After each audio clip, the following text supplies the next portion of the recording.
no, the air. What are you talking about? This, I'm gonna back it up with the Bible. So the devil is called the prince of the power of the air. You can't back it up with your comic book. Oh my God! Yeah. This is so bad. Just wait a second. Hey, Christina. Hold on. This is not the church. Okay. Christina, So you come listen. up. Can you let me just talk? Can you just let me say something to the? Hurry up! Make it fast. Hurry up, because you're wasting a lot of time. You have a bullshit story. All right, I'm gonna make it quick here. So, the devil is called the prince of the power of the air. All right, and so after your soul leaves the body, it ascends upwards towards the tribunal of Christ, right? Towards the particular judgment. And the demons will come with the account of all of your sins, and they will try and accuse you and drag you down to hell. Okay, as you see in this ladder in my, actually I think I took it off my profile picture. Okay, that was really enlightening. If you have Christ. Now I need to respond. Okay? If you have, hold on, man. No, you hold on with your comic book. You hold on, okay? Because what she said is. Hey, listen, don't be disrespectful, buddy. No one's being. Oh, no, Regal's here. I Respectful, can't but say. this is not his church, okay? You don't have authority here. Your gut ends here, okay? Oh shit! Alhamdulillah. You hear this guy? Yeah, what's good? This is Wasfi. What's your name, buddy? What's your name? You can call me Was. Okay. Was, yeah. So what I'm saying is, the lady here, she claims that it doesn't matter. Pronoun. Oh, sorry. My no, you have a new pronoun. Yeah, you have a new pronoun. Was. You can call me with he, him. Okay. Allah. That's my pronouns. You can call him he. Yeah. No, just overall, just stick to the Nicene Creed, Joanne. No, Rigo, do you know that? Just read the Nicene Creed. Do you know that your whole life is based on one bitch lie? Now I proceed. This guy, listen, just because Islam didn't work out for you doesn't mean you have to make everyone's world like crashing down. Like if you had Jesus Christ from the start, you wouldn't be going to okay. He started it now, and then he pays. It's fine. He's not just because Islam failed for him. No. Yeah, Islam. I think Islam failed him, so now he thinks like every god is fake now. No. Oh, okay. How do you hear what I mean? How do you know me? No, nobody. Yeah, I hear you, man. Shut up. You understand? Shut what I'm saying? I get it. I can see it. The previous pastor, I see it too. Preaching, nobody stopped him. I'm trying to finish one sentence. Okay, go ahead, bro. Go ahead. Okay, so the lady here claimed that it doesn't matter what religion, so she had more of a spiritual approach. Then the pastor next to her, he started bringing evidence from his Marvel universe. And what I'm saying is, it doesn't work this way, okay? Because we don't agree on your comic book. So you can't use it as an evidence. Maybe you can use that in church. Right, but she believes every Sunday. I understand, but it doesn't work here. That was my point. This is the room where we were talking about something that has to do with theology, right? We're talking about religion. So you can come up and make your case, but we were talking about something. You're not the only theology on earth, okay? Okay, but that's not the point. Especially the point is the lady here. She believes in God. Claiming a more open spirituality. Okay, she has a more how to say, like a global sense of spirituality beyond your comic book. See what I mean? No, I don't. Honestly, you don't see what I mean. So you have your comic book. You have your character. You have your daddy in the heavens. Somebody hurt this guy. Somebody hurt this guy. It's okay. It's okay. It doesn't bother anyone. Guy hurt him. Somebody's hurt. That's your story. He's hurt. Okay, go ahead. What's your point? Okay. Yeah, Muhammad just claiming that it's more. I don't think it was Muhammad. I don't think it was Muhammad. I think it was like Jehovah's Witnesses. It's the black stone. It was the black stone. You know that Muhammad was a pedophile. Just let him continue. He still has the mark from the black stone on him. Go ahead. Okay.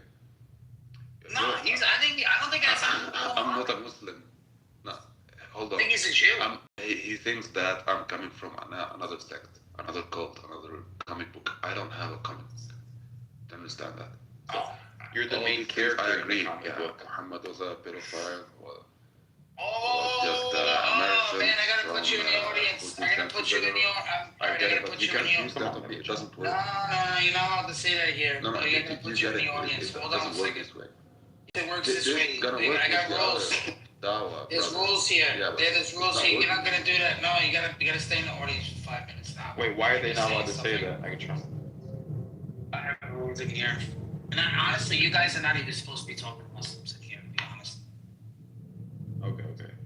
Yeah. So Joanna, I'll just say Rules. stick to the Nicene Creed. That would be my advice, because there's no way that it could be anyone else besides Christ, because He's the one that gave us access to the upper realm, right? To pass through the devils which try to drag us down to hell.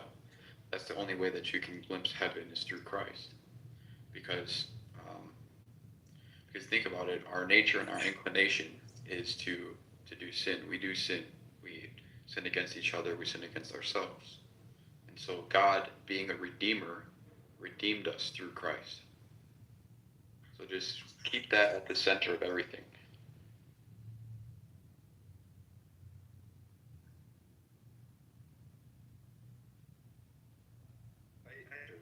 Like, were you born Catholic or did you? Yeah, we're born Catholic. Yeah, but he wants to be a slow boy. Eastern Orthodox?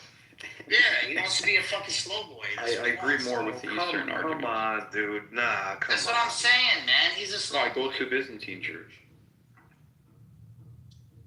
What's the matter? Is it the papal supremacy that's like doing you in or something? Yeah, let's see. Dawood, I erased all my hijabi pictures. Let's see where it takes me here. I'll play along with your game here, but I doubt it's gonna do anything. No, it's not that. Although I'll play along. that's a deeper argument. I'll do it for you. Dawood, because you said something to me. If it was anybody else, I wouldn't really care. It's more like the Seventh Since you Ecumenical said- Council. Since you said something, Dawood, I took him off. But we'll see how far it takes me. If it takes me anywhere, I'll go for it. But if it doesn't go anywhere, I'm putting them back. So the Seventh Ecumenical Council and the victory of orthodoxy over iconoclasm. And basically, I support the call to return to that life in the church, which still exists. But in many ways, it's sadly been departed from in your average Novus Ordo church. I love the Novus Ordo. I love the prayers of the Novus Ordo, but you don't find icons in your everyday Novus Ordo church. But we agree to the Seventh Ecumenical Council, right? So let's bring back the icons, the holy hymns, and every Orthodox church you go into holds to what those councils profess. But the West, the Catholic Church, believes in that council but doesn't hold to it all the time. But the Byzantines do. Let me ask you this: How would you settle doctrinal disputes if you converted to, like, what would be your understanding of that? Which ones? Just any. I mean, how about baptism, for an example?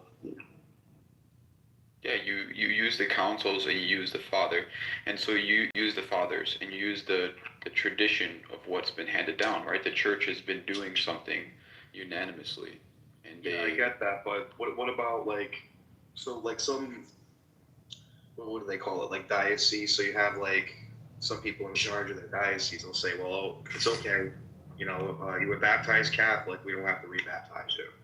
But then in some other Eastern Orthodox churches, they'll rebaptize you. So it's like, well, how do they agree on doctrine?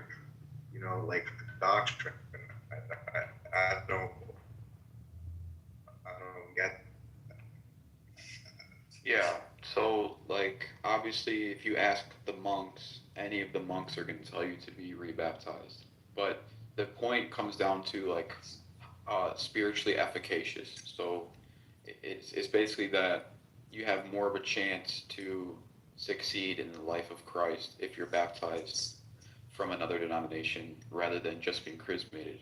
But the ones who chrismate are basically doing it out of a concept of economia. They're saying you have a form of baptism or you have a form of this or that, and we're just applying the actual life of Christ to that form. So we're filling that form. And so the argument would be, it comes down to the bishop to make the determination if economia or like um, the exception can be applied to this group of people. And because they need numbers in many of the churches, they need priests. They apply this form of economia. So it's not really a dispute when it comes to doctrine. It's more of a practice.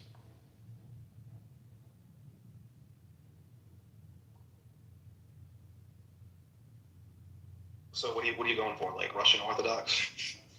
I'm not becoming Orthodox. I would love to, but for me right now, my good conscience says that the Catholic witness is very big. Right? You have miracles from saints, and my biggest question would be if I become Eastern Orthodox is why did God work so much through the West? You know, you have 4 times the amount of people, you have countless miracles, right? And so I'm just trying to figure that one out right now.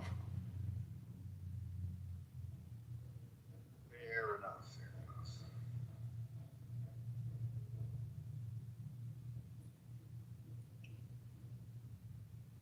Yeah, like the answer I get from Orthodox priests is like God can do whatever he wants. And then I'll ask about like Eucharistic miracles.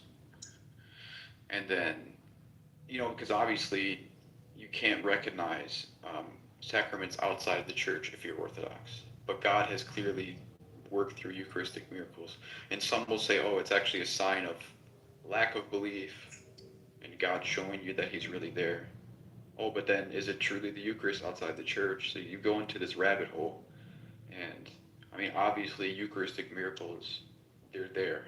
You know, they've been tested. And it's not something that people have just made up. And like you've had instances where you've had the Eucharist and there's towns that, you know, a volcano has erupted and it stopped the lava, or someone desecrated the Eucharist and threw it to the side, and a tree grew, and there was a crucifix inside the tree. You know, Where are you reading this stuff from? You go to carloacutis.com. He recorded all of the Eucharistic miracles. What is it? Carlo? Carlo, I'll link it in the chat. Okay, thank you. That's pretty wild sounding. Yeah. So Carlo Acutis is a contemporary saint in the Catholic Church. Uh-huh. And he's known for he's like the saint of the internet, the patron saint of the internet. So he put together this website of all the Eucharistic miracles. Bart, do you know about this guy? All the commonly known. Bart. Ugh. Only person I know that does clubhouse rooms 24/7 was never on. Okay. Yeah. So this is one of the reasons why I remain Catholic, and also the apparitions of the Blessed Mother.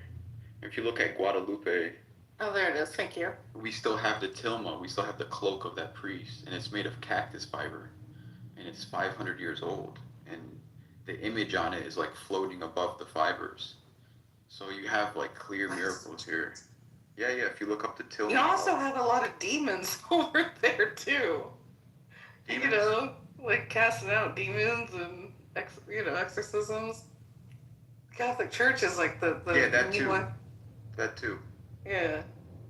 See what I'm saying? So the witness is so large, and I would love to become Orthodox for the reverence and for the choirs and all that. I love that, and I think we need to adopt that back into the West.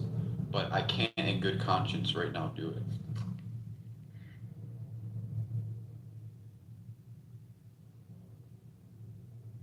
So you can go onto that website and click on any of those ones in those countries. You can actually click on those.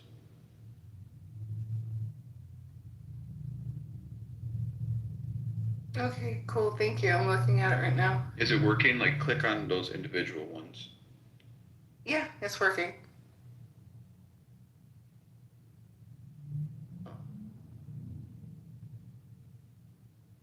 Why hasn't doesn't seem like any recent ones? They're all very old. Or there's one in 2013. Man, I don't believe none of that shit. Dude, Carlo He's Acutis Catholic. is a saint, bro. Have you heard of this guy before, Bart? This No. Carlo Acutis put together this website. He's a saint, bro. I'll show you who's a fuck. I'll tell you. I'll show you who's a fucking saint. Dude. No, dude, you gotta read through some of these. You know, Thomas Aquinas. St. Thomas Aquinas saw one of these miracles. He listed on here. St. Thomas Aquinas was a witness of a Eucharistic miracle. Listen, I'm not doubting that he might have saw something. Dude, there's been times where it turns to blood and they just there's no explanation for it. I just wasn't there.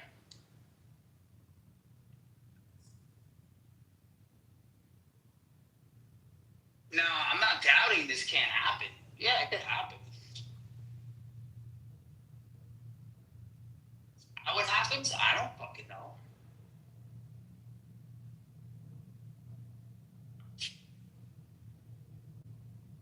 I'm not saying it can't happen. It's not what I'm saying.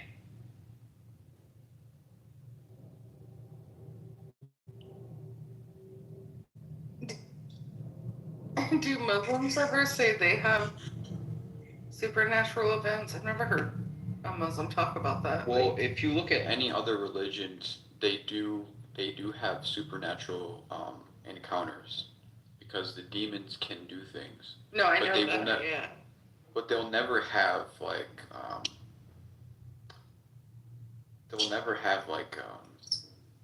what do you call it, like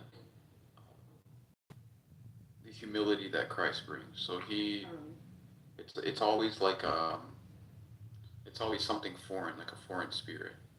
Yeah. So Christina, Yeah. all these miracles are all fine and dandy, but to me, that's not the reason why I'm Catholic. Why are you Catholic? I don't know. I haven't figured it out. I'm too lazy to change. That's just the reason why I'm not Too lazy. Orthodox. Too lazy to change. Christina. Yeah. The fucking start from scratch. Fuck this It's shit. not the reason I'm Oh my Catholic. The God. reason I'm Catholic is because I believe that I Last believe in Supper. Jesus Christ. Yeah. Jesus Can Christ I- risen from the dead. Can I ask are you in the Midwest? Yeah. You in Minnesota? Mm, No. nah. Okay. Because you talk really gently. It's just today. Yeah, that's just You right should have now. heard him the other day. I mean, he doesn't. Wait till I doesn't get talk fired like up. Okay. You don't talk like us, that's for sure. So, I was wondering where it is. Yo, Megatron, I told you I was more mellowed out today, man. Fucking piece of shit, this kid.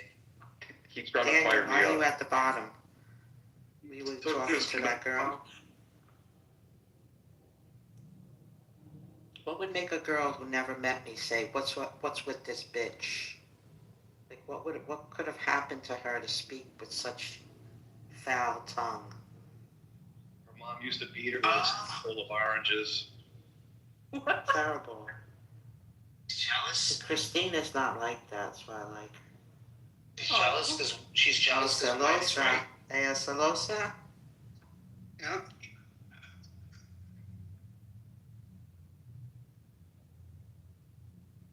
He knows White is right.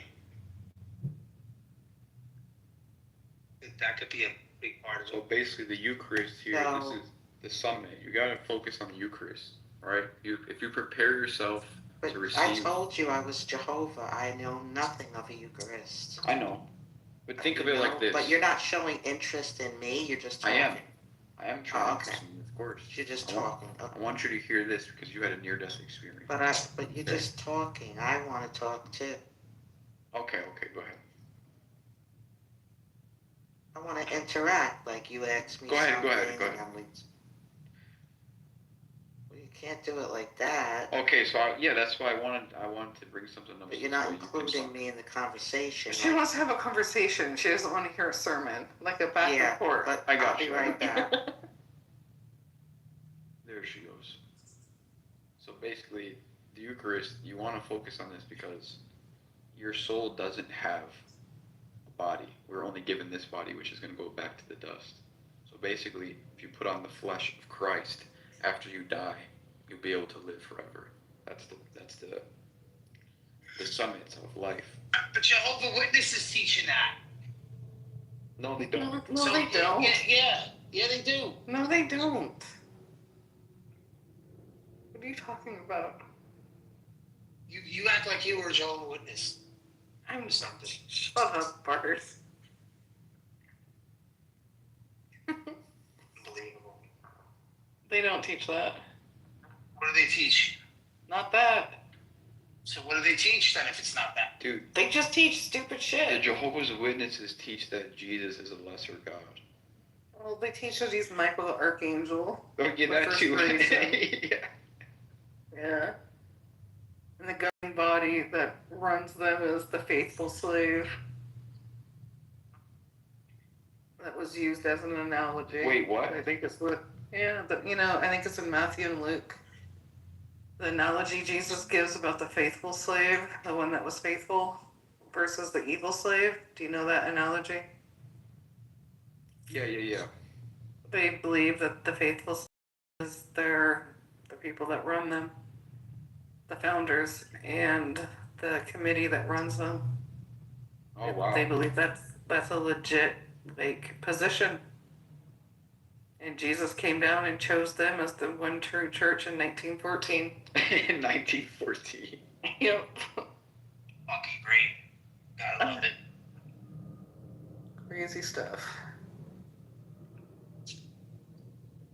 1914. Not the 2nd century.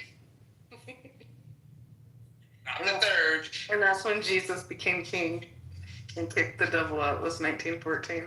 Look at that. Fucking perfect. Perfect timing, too.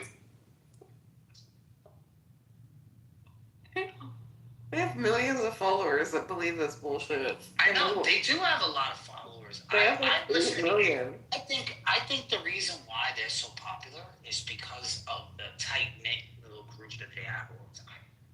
Yeah, I mean, they're really active. Yeah, They they're do or super not. active. Yeah, they do cart witnessing at like public places. And they trick you. You want to have a Bible study? And if you say, yeah, you think you're going to read the Bible. You don't read the Bible. What are you doing, somebody's laundry or somebody's chores and shit? No, they come over with their own books. Yeah, you just hit the nail on the head right there, though, because the church did the work in spreading the Bible, and basically they're running off the back of the church. So Yeah. they pose as Christians. So wait a second, they accuse the Catholics for doing indulgences, but yet they're doing it too? And, yeah, basically Rutherford, the main founder, he was extremely jealous of the Catholics. So he modeled the Jehovah's Witness organization loosely after you guys, but damned you guys to hell 24/7. He was obsessively bashing you, like the Catholics. Still today, they have a deep hate for the Catholics. I noticed. Like a jealousy hate, though. You know what I mean? Yeah. So, but they hate all non-J-dubs. They call us all Christendom or the mark of the beast. They're just weird. As soon as I started reading the Bible, I was out. I stopped studying with them. I was like, Did you grow up Jehovah's Witness? No, I didn't grow up. No. Oh, you just almost converted or something? Oh, no, I just, they knocked at my door and said, you want to study the Bible? And I said, yeah. And I studied with them for over 2 years and bought most of their BS until I started reading the Bible myself. And I was like, I have a question. Wow. And that was They're like, the no, start don't of me ask waking up. questions. Don't ask questions. Yeah. So did they introduce you to Christ? I mean, yeah. My J-Dub teacher, I still have a deep love and respect for her. I definitely came to Christ, while I was studying. Wow. But, my gut told me, they would tell me something, and I would be like, that doesn't sound right. So I think God was guiding me the whole time. Definitely. Because I knew nothing about Trinity or Jesus or dying for our sins or nothing when I started with them, so. Oh, but you had to see when she first started hanging out with us, she was J'd up, all the way. I quit studying with them, over 10 years ago. I still talk with my teacher though. She still tries to get me to come back. Come back Tell to her the you're hall. Catholic now. She'll never talk to you I again. thought about doing that. Oh yeah, you should tell her that. Yeah. You're just It too was hard nice. enough. You're nice to tell her that. That's the fucking problem. Oh, she's older. She's like in her 80s. And she's still out there door knocking and yeah, she's a trooper. But I don't like to debate her. But she knows I disagree. She knows I'm Trinitarian. She still tries to kind of fight me on You're a it. Trinitarian now? I always have been, dumbass. Stop it. Oh, I didn't know you were. I didn't know. Bart, I've always been Trinitarian. I just don't quite understand how you guys explain it. That's all. You guys make it way more complicated. What do you mean by that? Of course, we got to make it complicated. Come to the That is business. something- Then everyone, listen, if we don't make it complicated, then everyone's going to be a Trinitarian. Fuck that shit. We got to make it so it's like really, like, you know, we got to make it so that it's like not so easy to join. That's not true. That's not true. What are you talking about? No, I remember when I first read John, that's what convinced me that Jesus was God. And I remember it hit me like, because I was fighting it, because I, was still under the J-Dub teachings. And yeah, when I read John, I was like, yeah, he's God. I don't know how, but it's clear in the book of John. So.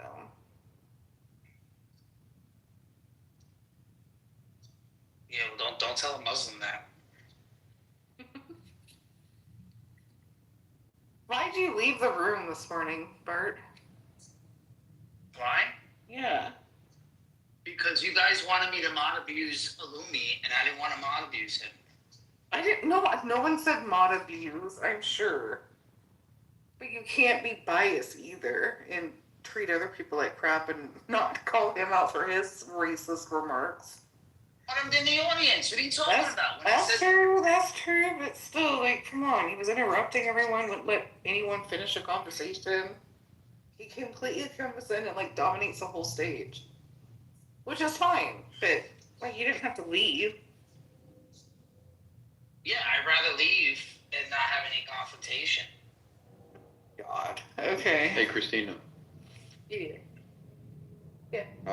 I think like a good way to keep on moving forward and like strengthen your relationship with Christ would be centering your the way you filter the knowledge you receive from the Bible through the life of the saints. So if you read those who Christ worked through, you'll get like a really good understanding of like how they prayed, when they prayed, and why they prayed. And so there's this good Orthodox app. It's called Patristic Nectar. And if you go on the Synaxarion, it's called Synaxarion section of the app, they'll have like an audio reading every day. And some of them are exclusively Eastern Orthodox saints, but a lot of them are the saints from times of old before the schism. So like, I thought you guys all had the same saints. You we guys do all the way up until like the year 1100 and 1200 Oh. sort of. Okay. Really the year 1000, but some will argue later than that. Mm-hmm. Yeah, Okay. Yeah, I'll check it out. yeah, it's called Patristic Nectar. I think you'll enjoy it. Yeah, you know how I feel about the Saints. No, how do you feel about the Saints, Megan? Bart, don't answer. Please don't answer. No, I'm not gonna answer. No, I want to know what that prompt was that you put into your computer to get that picture that you have on your profile. Me? Yeah, what was that prompt? It said, put me in Gehenna. And that's it. Is that you down there in hell? No, hell is the hole that you're going into. Yeah. Yeah. Who is that in the middle? Is that the devil? That might be Jesus, like, giving you your final, like, like, yo, you really fucked up if you're here, bro. What did you do? Is that one person being judged or what? No, that's Jesus on the bottom right before you go to hell. Like, he is your last opportunity. So what's the hole in the middle? That's eternal. Okay. That's that's to deal with. I mean, I don't believe in that, but That's what it represents. Why do you have this picture up then? What is Because this? it's an interesting, like, you know, it's a fucked up photo, bro. This is how they messed up the icons in church. They started doing Western art, and they had really good artists, and they're like, oh, this is an interesting painting. I'm gonna put this up instead of the icons. Man, oh man. Yeah, it's a fucked up photo, but I like it. Christina, this, you see the photos and shit like that? This is the reason why people are Catholics.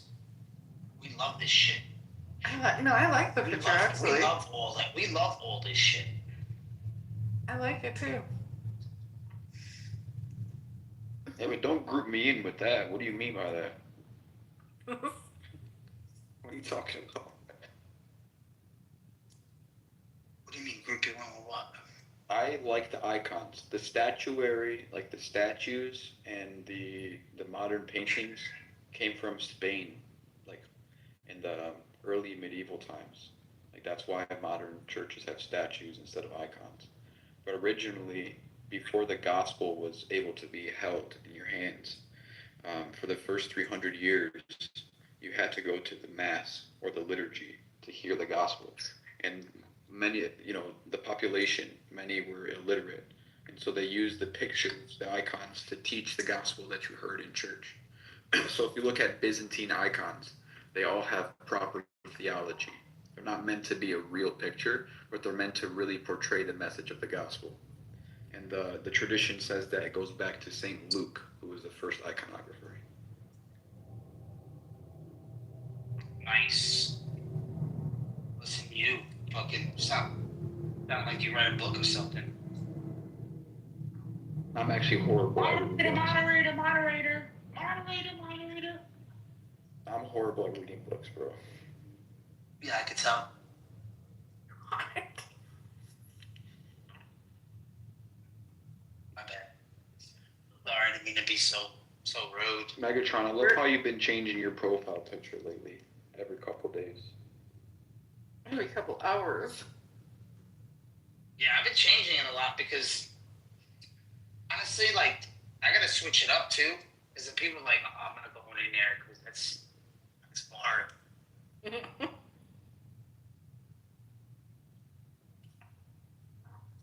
Bring empty up. I don't know who empty is. Oh boy. I do. Oh boy. He looks empty.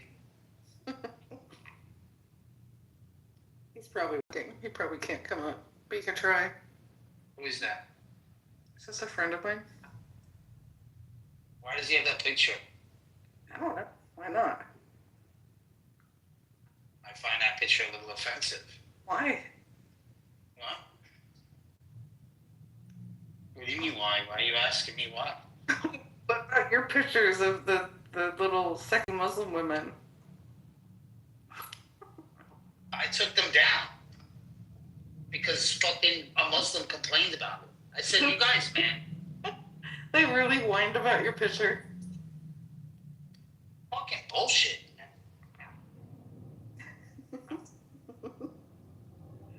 Jesus was an angel, according to Paul. Hey, look Even at that Herman picture agrees. Megatron has up. Christina, click on Megatron's thing on his profile and scroll over. He has that picture. It says, an early Christian cave in Cappadocia is full of images. And so if you look at those images, they are, those are Byzantine icons. So like it's showing Christ in judgment with the angels. They're not meant to like be like a Western like real depiction. If I take a picture of something, they're meant to like portray the gospel message.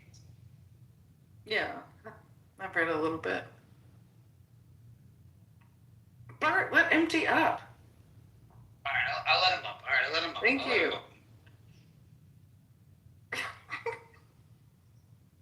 Unbelievable. You don't even know him. He's like chill. Alright, so Ermin, okay, so Empty thinks Jesus is an angel. Well, I mean, I personally don't believe that, but I mean, there are scholars who do believe that. Yes. I mean, Paul believed that. Well, the word angel just means messenger, so he is a messenger. No, that's not what Herman's saying. That's not what Paul believes. Paul believes that obviously he was a pre-existent divine being, but celestial angel, maybe even the archangel. Even Herman believes that now. You think Paul believed that too? That he was an archangel? Yeah, there's an argument from the as a construction he uses. I forget the exact argument where it's basically he's making equivalence in this construction when he says even as one of the angels. This whole article he goes into explains it from the Greek grammar. Yeah, Paul believed that. It's a common misconception. What's a misconception? Because the angels are referred to as secondary luminaries, right? So God is the primary luminary. So they reflect the nature of God. Yeah. Do you know the argument? No, lay out the argument for me, please. Okay. So how could you respond to the argument when you don't even know? Well, because it seems like the argument is summed up in Jesus is an angel. Jesus so I'm is responding what? to that. An angel. Yes. Pre-existent celestial divine being. Right, so I was responding to that. Yeah. But what do you mean the secondary luminaries? Angels are referred to as secondary luminaries. So I mean, you want the actual article? You want the argument? You want the Greek grammar? So they reflect the nature of God. What? They reflect the nature of God, who is the What's primary the nature of God? luminary. To illumine. The nature of God is to illumine. To illumine. Do you mean to brighten? To Yes. Yeah. He is the primary What light. does that have to do with the argument? Well, it has to do with the argument because they do reflect God, but it would be false to say that they're the same as God in every single way, because God is pre-existent to all things. That's not the argument. Jesus is God, so if you say Jesus is an angel, that's an assumption.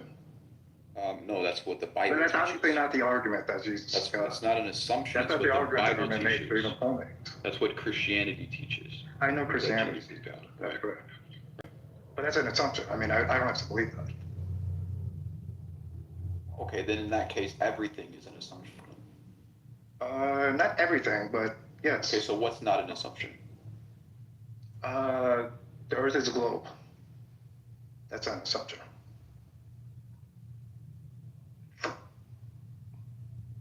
Regal, yeah? So I just got to view heresy. What's that part? This man.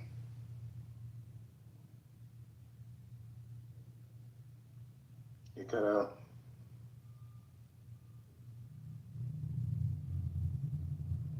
Okay, fine. We should narrow it down. Everything that has to do with, let's say, like philosophy or religion, is an assumption. So I guess I'll agree. In the physical world, you can have an absolute. Exactly. But we're talking about the spiritual world, so then everything would be an assumption. I mean, the spiritual world. What?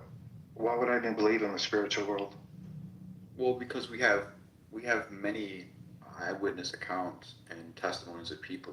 If you look at just the way that Christianity spread, it's based off of miraculous events, right? Yeah, but when you say spiritual, what do you mean exactly? What's the spiritual world? Okay, let me give an example. So let's say the time of the just tell me what the spiritual world is. Spiritual world is the unseen, the world of the unseen. The world of the unseen. The angels and God. The angels and God. Yes. And demons. And And demons. what And about the dead fallen people, angels. like spirits?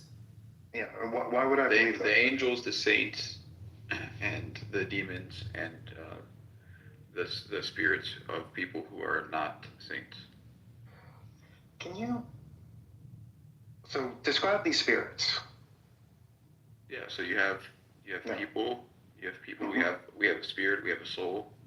So when you die, you continue. I'm sorry. Keep going. So yeah, according to the Bible, you have a spirit. You have a soul. So when you die, you continue to exist, and so you either exist in a state of Regal, I just got to call in. I got to call in the time. So just hold this down for me really quick. Thank you very much. Torment or bliss, and the angels exist to serve God, and the fallen angels exist to serve against God. That's pretty much. Wait, you cut out for a second. What was the last thing you said? Yeah, so the angels exist to serve God, and Well, your argument is according to the Bible, so that's the argument, just a biblical argument. yeah, according to the Bible, and then according to the witness of Christians who came to faith through personal experience. But I mean, why would I? Okay, so a spirit it's a conscious agent. Would you say?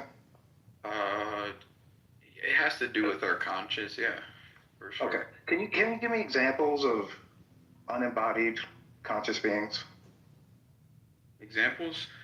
I mean, other than the Bible, of course, because we're speaking on the Bible. Yeah, if you familiarize yourself with the life of the saints, like the people who... Yeah, outside of religion, let's say. It is. I'm just saying, like, historically, if you look into how Christianity spread, right? How did Christianity spread? The church records this. If you look into the Synaxarians, or if you look into the recording of the life of the saints, many times you have the pagan emperors who put someone to death for becoming Christian, and then a miraculous event will happen, and then it will be like 3,000 people converting that same day.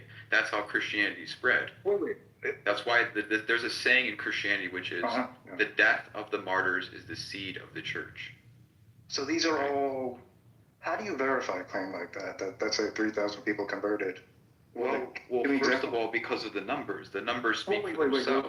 Let me, because I've been letting you speak. Let me finish. Like you gave an example of miracles, right? You gave that site, correct? Yeah. It's just a list. I don't see any like supporting documentation. Yeah, for sure. And there's many that happen that haven't been documented. Because there's so many that happen. The ones you gave, can you give one example of it being documented? Like a study? Yeah, I just think one. Not for everyone. Who was the one for today? The one for today, I think, are the 40 no, just give, like the list you gave. The 40 martyrs of Sebast. What's the miracle that happened with them?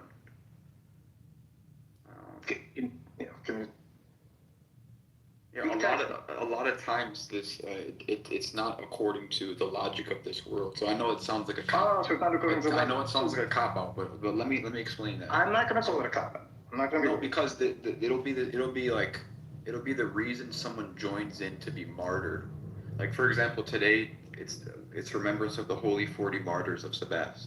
You had them basically taken out to a lake, and they were put in the lake, and because of their steadfast faith, one of the people who was torturing them in the lake accepted their faith, and they were like, we're going to throw you in with them. He's like, throw me in. So he joined in. That would be counter the logic of this world, right?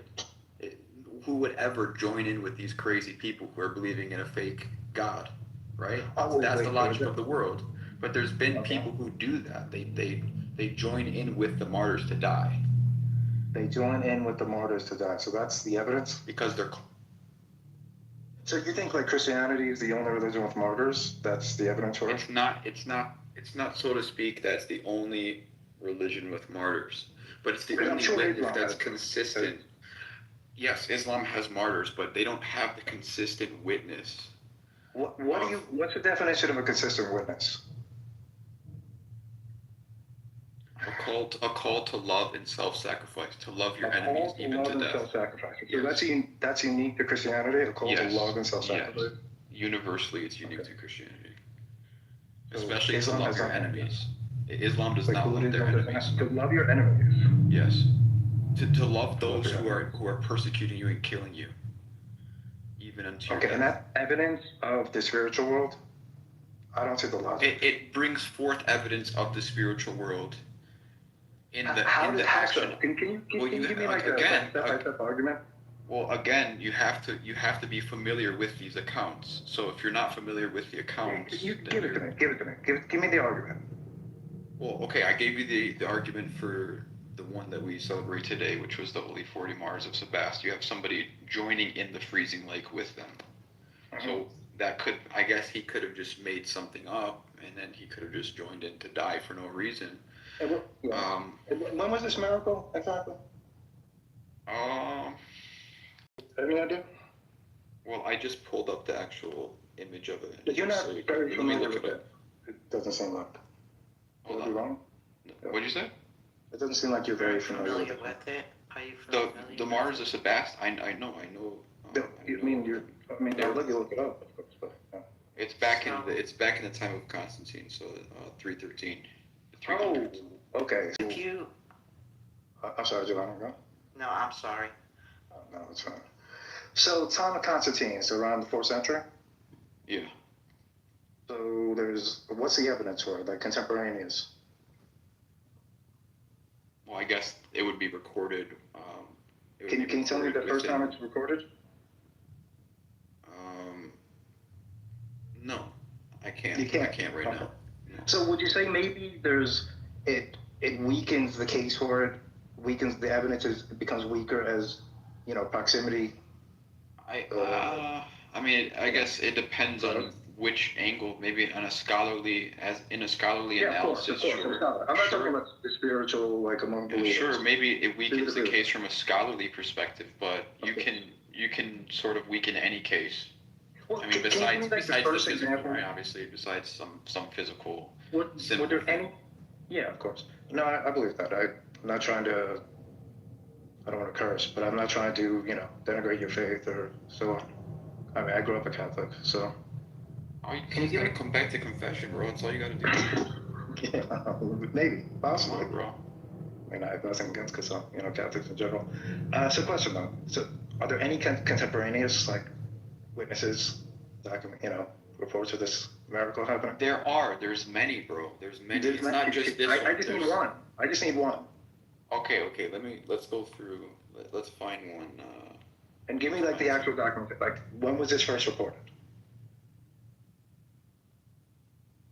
There's no rush. Just look at there's the new one, the martyr of the Coptic martyrs, right? I'm sorry. No. We were talking about something else. We're talking about the martyrs, the witness of the saints. Yeah, exactly. So give me the 4th century evidence, contemporaneous. No, I just brought up there was a new one, the new martyrs, Okay, the Coptic martyrs. They're saints in the Catholic Church. They're saints in the Catholic Church. Wait, just to be clear. So there's no 4th century witness to this event. It's the church. Yeah, it's the church. Okay, so it's the church, but when did the church first report it? When it happened. What? You're just asserting that. I mean, obviously we have records of it. What do you want me to find out? You want me to find out when the first time it's attested in literature? When it was written in literature. I don't care the source. Anywhere. Okay. By the way, you can take your time. I can use AI and ask it that if you want me to. Yeah, exactly. Ask AI. Okay. I accept that.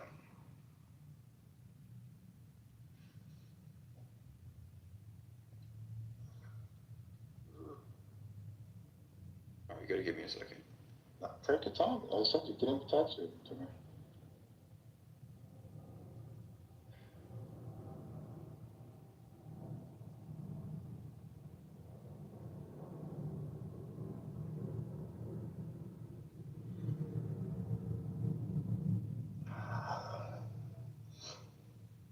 Anyway, how's everyone else doing?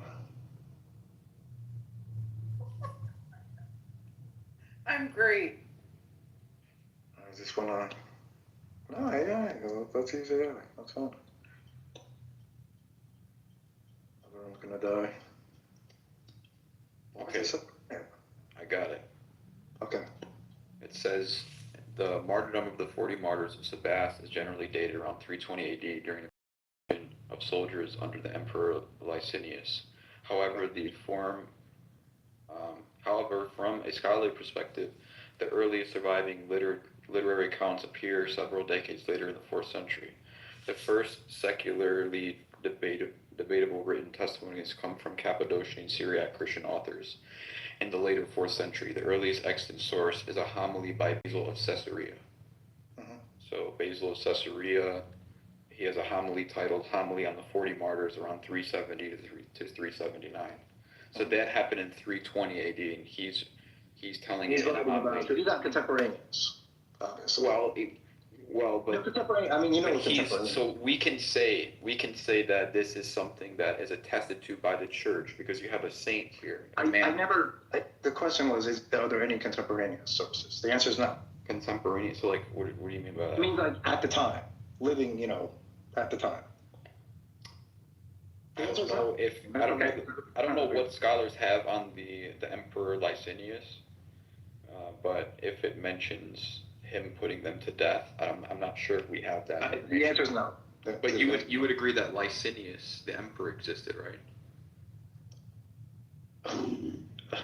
Okay, yeah. Why? What do you mean, why? Where's the primary source that says Licinius existed? I'm sure we have many contemporaneous sources. Can you look it up? You want me to look it up? Yeah, let me ask. Like Alexander, like how do we know? Yeah, it's the same with like No. First of all, Aristotle. the claims aren't the same. If I'm going to say, let's say, Basil existed, that's not an unbelievable claim, right? But you're making a claim that, actually, I don't even know what the claim is, that they were martyrs. I can believe that. People died for their faith. I just don't see the connection, first of all. First of all, there are no contemporaneous witnesses to this. But let's say it happened, how does this prove the Christian faith? You guys better figure this shit out, or if not, I'm gonna kick the fucking bolt you the fuck out of here, because this is getting boring. So wrap it up. You were first talking about spiritual. Can you give me an example of spiritual witness? Like a witness of the spiritual world. Earlier we were talking about the Eucharistic miracles, and you being Catholic, I think that Well, you have the mark of Catholicism. Once a Catholic, always a Catholic. For sure. So the new saint, the contemporary Saint Carlo Acutis, put this website together. If you go in the chat and you click on that link. No, I saw. Yeah, so for each of those countries listed, you can click on those individual accounts, and it pulls up a slide which you can read. And so, I think I saw the site. It's not just that slide, but you gotta click on each of those countries, and it pulls up another slide. What is the slide? And they show you information about that particular time. So this is like what 100 or so examples. All right, let's move on. So basically, that would be one witness to a spiritual event. Make Daniel's You also picture have- better, bro. Look at mine. Look at the way mine came out. You also have the Marian The apparition. Trinity in the background. You guys are weirdos. Putting this face up there. Yo, Mother- Daniel, you fucking. I know Yo, we got that. Regal, can you make one Regal, please? Thank you. Hold on. Mother Mary. All right, we're Mother wrapping Mary. this up. We're wrapping this up. Okay, this will be the last thing I want to say.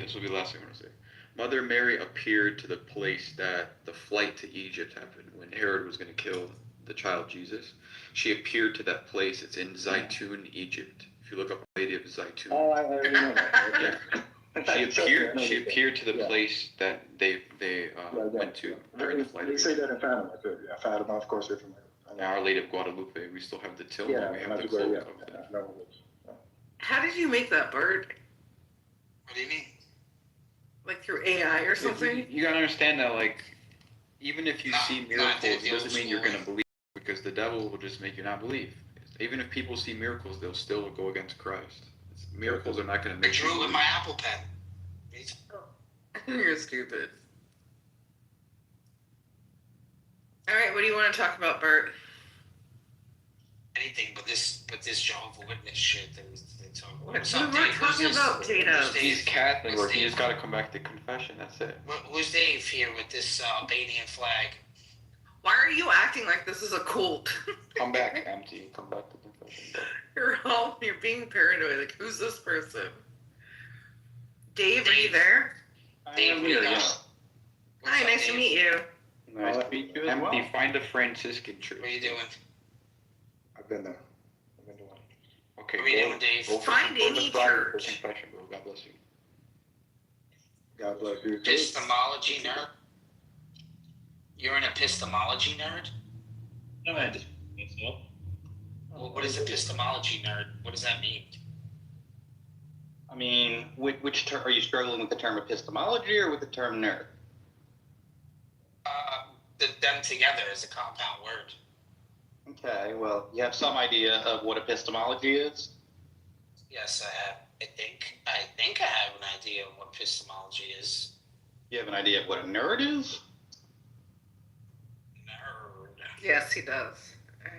Yeah, he does. I don't know. I don't see why it should be difficult. I'm somebody who nerds out over epistemology. I gotta think about that one. Let me see if I know what epistemology is.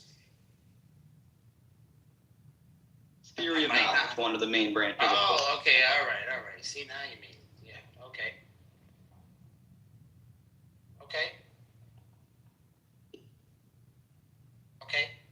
Theory of knowledge. What does epistemology mean? The theory of knowledge. So studies what is knowledge, how do we define it, what are the components of it, how is it that we know things, and so on and so forth. Gotcha. All right, cool. So what kind of epistemology do you have? Me? I'm a classical foundationalist. Awesome. Yeah, not a popular theory these days. Do you believe in the Trinity? I do. Oh, awesome. I like that. Some people might not like my model around here. What does it look like?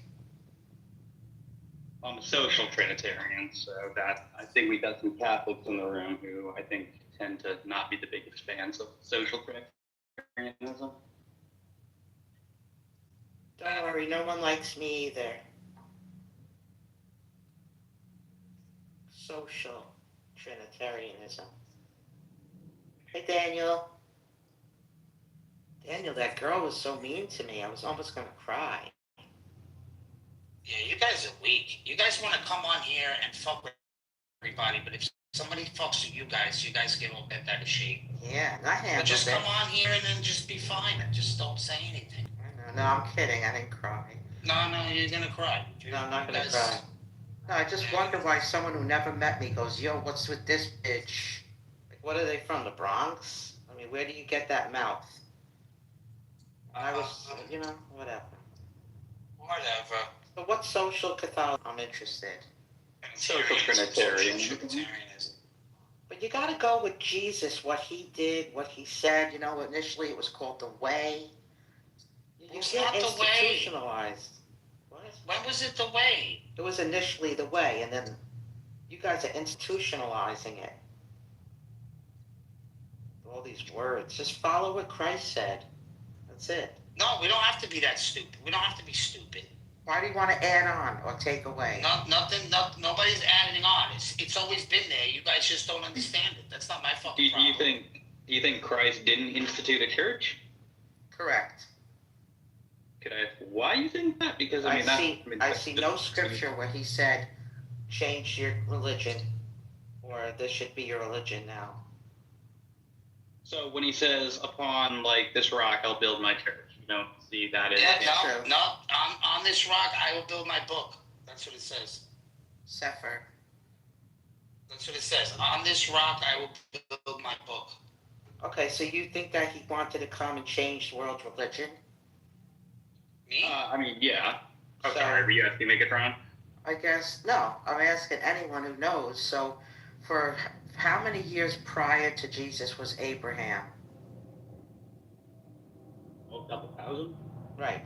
So I wonder, personally, why he didn't initially tell Abraham, I am Jesus, I am God, this is the religion you should follow. Why did he make Judaism for 5,000 years and then say, okay, now this is the right one over here. Are you Finally going to tell you the truth. Are you familiar with the concept of progressive revelation? No. So this is the idea that God doesn't reveal everything all at once. You have theories as to why that's weird. the case. For example, revealing Trinitarianism all at once. Yeah, I think he should have told them in the beginning. Yeah, but see, we have this issue throughout the Old Testament, though, right? Where the Jews keep falling into polytheism, right? And worshiping other gods and stuff. So it seems like maybe it would have been counterproductive if God had, revealed Trinitarianism right out of the bat while he's trying to, get the people out of polytheistic paganism. So it's not until, we get to the Roman era where the Jews are actually finally willing to take a stand on these matters and that like, no, we're not going to budge, we're not going to capitulate to other gods, we are monotheistic. I don't know what these words are, capitulate and all this. Sorry. Wow, I can't do it. So the idea was that like the Jews wouldn't give in to the Roman gods. They weren't giving in to worshiping other gods. They finally took a stand for monotheism, and that's finally when God then takes the next step in Revelation and reveals Trinitarianism. That's the idea behind progressive revelation. I think it's silly to make them believe a lie for thousands of years and believe that Elohim or Yahweh was God when it was Jesus and it was a completely different God. Yeah, I don't think I want to say it's completely different. I think I just want to say it's incomplete. No, it's completely opposite. What's the? You don't have to. You have Echad. You have one God when it's really three. They just don't feel like that seems like a complete misunderstanding of Trinitarianism. Like we do affirm that there's one God. We just affirm that He exists in three. I'm gonna go back to being Jehovah's Witness. This is too much for me. This is crazy. Okay. Well, with all due respect to you, that just sounds like Yeah, I don't understand go back. it. We don't want. You're fucking polluted anyway. Who the fuck wants you in the church anyway? I mean, fuck that shit. Yeah, they don't want Yeah, me. stay anyway. over there. Stay over there. Stay with your 144,000. Did you leave yet? What the fuck? It's 4:00. I'm just getting ready to leave now. I don't know. I can't keep up with this. Then don't keep up with it. Well, like just stay in purgatory for eternity. Brian over here. I would Dave, like you to join. I don't know these big words. Listen, Dave, there's purgatory in the Bible, right? I'm not 100% persuaded that there is. There's like one passage that I think is kind of interesting, but it's not conclusive. I myself don't believe in purgatory. So where are you, in the Midwest? Really? Where are you, Dave? In the Midwest? Yeah, Dave, I live in Illinois. Are you overweight? Am I what? I'm on Z-Bound. I'm overweight? Yeah. Why, you gotta put him on Z-Bound? I don't consider myself overweight. I'm on Z-Bound. How do you look naked? Do you like being naked? Only when I'm with my wife. Or if I'm taking a shipper. That's fucking lame. Dude, I'm starting on 5 milligrams. 0.5 you're starting on. 0.5, not 5 milligrams. 0.5. Yeah. I'm on the highest dose, you know that, right? I'm on the 15. No. Yeah, me, I am. I took them all. You didn't get nauseous? No, it doesn't get me nauseous. Wait till they send you, listen, wait till they gotta send you a scale and you gotta sign on to the app. You have an Apple Watch? Yeah, the Apple Watch. You have an Apple Watch, right? Yeah. You gotta connect the app to your Apple Watch. So it gives you the movement. Because if you're not weighing yourself, you're not on the plan that it tells you, it won't give you it on your insurance. Okay. So they send you you finish with this trial, they'll send you a fucking scale, and every time you step on it, try to go on in the morning times, and every time you step on it, it goes right to the app. Okay. And then when you get home, like with the watch, it fucking downloads everything from the watch. No way. Well, I did get all the protein, like almonds, cheese, beans, eggs, Greek yogurt. You don't buy too much shit. You're probably not gonna like it because your taste buds act different. You're gonna like weird foods.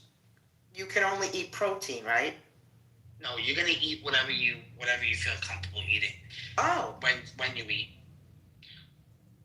You're overthinking this shit. You already want to change it. You didn't even start it yet.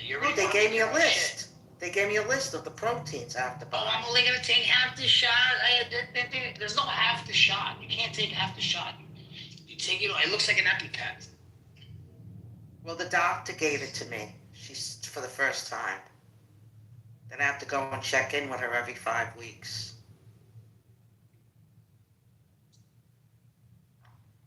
Check in. You just go in the office and tell her you want it. That's it. They gotta give it to you. I'm so excited you told me about this. I'm already looking good. We're gonna get Daniel on it too. Oh my God, I'm gonna go meet Daniel soon. I'm telling you, man. Imagine that, me and Daniel meeting. And you know what I like? You know what I like about it too? Is that like you lose. Tongue kiss. Not that I have. Not that I was that overweight or anything. But even people that are really overweight, you don't get flattened. No? You take a long time. Yeah. I never had stretch marks or anything like that. Because I'm not overweight. I just got swollen. You've seen me naked. You know I look good already. I mean, you're all right. You're rude. But Daniel, when I get off the parkway and I get to your house, I want you to come outside and don't talk. Just start kissing me without speaking. Oh my God. Just Get the fuck out tongue of here. kiss It's me. fucking gross. Why? Fucking disgusting. Well, Both of you. why are you being so mean to me today? I'm not being mean to you. I'm just letting you know this is disgusting. This is not appropriate. You know, it's so nice out today. I think I'm going to go lay on the lawn. Oh, look at CM. The problem of evil. Yet again. I get so fucking angry when I hear this shit. What? It makes me so angry What? when I hear the stupid problem of evil. Oh. Drives me insane. You gotta hear Rob yell like, bitch, tell him to shut up. Bah, bah, bah, bah. I'm not hungry at all. You took the shot? Yeah, I took the shot. You took it. Yeah, I have no appetite. I see, I forced myself to drink the 40 ounces of water. Let me look at your picture. Yeah, you gotta drink the water. You gotta drink the water. The water. Yeah, I got like a $50 fucking 40 ounce really good thermal bottle, insulated. I didn't want to get the dollar store one. Oh, is that you? Oh, look who it is. Oh, look who it is, Zabu. Oh, Zabu. You took Yet an again. Olympic shot? What shot did you Zabu take? is back. Yay, come up, Zabu. The journal. CM, is that you sitting or standing? Standing. You took an Ozempic shot? Yes. Oh shit, that's crazy. Look at you. Are you a teacher or are you just writing on the board? I'm not teaching there. I'm studying with a friend of mine. I'm helping him out there. Well, you're adorable. You look just like my brother David. Oh, thank you. Hey, who's in Daniel and Megatron's PTR? Who is that? Is that Cynic? Who's that supposed to be? That's, I thought it was I'm Cynic. gonna make one of Zabu right now. Gotta get a good good photo of her. I mean, that picture she has right there is good. You can get that one. Like, cause in this picture, I'm not looking at the camera. Daniel made one of me actually. oh, that was nice of Yeah. him. Where are you? Are you out of the country? Are you in the States? Yeah, right now, yeah. Yeah, I'm in Florida. Oh, because I see you have a KFC cup. Yeah. They Well, that don't was have that in Europe. Yeah. No, but I wasn't. Last year I wasn't in Europe. I was in South America. Oh, you speak Espanol. Español, yo. Sí, señor. You learned Spanish. Todo también. Bien, gracias. I think Spanish was my first language. I didn't learn Spanish. I was born in South America. Oh. Tú eres muy inteligente, sí. Poquito. Sí, mucho. Yeah. tell Okay, Megatron. nice to meet you. Thank you. All right, hasta. Barth is still upset about Rob. That's so funny. Why don't you say nothing to him when he's sleeping, Barth? Oh, Why don't you like the baby problem of evil instead of like complaining about it to us? he doesn't want to debate me. Rob, speakers? He's Yeah. I've destroyed him so many times. He doesn't. He knows he's not going to get anywhere with me. We have it on YouTube with Tom Rabbit when you destroyed him. Oh my So god. many times. He flattened So him. many times. Oh, that Rob Pitt was pissed, remember?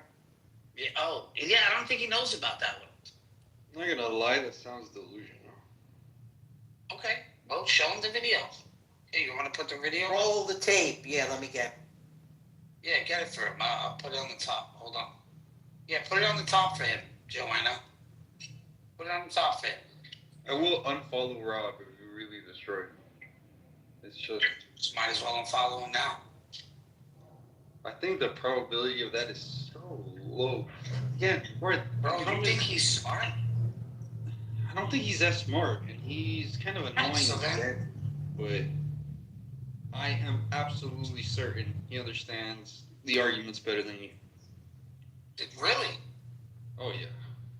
I'm so happy I made myself look I've so told stupid. you in the last few days. I told you what the problem of evil is. I've told you a few of the rebuttals or like responses to it. This was no more than a day or two ago. Right now, if I told you to like, say it back to me, I don't think you could. It's like that bad. I don't think you could actually accurately represent the problem of evil. Yeah. No problem. Okay, I found the video. I should put it in the chat. Yeah, put it up at the top.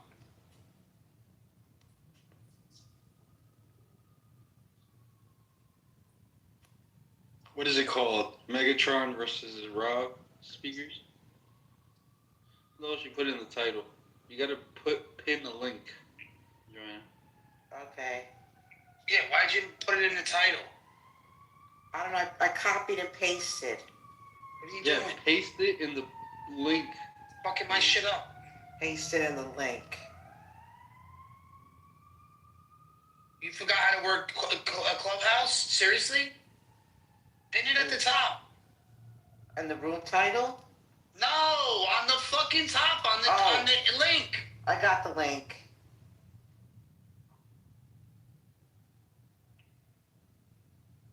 Barthology has meltdown going for Legion of Doom employee. That's Rob Speakers. No.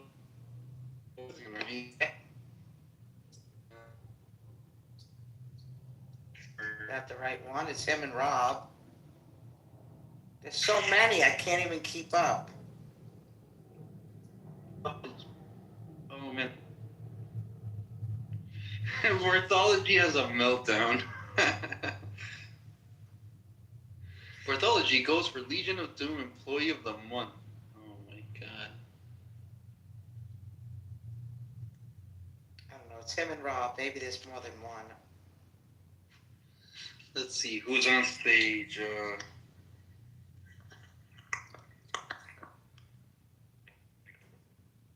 Barthology. Knowledge.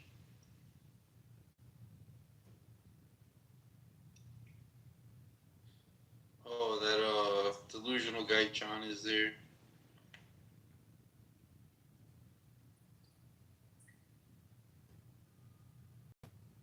YouTube.com/Agamemnon is there.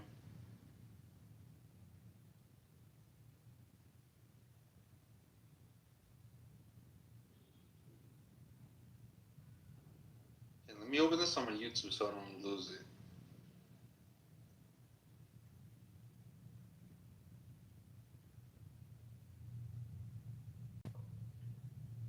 How long ago was that? 3 years. Look at that. That was before you even came on the app, cuz. I was here in like 2021, dude. I just got off of it about like. I didn't know you. You weren't on this app until we met you, bro. That's when you came on the app, when we met you. Not before. Yeah, I wasn't slumming in these rooms. You started to exist. I'll give you an example, right? When we find a new species, do we say, oh, well, the species started at this time, but we discovered it here? And you do that? When new species come about, like even right now, right? Since you want to get into this science shit, right?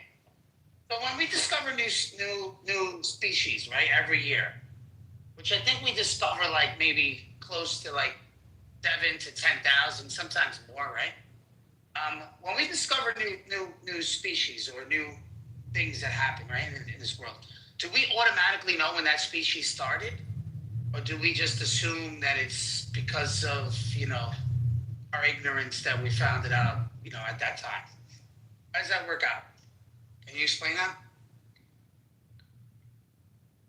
Smartass? When we discover a new species, we don't obviously think that it came into existence when we discovered it, right? Okay, so how do we know when it came into existence? You gotta study. How do we know when it came into existence? And how much studying do we have to do to get there? With a little. How much studying do we have to do to know the initial conditions for that thing to come about? This is a perfect way for you to explain evolution. Give it to me. Give me the business. I'm tired of explaining it to you. No, you didn't explain anything. You never explained nothing. You keep saying the same thing over and over again. It says nothing. So, like, I still don't understand it. You have to change your way to say it then. Find a better way. If you give a firestone or like a sunstone to a house cat, it'll evolve into a tiger. Try it. Like a Pokemon. That's Pokemon. That's my theory. That's Pokemon theory. Yeah, dude. Yeah, everybody.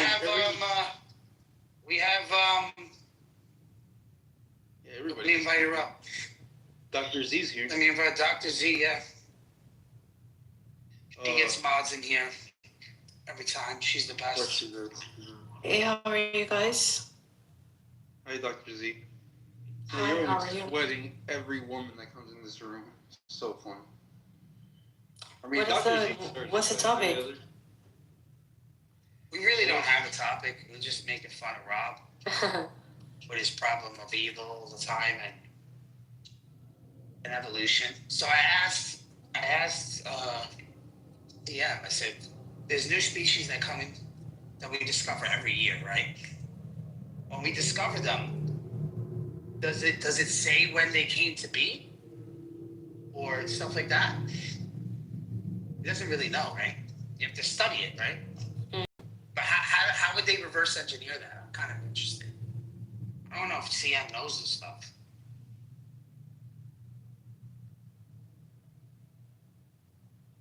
So CM, look at the last, few times that we discovered new things. Like last year or something. Give me something, bro. I don't get it. Why would you assume like you're supposed to know when the thing evolved just when you discover it? Because now it's sounding like it just came to be. There's no explanation for it. It just came to be. That's your explanation. Are you kidding? All that I should just believe the Genesis story. How is that? My explanation is that it obviously had to evolve. It didn't just miraculously, spontaneously, just begin. Oh, Dr. Z, I have some interesting stuff for you. Hold on a second. Let me share this with Dr. Z. Mm-hmm. On Saturday. Because what I did was I tried to reconstruct the creation story in the Quran. Mm-hmm. Using I told it to put it like in order, like how it is in the Bible. Mm-hmm. You asked ChatGPT? Yeah. Because the verses are kind of like this. It's not like one chapter. Mm-hmm. You know what I mean? Mm-hmm. But I found it like a new something interesting. That it look what it says. Really interesting. I didn't know this.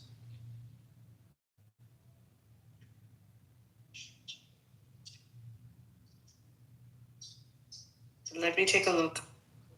Yeah, it's really interesting. Goes back to that oral tradition.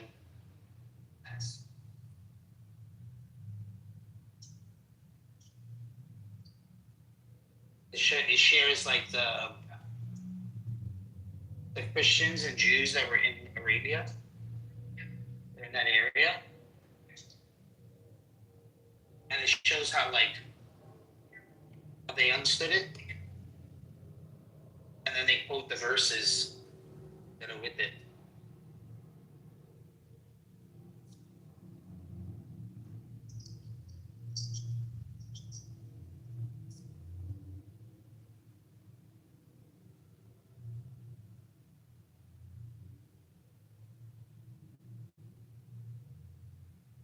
What is Jewish midrash? And think of it like tafsir. Oh, I see. Interesting. Talmud is the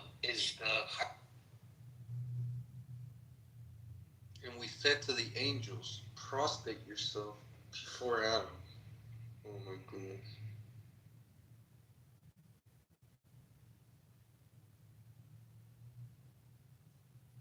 Hey Bart, so who's in your PTR, bro? But you know the soul sleep, like when you go to sleep, right? And then when you wake up, you do the first prayer. You know that they do the same thing. The Jews, the rabbinical Oh, Jews. tahajjud. Really? Yeah. That's why in the Quran it's just 3 prayers in the Quran. I think you get 4, maybe 4, but 3. No, 5. No, 5. They say that there are 3, but yeah, Oh, I see there are 3. 5. Different timings. Definitely 3. If your question I is see what is the definitely midrash, 3. Say it again. if your question is what is the midrash, okay, I can give you an example of that, and that would be like, you know how it is that Ruth is thought to have converted, okay? So these days, a standard process for conversion is, steps A, B, and C, but that's not written down in the book of Ruth, and it's not cited in the text. So the purpose of midrash is like to fill in gaps about, things that should have happened but did not. And there's a lot of different collections of midrash. Okay, some midrash makes it into the Gemara, and some of it does not. So, like if you read through the Gemara, it'll be doing a discussion about this point, and then they'll bring a story maybe to illustrate the point, and that's what you would call midrashic. And so, if you want to look up a collection of midrash, there's many collections of it, and so that's what you can do. Yeah, but it's very similar as it gives an explanation, right? The explanation of the verse or whatever it is, right? So it gives an explanation, but sometimes it dives into the story a little deeper. But the rabbis kind of put their little twist into it, just like the companions would give their explanation.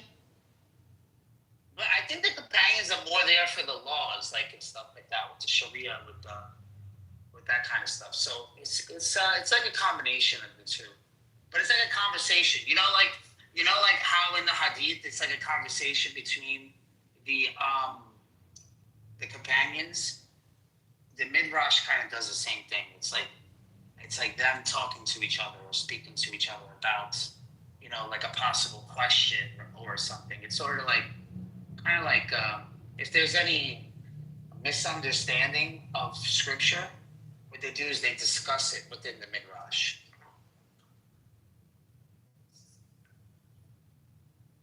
So I'll give you an example. So their Messiah, you see the Messiah the Messiah Jesus, right?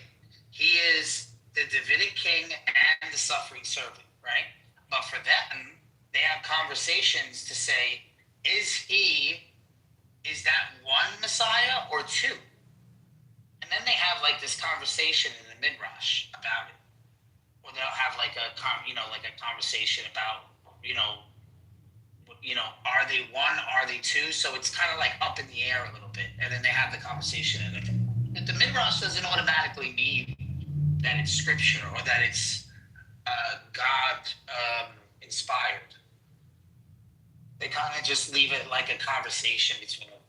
And then people kind of get an interpretation from it.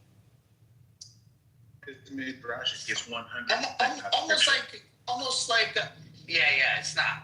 But almost like the tafsir, for certain verses, you'll have a couple of different explanations for it. Or it will have different, or it could have double meaning. or it can mean multiple things. That's kind of like what they're saying with that. It's like the same thing. Very similar to how the Jews do it.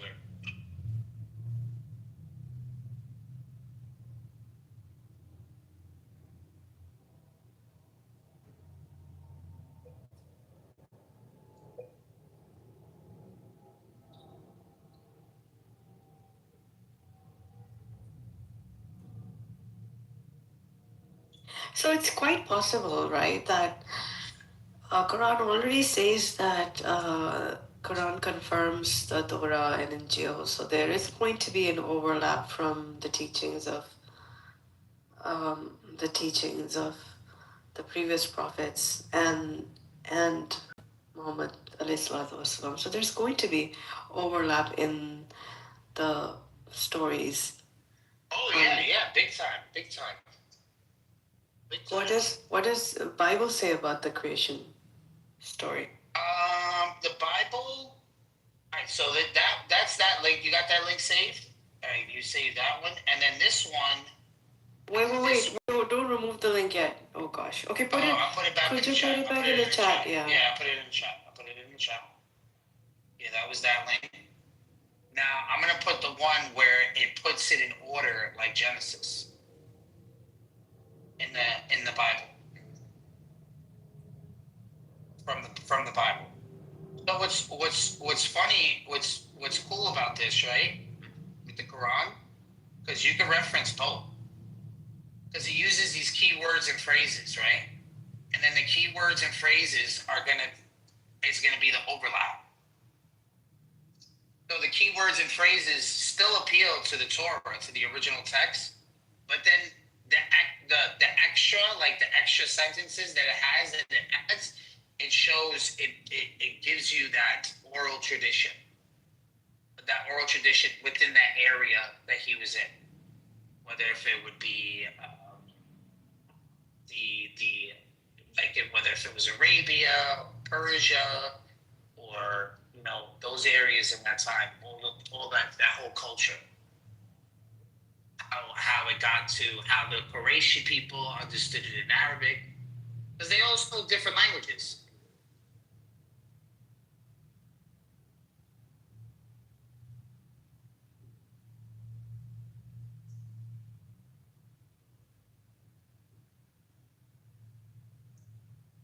That's like, remember, I forget what verse it is, when he says, don't take their interpretation or something, because it could be, because you lose meaning with interpretation. Like, if they tell you the story in Hebrew, right?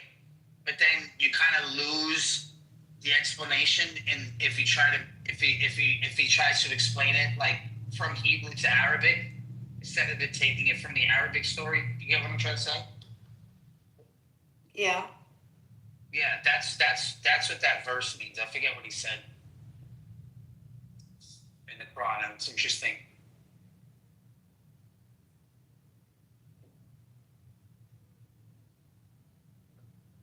But this also happens in the Bible in the New Testament, because Jesus is Jewish and he's from that area, right? So Jesus is using like these idioms, these Jewish idioms that we can only really know if we have possibly like sometimes a rabbi explaining it, like what it meant.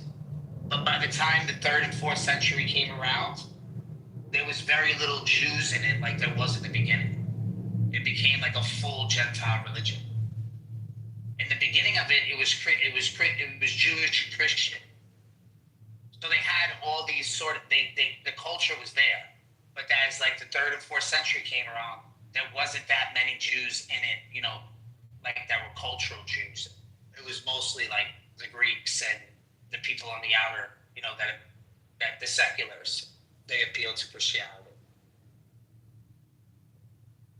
So by then they weren't really doing any of those Jewish traditions, like not eating pork or things like that, because they're not Jewish. They don't have to hold to those sort of beliefs.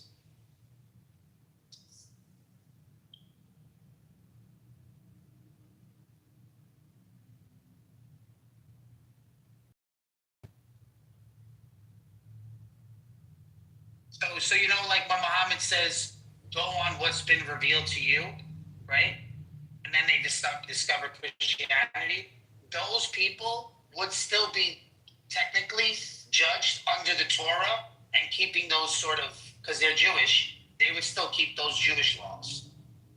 But someone who's not Jewish is gonna understand them as Gentile.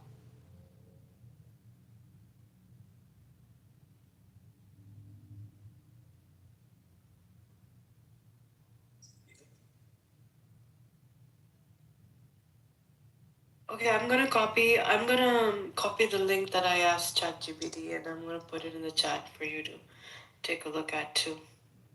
Yeah, what does it say? Yeah, read it to me, because I'm driving. Oh, you're driving? Yeah, read it to me. It's a long it's not that long, but yeah, put it in the chat. I'll read it. how? Well, don't read while you're driving. No. Somebody read it. Yeah.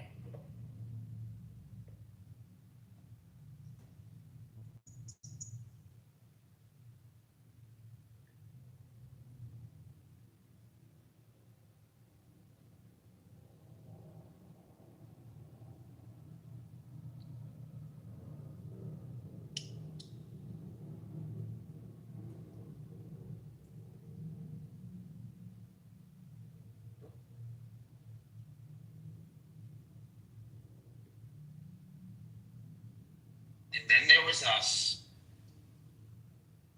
Come up, Simplest. What are you with a client?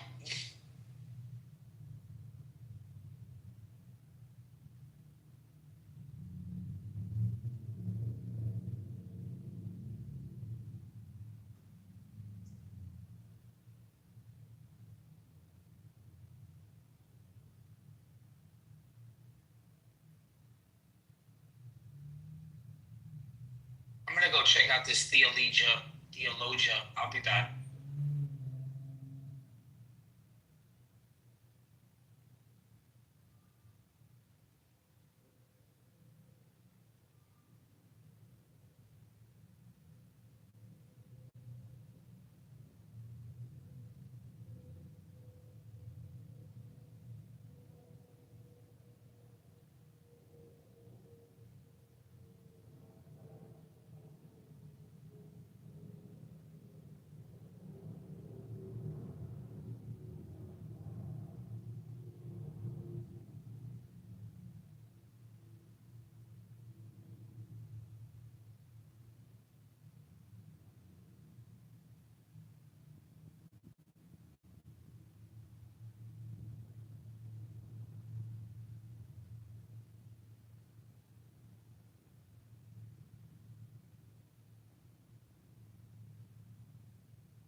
Daniel?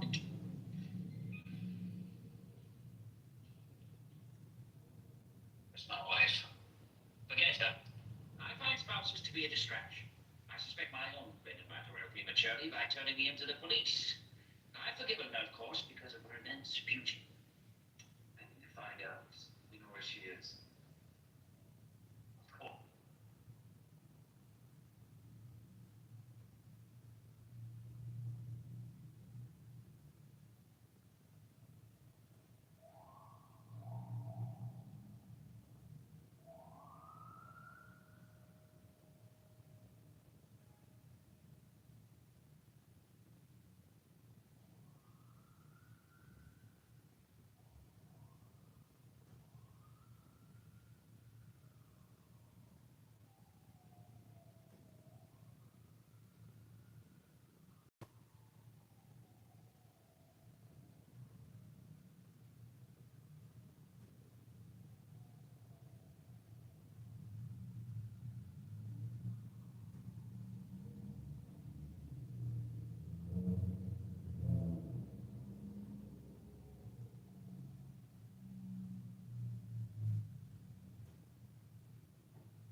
What's up, Yeshua? Yo, what number of the room is this for today? I just made another room, so it's on its own. Nice. Shut the music off. Just in here bullshitting. I was trolling the Jewish rooms. I told them the reason why Iran didn't attack the nuclear plant in Israel, because most likely Iran is planning to invade and take over Israel. Yo, they lost their ship.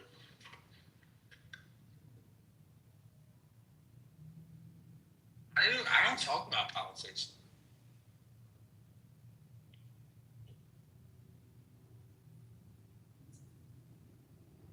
They talk about eschatology.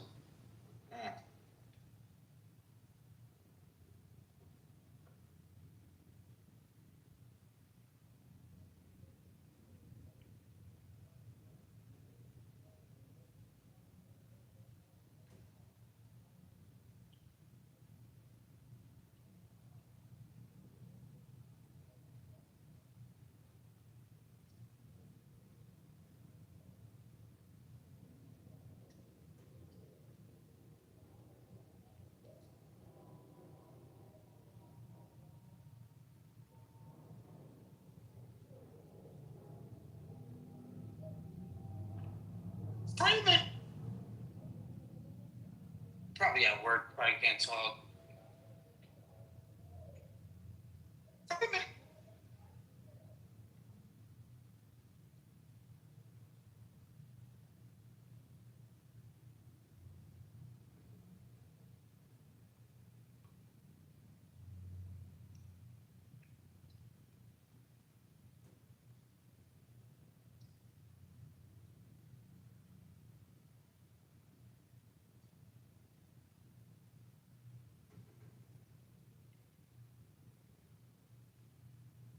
What if you put for the title, are the Hadith equivalent to the Talmud?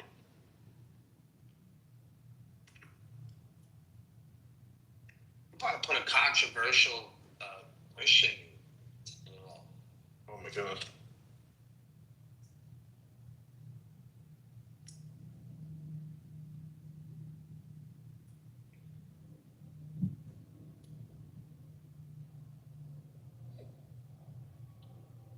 I don't know. There's a few of them.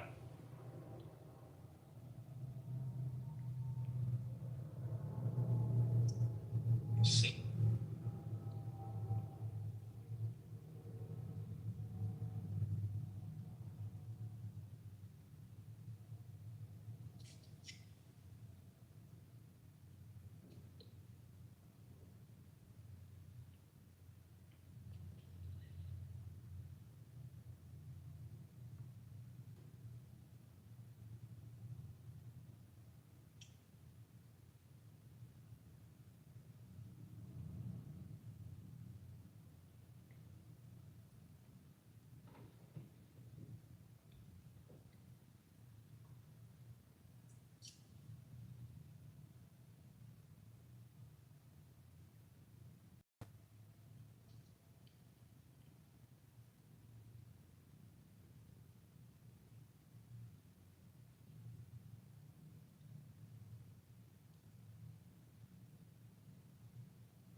The average nigga I don't understand it. The average nigga is fine and makes $45,000 a year. Facts. The average nigga cannot pop it.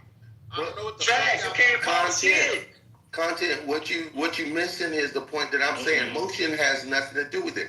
Men can say, bottom line, 5'9", making $40,000 a year. He can say, "Hey chick, I don't need you. I can be single. Word. I don't need you. Or I don't need to call you back. I don't care. I don't need you for anything because I'm gonna make this happen for myself. So- I don't need you to show up or nothing." So this is delusional nigga. This delusional nigga out, right? So Pete's. Let me ask you a question. You there, brother? Yes, sir. I'm here. Are most men out here taking what they can get, or do they have their pick of the litter? And this is the point I'm trying to make here. They are literally taking what they can get. Like, and that's what I'm saying, bro. Clubhouse, man, the first title that content created today, man, you really shouldn't have changed that title. What we notice is, man, social media makes people think much more of themselves than what's truly going on in their world. A lot of men are not having their pick up the litter with gorgeous women to the point where they could tell a woman, "Yo, listen, I'm either going to get head on the second day of knowing you or else." Like, men are not having that power. You got to be a special someone to talk like that. Hold on. So let's get this right. So in this whole conversation, I didn't know this was a shallow conversation, that we were only talking about attractive women. We're not talking about women in general. Oh, we out here talking about the big girls and shit now? My nigga, we talking about all women, correct? Because all of the average nigga can't even pull this bad bitch. Welcome to the conversation, nigga. What I'm saying to you is this, then who is average? We're talking about quality. Bro, that's what we talking about. I'm Also, not talking about women? the women that GA pay for sex. I'm talking about the quality women you can pull off your face card in your conversation. Oh, so you talking about that joint? Yeah, I still talk about that ain't shit. I'm telling you, that got a job. If that woman got a job, and that woman got a career, and she's helping pay those bills, and most men, I've said this on multiple stages, that most men cannot sustain themselves in society. They just, That's a lie. That they cannot, GA. They can fucking not. That's a lie, bro. I hate that y'all keep saying that. This is dumb. That's a lie. Most households in America are dual family income. Because they choose to be. They cannot do it on their own. This a lie. Are you laying up under a rock somewhere? It's no. I'm a financial. Hold on, Rico. Rico.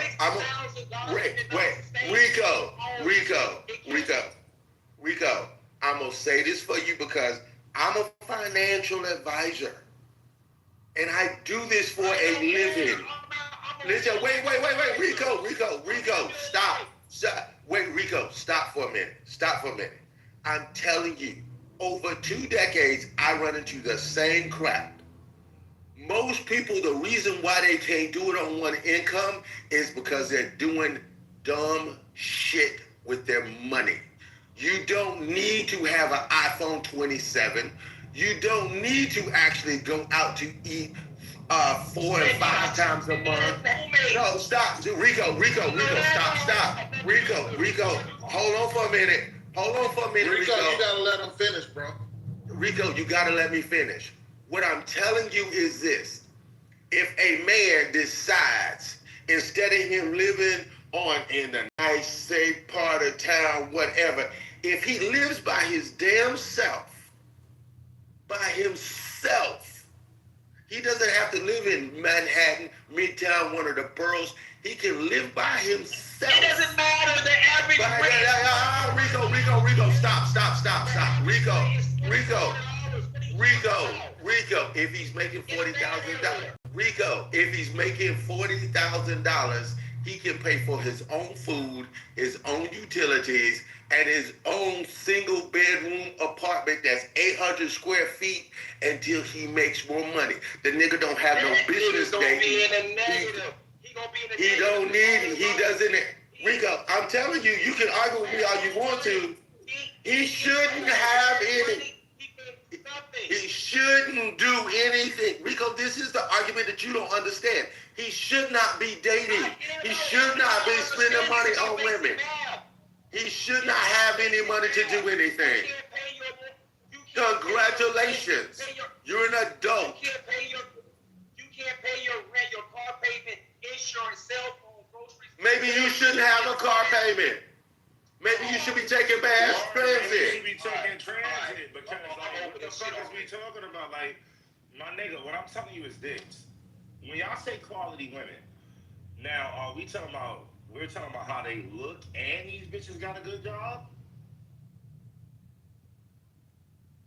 Because that is all I was trying to They don't want the women to have a good job. They want the women to come through without a pot to piss in. Every single man that work regular jobs, they cannot stand to live by themselves. Even if they with another man, they got a roommate. My nigga, what the fuck is Maybe he should have a roommate.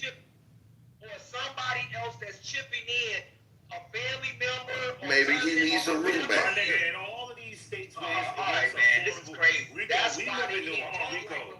Rico, we live in New York. So I can understand you saying that in New York, but some of these other states, Florida is worse. Florida's worse than. You need to live in Alabama, Mississippi, or Tennessee. Mississippi, Alabama, Selma, Alabama, all of these places. Come on, bro. What are we talking about? The cost of living is low. Men, Rico, men live alone. You have men that have their shit together, and they live alone, and they don't need a woman. Not making no $40,000. Yeah. Let's just ask this real quick, just so that I can get an understanding of what people are saying here in the room real fast. What percentage of black people between the ages of 20 and 34 live alone? I don't know. I don't have no data for that, so I can't answer that question. Yeah, I want y'all to start looking into that. I want y'all to start really looking into how many people actually live alone and could afford it. Still stay with their mom. A lot of y'all niggas still stay keep real with their mamas. A lot of these niggas still stay downstairs in the basement. Cut it out. A lot of these niggas. But they should. They should. They should. Because finances won't let them do it, G8. So when they meet a woman, they go half and half with her. They shouldn't be dating, Rico. That's my argument. I'm talking about a woman that they're in a relationship. They shouldn't be in a relationship. They shouldn't be in. Hold on, real quick. You're changing it. Hold on. Because I'm here to listen. GA, how much money does a man need to make a year before he should be qualified to date? He needs to be able, and you know, Jay, I'm gonna be fair. It's not the same everywhere, but wherever he lives, he should make enough money to actually live in, and I'll say it really simple. Actually, it increased. Hold up, look at this. The numbers he was talking is 13.2%. In the 1970s, it was 5.6% because mad men was getting married. Yeah, in 2015. See, so my point is, no matter what state you live in, that number's gonna change. So I'm not gonna give you an arbitrary number, but what I'm gonna tell you is this: he needs to actually live in he needs to make enough money. Oh, it's 28% of men. Yeah, he needs to live in it. He needs to be able to support himself. He needs to make enough money where he can live in a place. His actual income can support himself, support whatever lifestyle he wants by himself before he starts dating. I say this all the time. It's this simple. He needs to live a lifestyle on his own paycheck that is a lifestyle that is attractive to a woman. I'm not saying, and whatever woman that attracts, that's your level, bro. That's your level. If you live in a single bedroom or 1-bedroom apartment and you drive a Toyota Camry, whatever woman that's attractive to, that's your level, bro. That's your level. This is crazy. Now, that's your level. If I don't mind my accent. Yeah. This is where I kind of get confused, right? I don't believe that women work the way money works. What I mean by that is, I believe that a man living in Brownsville, Brooklyn, New York, can still get him a gorgeous woman. Just the same way that a man that's playing in the NBA can get him a gorgeous woman. I don't believe that the amount of money that we make determines the prettiness or the caliber of woman that we date. Do you guys agree or do y'all disagree? I agree. That's what I'm saying. Like, what the fuck are these niggas doing? Like, the only time it changes pieces if they want to then start to make nigga, I'm not even looking for women. If she decides to be in a serious relationship, young bitch, that's when the money thing is going to turn around. That's all I'm saying. GA talking about if he got a Camry, he live in some like anybody with a good mouthpiece can go get a woman. But if you ask that woman to be in a committed relationship, it's going to be other things she's going to start considering. And usually, as women get to be older, these things change. So what I'm saying is, a lot of men that are coexisting in domestic partnerships with women, whether men want to admit it or not, they need those women. They need them. And so, what does that play to? That plays to the dynamic within the home. Anytime a man can carry the total weight of the house, he can talk different. If a man got his bills on auto pay and that shit is coming out religiously and she ain't stressing for nothing, there's really nothing to discuss or to talk about unless he's just doing some shit. You got niggas that pay on, but Rico, that's not what I'm saying. But there are men that, listen, just hear me out. There are men that pay all the bills, Rico, and women still walk all over them, Rico. That doesn't have anything to do with how you let women treat you. It is something inside of you that not you, Rico. I'm saying the men that you talking about. It is something inside of them that makes them niggas feel insecure about it because there's niggas that pay all the bills and they still allow their talk and move weird. I just seen a nigga walk into the club. A lot of these married men are married by definition. They're married, but they are not leading nothing. They're not leading. Hey, Starscream, give him that. Give him what he's saying. Let's go with Rico's premise. Let's say, okay, half of these men, most of these men are not paying their bills and they go half and they don't have no say in their relationship. I'll give you that, Rico. Here's my issue. Who told them to be in that relationship? Who forced them at gunpoint? Nobody. Okay, that's my point, Rico. That's my point. You don't have to be in that situation. I have no pity for men that are in a situation where a woman's paying half the bills and you have no voice. You did that to your damn self. Shut up, suck it up and deal with it. Because you don't have to choose that woman. Okay, all right, I'm gonna tell you something. Here, my boss, right? Just look at me, Jay. My boss, get me out. My boss told me this. I said, yo, we had the same thing. Yo, my boss, right?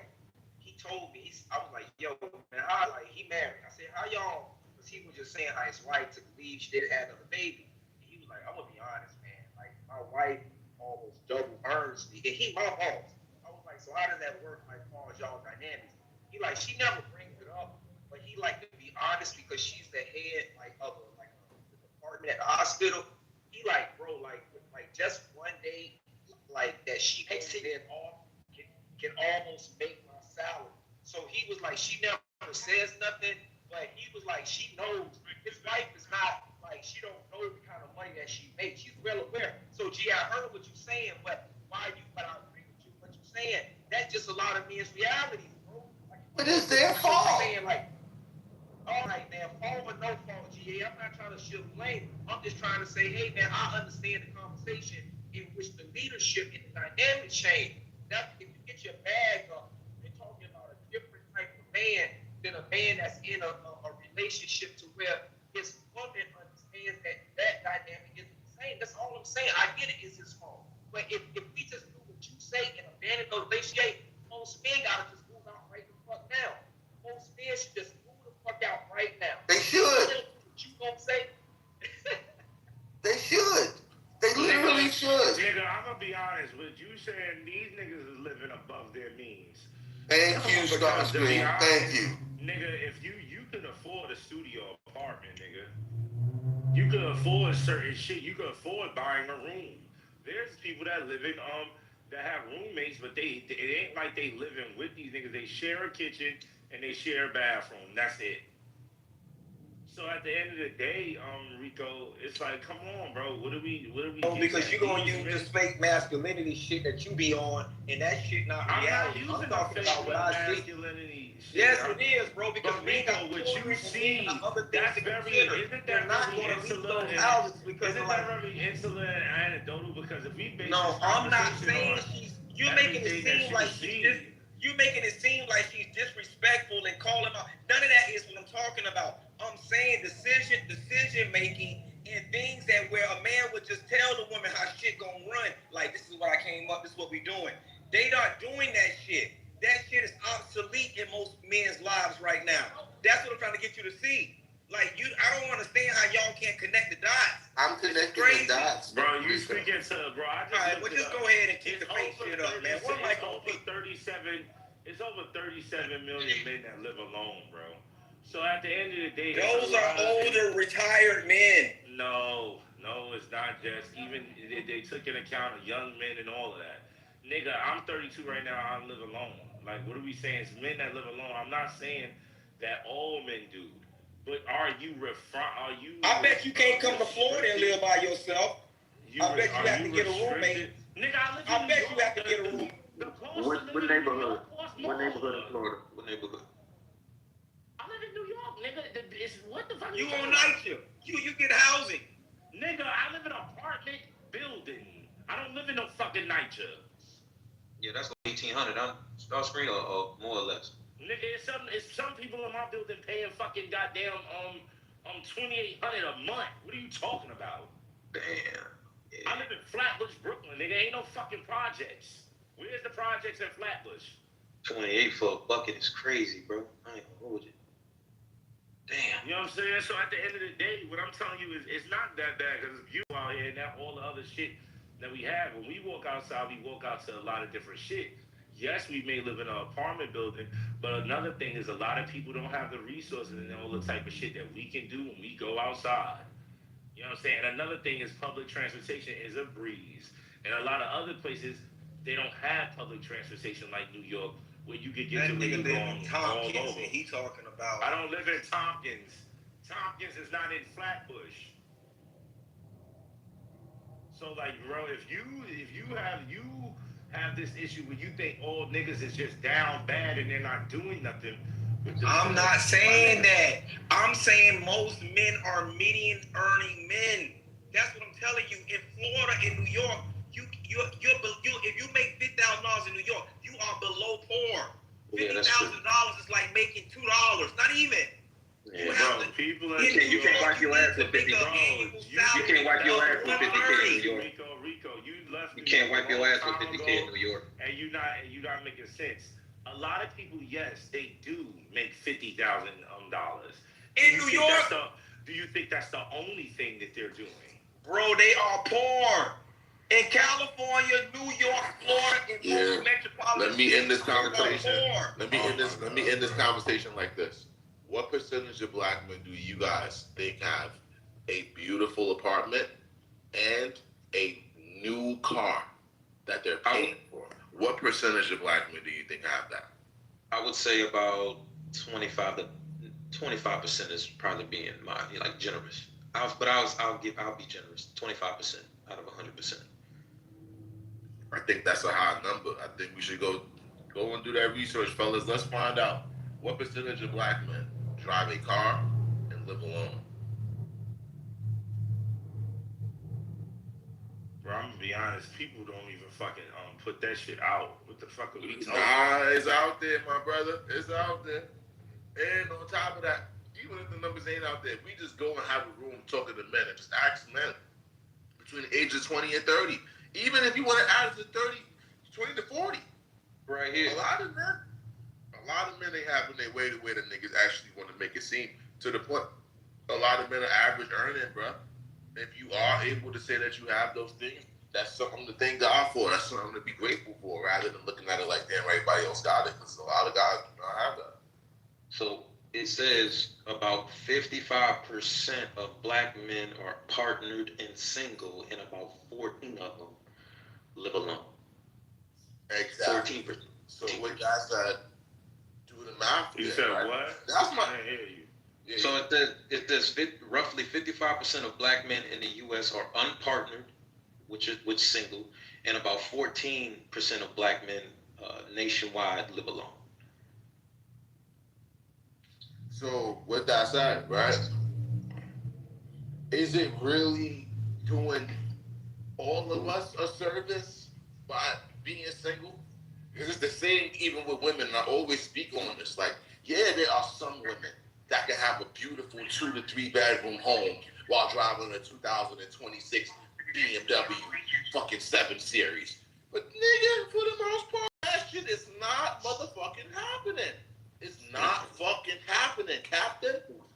So it's the same with men, right? When you look at those numbers, it's like, damn, all right, so over 50% of us are single, but only a little over 10% of us have our own place. So is it really benefiting men to be single? I mean, that depends on you. That's gonna be case by case. It depends. Some men want to be single. Nah, see, I don't think it was that low, piece. I didn't think it was that low. I want to wake this up, and I'm pretty much saying. First of all, bro, you gotta make sure you gotta take into account that shit because, bro, I ain't never in my motherfucking life signed up for no fucking survey and told these niggas, do I have a car? And that where do these numbers come from? So let me explain to you where the numbers come from. Every time that a car is bought in America, it has to be written down. These people understand who's buying things. Even if the buyer doesn't want to write things to tell a lot of people what they're buying, you can still figure out where these things are going. We can still figure on some G shit. We need to have a black man challenge and literally ask black men to PTR their cars that were made in the year 2023 or up. You'll see a lot of motherfuckers is not about to come to that room PTRing cars, bruh. But you said because niggas don't, so niggas didn't buy a car. The point I'm saying is even if you didn't report that you bought a car, it will still be reported. And here's my thing, right? Here's my thing. And I'm kind of speaking to GA's point, but I'm actually going to kind of go a little worse with this shit. Men and women have to learn to humble themselves. No matter who you are in a relationship, you are going to compromise some. No matter who the fuck you are, you will compromise some. With that said, I think it's kind of stupid for men that can't afford their own place, that can't afford to live life that they want, to be out here popping it and talking like, yeah, I'll never be with a woman. Yeah, I'll never be with a woman. I'll never. It's like, that's kind of weird, bruh. It's kind of weird because it's one thing if you got it on your own. So you can pop it. Like, yeah, you know what, nigga, fuck that. Nigga, I bought myself a BMW. My mom, I just bought her a car. You know, like, you living your life, and I get it. But it seems like on this app, most of us act like that. Most of us act like our lives are beautiful, no women involved. But the numbers say a little different, you know? So my thing is, man, I'm going to just kind of wrap it up here. You have to compromise. And if you don't make a certain amount of money as a man, to the point that Rico was saying earlier, the less amount of money that you make as a man for the most part, if you're trying to be in a long-term relationship, you're going to get spoken to a little crazier. The less you got, the crazier that you're going to get spoken to. That's just the truth. Here's my thing. If you know that you only make that amount of money and you're going to be getting spoken to crazy, rather than trying to reinvent the wheel, just get with it and leave us alone. Go find you a woman that's going to curse you out every now and then and go be happy, bro. If you don't like that, go get a job that gets you more money, go rob somebody. That's what is peace. Now, see, that's the point that I'm making. You don't have a right to complain when you put yourself in that situation. I can tell you, and I've been saying for 6 years on this app, bro, go and get a life that you want will be attracted to. Stop complaining that you want women to be agreeable and be respectful to you because you can't actually support your own damn self. You don't need to be dating get the hell out the pool. You have no business talking to women. You don't qualify yet, bro. You can't support yourself. You need a woman's purse to support your life. You don't qualify for a date. Sit down. You can't even support. You don't deserve respect. You can't even support yourself. How dare you have an attitude that women don't respect you or they don't respect you as a leader? You can't support yourself. And that's most so y'all saying niggas out here go looking for support help. yourself and shut up about women being disrespectful. You talking to all married men then? You talking to majority married men? I'm not talking. Nah. Hold on. I'm just talking about men in general. I can't. Well, they fall to that category, GA. Hold on, Rico, because here's the thing. Married men, we got a whole nother speech for them. We ain't even addressing them yet. We talking about the guys that don't make the money like that try to come in the barbershop and say shit like, oh, well, I don't deserve to hear a woman be rude to me. Bitch, nigga, you do. Bitch ass nigga. Now move, nigga. Go get me a motherfucking Dutch, bitch asshole. It is what it is, my brother. You ain't making money. You wish that your woman respected you and you know she doesn't. Don't bring the problem to me. Go to a therapist. Alright, so Bro, it ain't my fault that you don't get respect for Pookie your and Ray fucking Ray, but woman, that's the nigga. thing. That's the thing, Peace.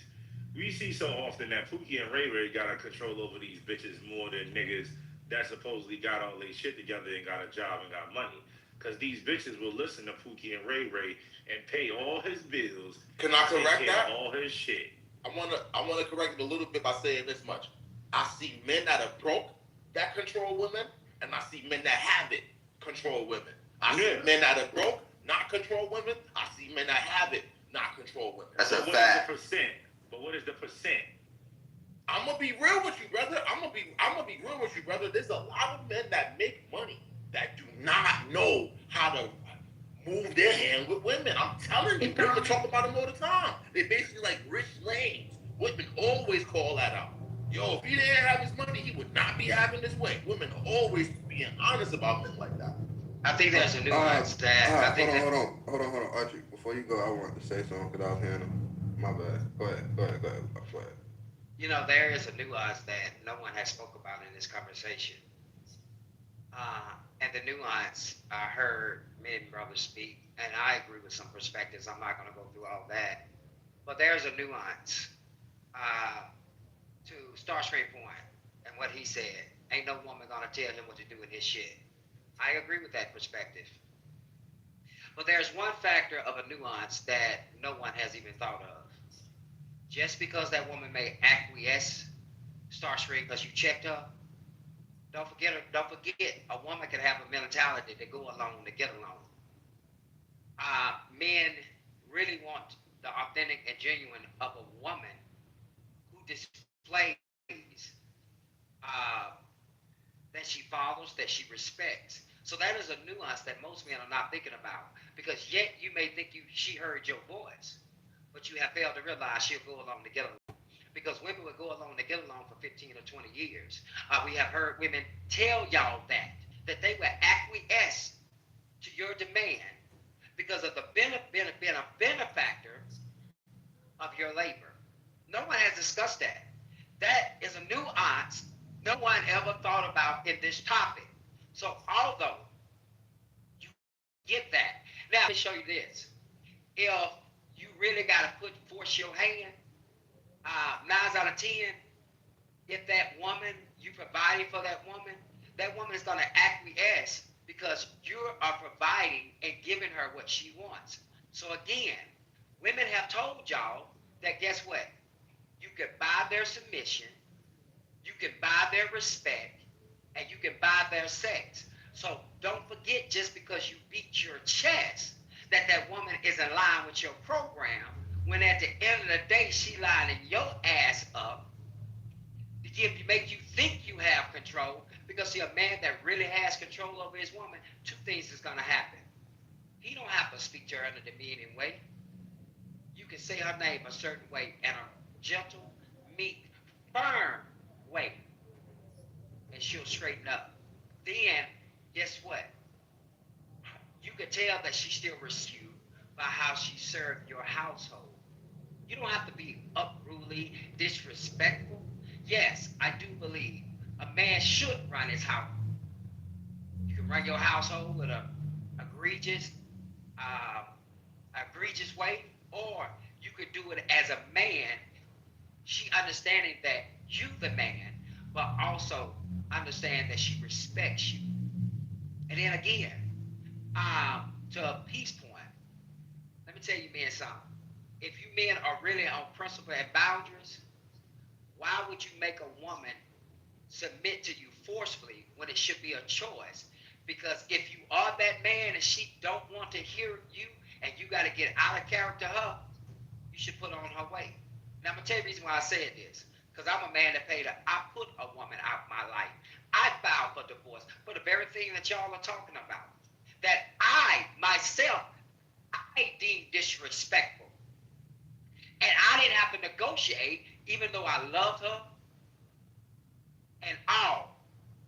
I paid her to leave out my life. Because you know what? It wasn't gonna hurt me to give you 7 fucking figures and go almost broke because the respect of who I am as a man I value than to tolerate a woman that's going to go along to fucking get along because I can recognize the behavior, the mindset that a woman is, and that's the nuance. Some of you men would not recognize that a woman is going along to get along because you're going to buy everything that you want from her and she's controlling and leading your ass.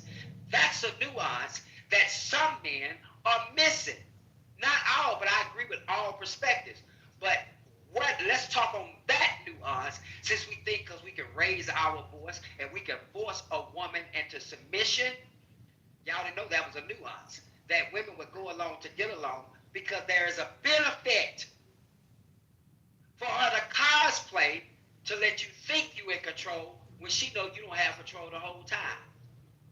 And you buying it. A woman that really gonna follow you, she wake up every day and it's a fucking choice that she's gonna follow, respect, and honor you. And all you gotta do is just say, if you see her, you find disrespect, all you gotta do, for example, hey Lynn, that's it. Because the tonality of your voice, your character, and aura, and you would never have to disrespect her. That's how you get real respect from a woman. But notice, don't forget about that nuance I spoke about.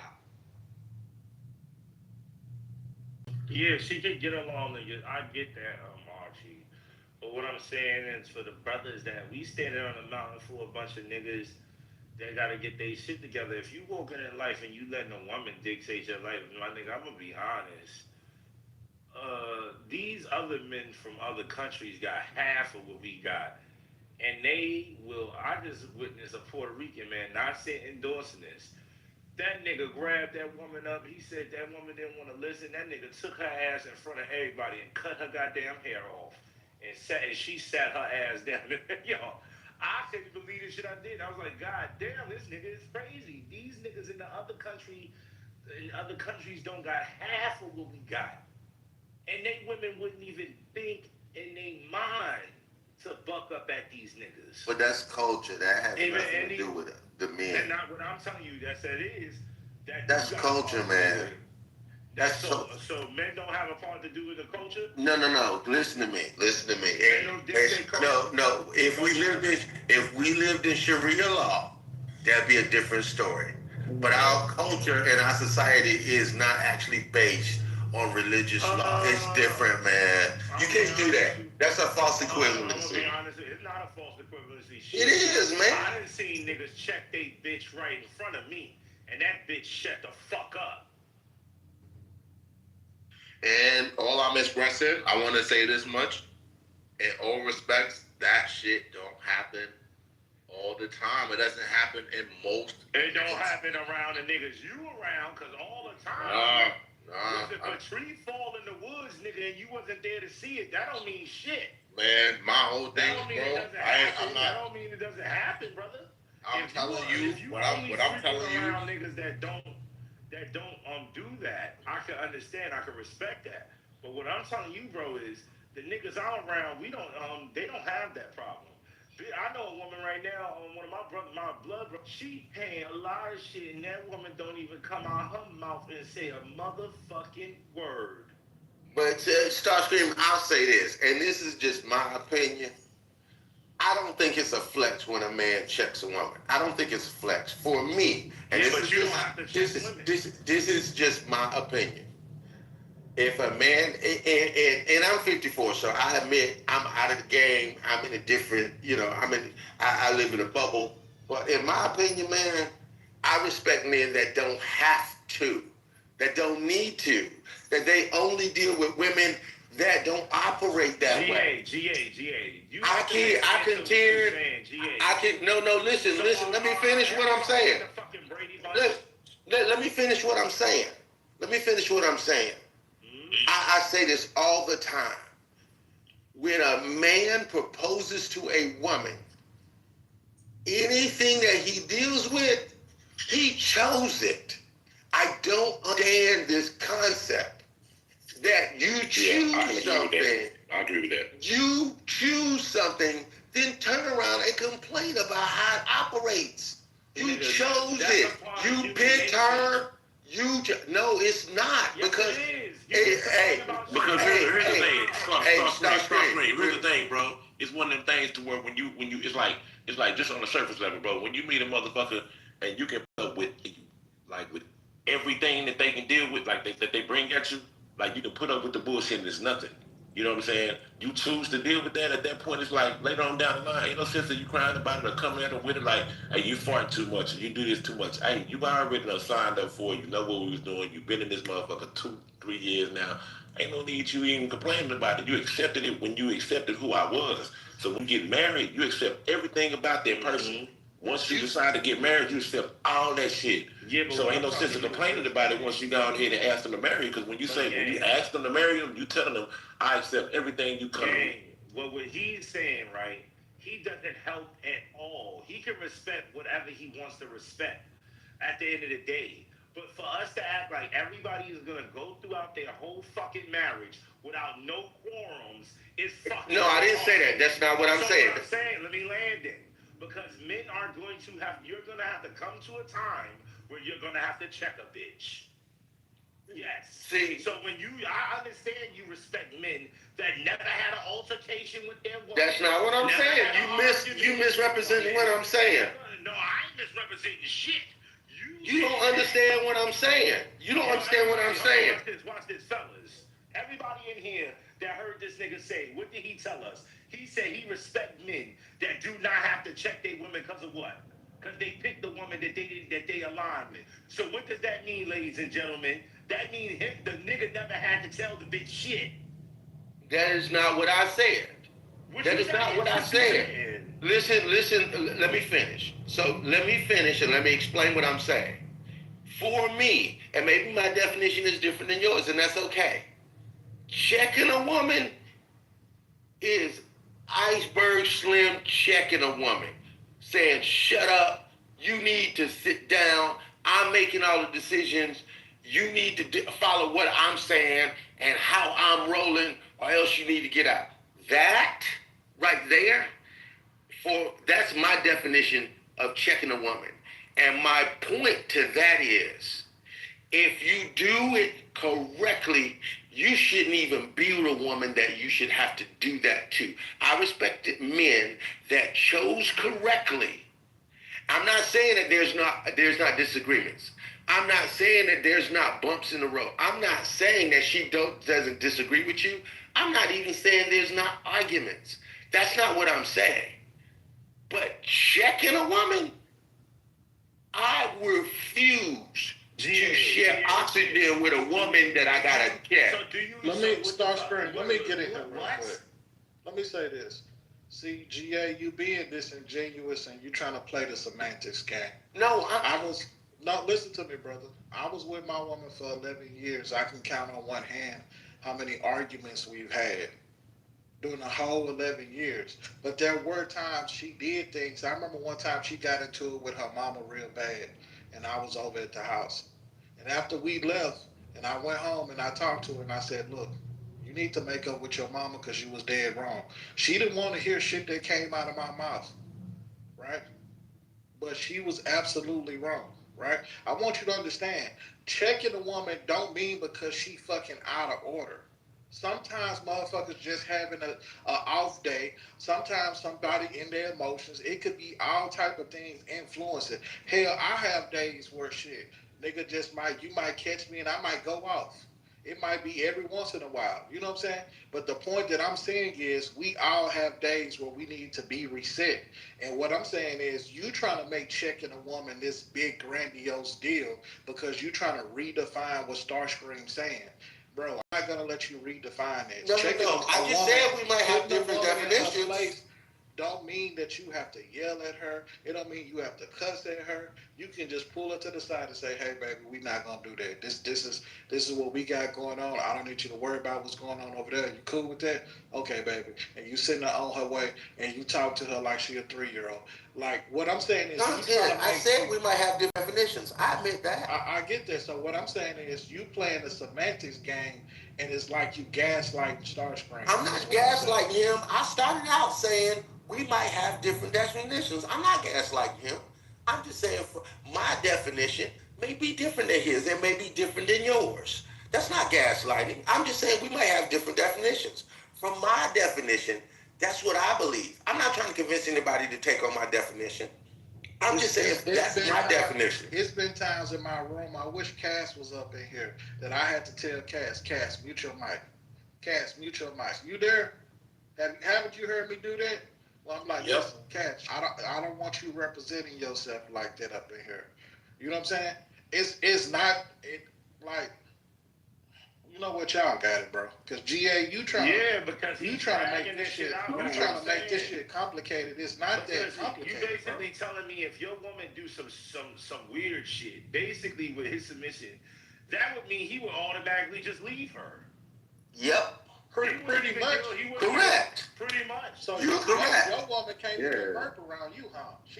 She might as well just. Now y'all being hyperbolic. That's not what I'm saying. Now y'all being ridiculous. Now y'all being ridiculous. And you get what I'm saying? They being. So do you ever tell your woman anything?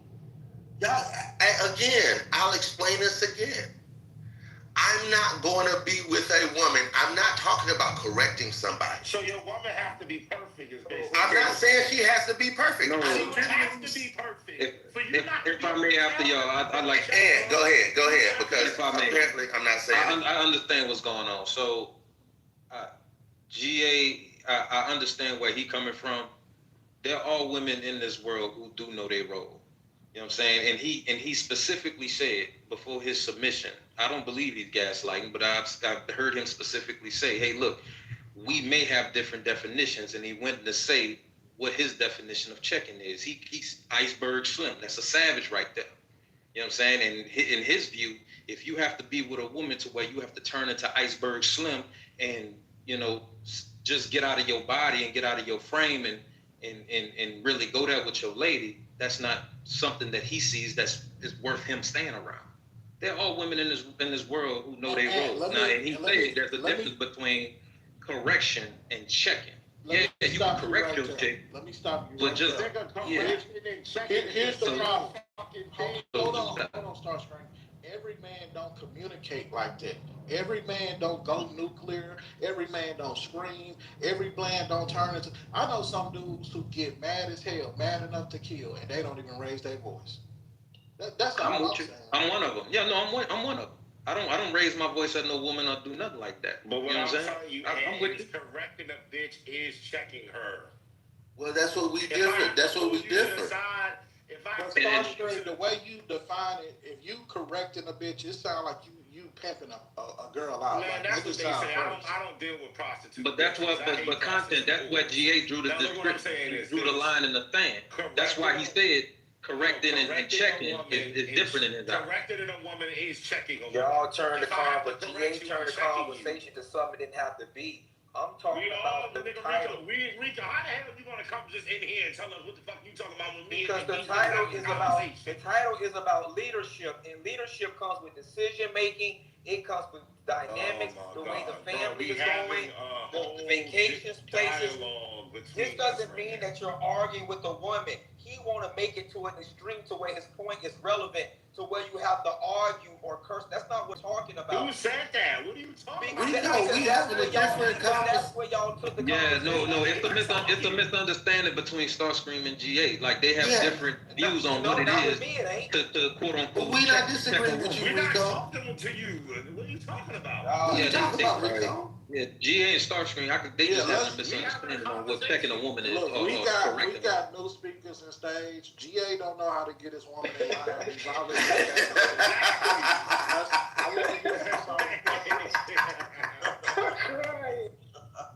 I want to hear from Uncle Caleb and Northside. Listen, I think it's time to give these women what they want. Y'all want to run a relationship? Listen, baby, I won't touch a bill. What you need me to cook? You know what I'm saying? You need me to cook something? You need me to rub your feet? What do you need me to do? You know what I'm saying? I'm going to let you handle everything in the household. I'm going to be submissive like said. You get what I'm saying? I'm going to come in and I'm going to just let you tell me what I should be doing. I'm just going to watch Zeus Network all day. I said worry about going to the spot.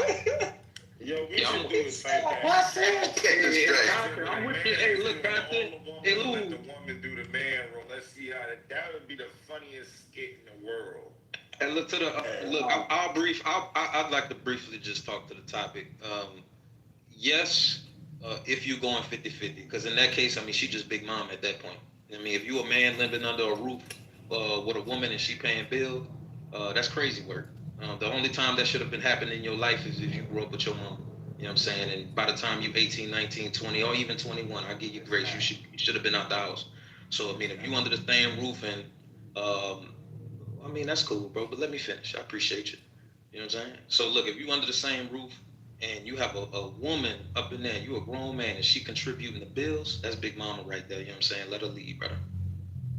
Yeah, that's bullshit. Everything just said bullshit. But 70% of marriages are dual income households. And what are you talking about? Most men can't even pay the. What are you talking about? Y'all like to come on here with this bullshit ass thing. That's why I don't respect some. I'm telling you, I'm telling you that most men. You're gonna most men can't do. Let us know. I'm telling you that. I'm telling you over 7 at some capacity. We don't know if it's 50, 40, 70, 30. We don't know. But we know that and those people, the economists have said that those families barely have $2,000 in savings. And they have good jobs and working together. Inflationary costs of where we at in the economy has broken families down. Like people are using maxed out credit cards. So you come over here talking about she should be in your house like that's unless she's your mom.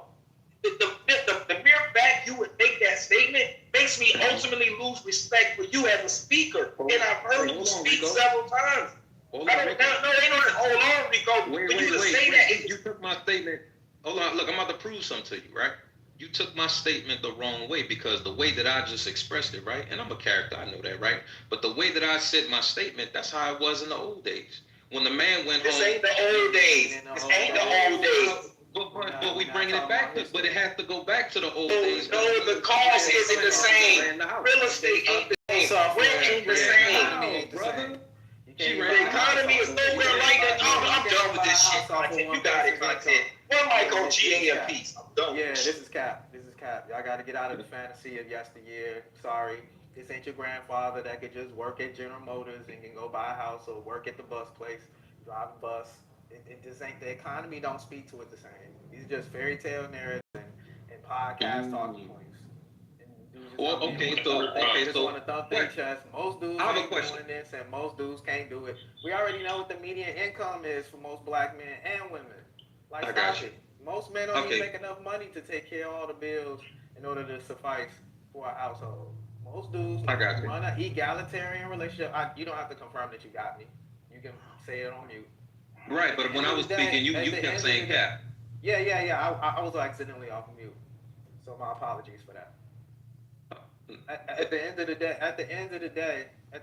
day, it's all cap. So if we on Clubhouse to talk like we on Fresh and Fit or on some type of podcast, then cool. I'll move to the side and we can talk about all the weirdo, goofy bumper sticker things. But if it's men and we having real conversations, what it sound like, we gonna speak truth to power. And we're gonna put our egos aside and all these kind of weird, like, man hate women podcasting talking points that are kind of inflated and over exaggerated on both sides of the dynamic. So yeah, I like to get back to the real conversation. All right, well, shout out to Sid for once in the blue moon coming through with some real shit. He rarely do, but this time real quick, I got a question for both of y'all. Look, quick question. I got a quick question for both of y'all brothers, right? Look, quick question. I got a quick question for both of y'all brothers, and this is serious.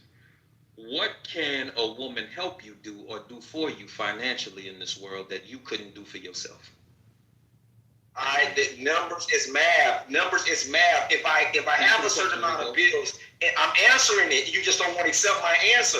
If my money that I make, if I total my bills up, then that's just simple math. So with her, helping me financially is something that we can sustain. And the fact is that my money, if I only make $56,000 a year, it's not enough money to sustain the mortgage, the lights, the car payment, the insurance, the grocery, the toiletries, the cell phones, whatever else is coming along with that. You got kids and what they need and clothes, whatever. It's just the math just don't math enough. If I could look at a $20, if I could look at a $20 bill and blink my eyes and then it become a $100 bill, I'll be doing this shit every day in my existence. Doesn't work that way. I did answer, what can she help me do? She can put her money with mine and help bear the load that I can't carry on my own.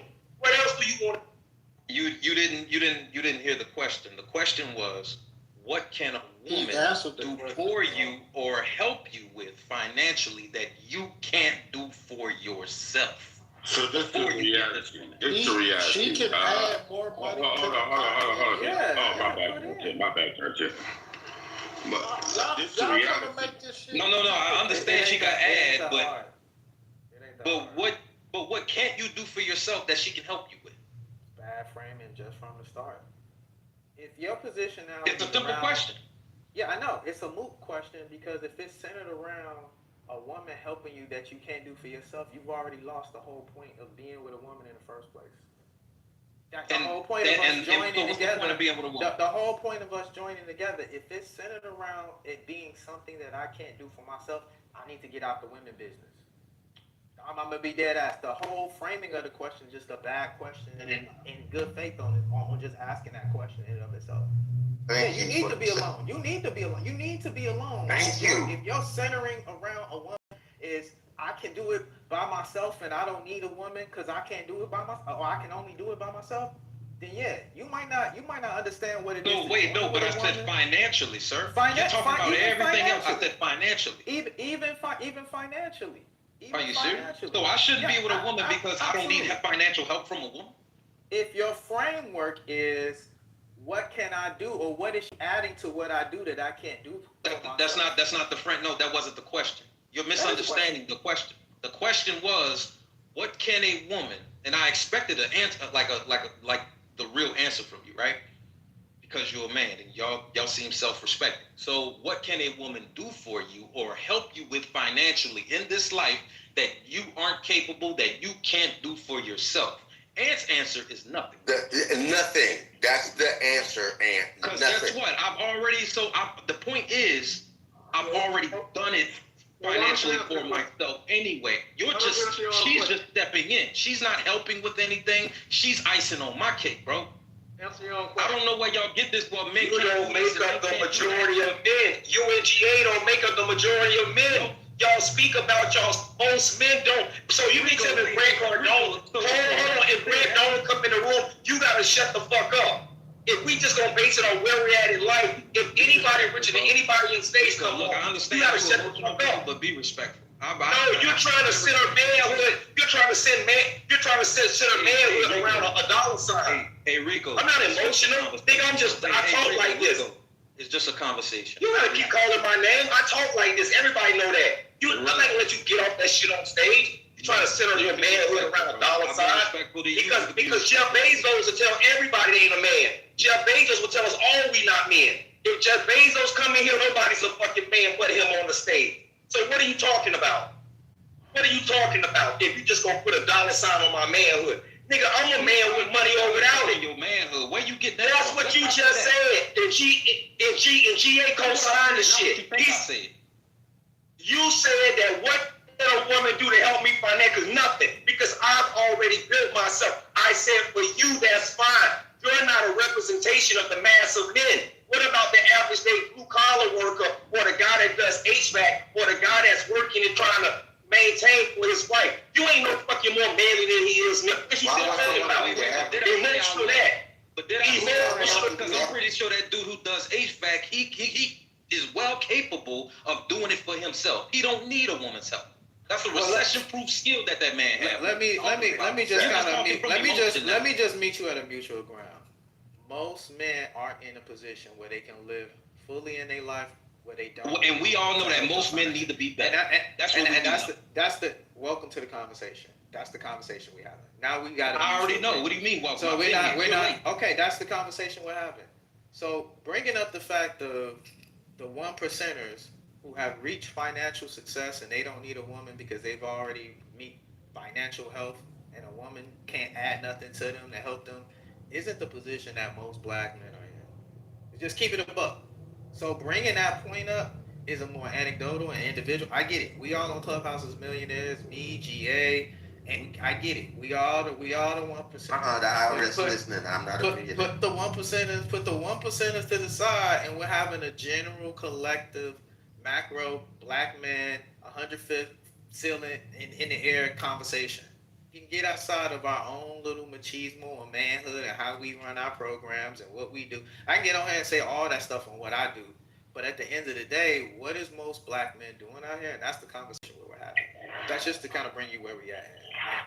You can speak to the perspective. Most black men to that. If you can speak their perspective to the collective support their own self and do it on their own by themselves financially in these United States. If that's what I'm hearing, then all right. That's the conversation.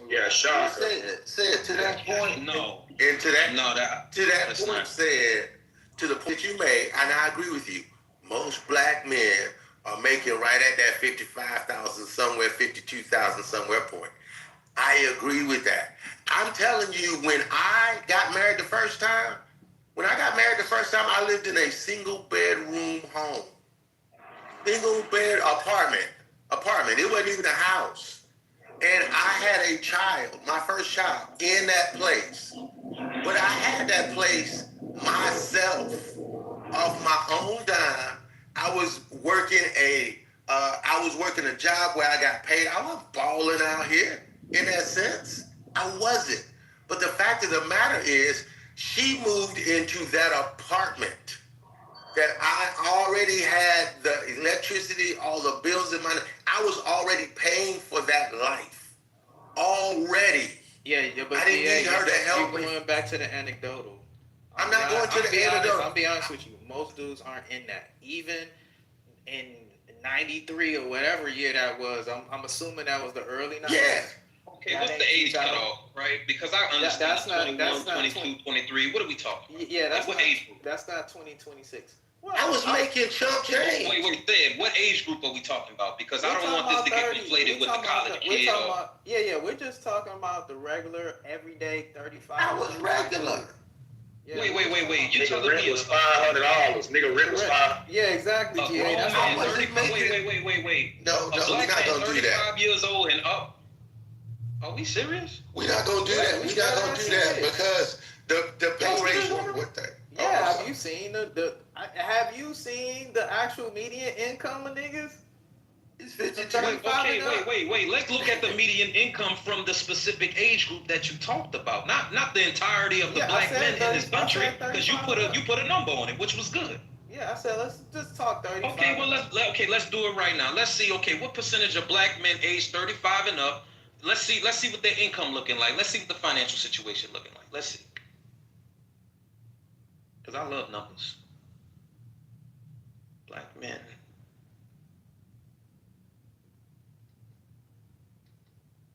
It's conversation proves how far off and unaware for GA, for you to be a man and say you act that you specialize in numbers. I don't know if you like know what the inflationary index is currently in this country. Bro, don't do that. Don't do that. Don't do that. Don't do that. I'm asking. I'm saying if you, but then you would be on the other side. You would be on the other side of this argument because you would understand that most young men are suffering. They are struggling to keep their head above water in this current economy.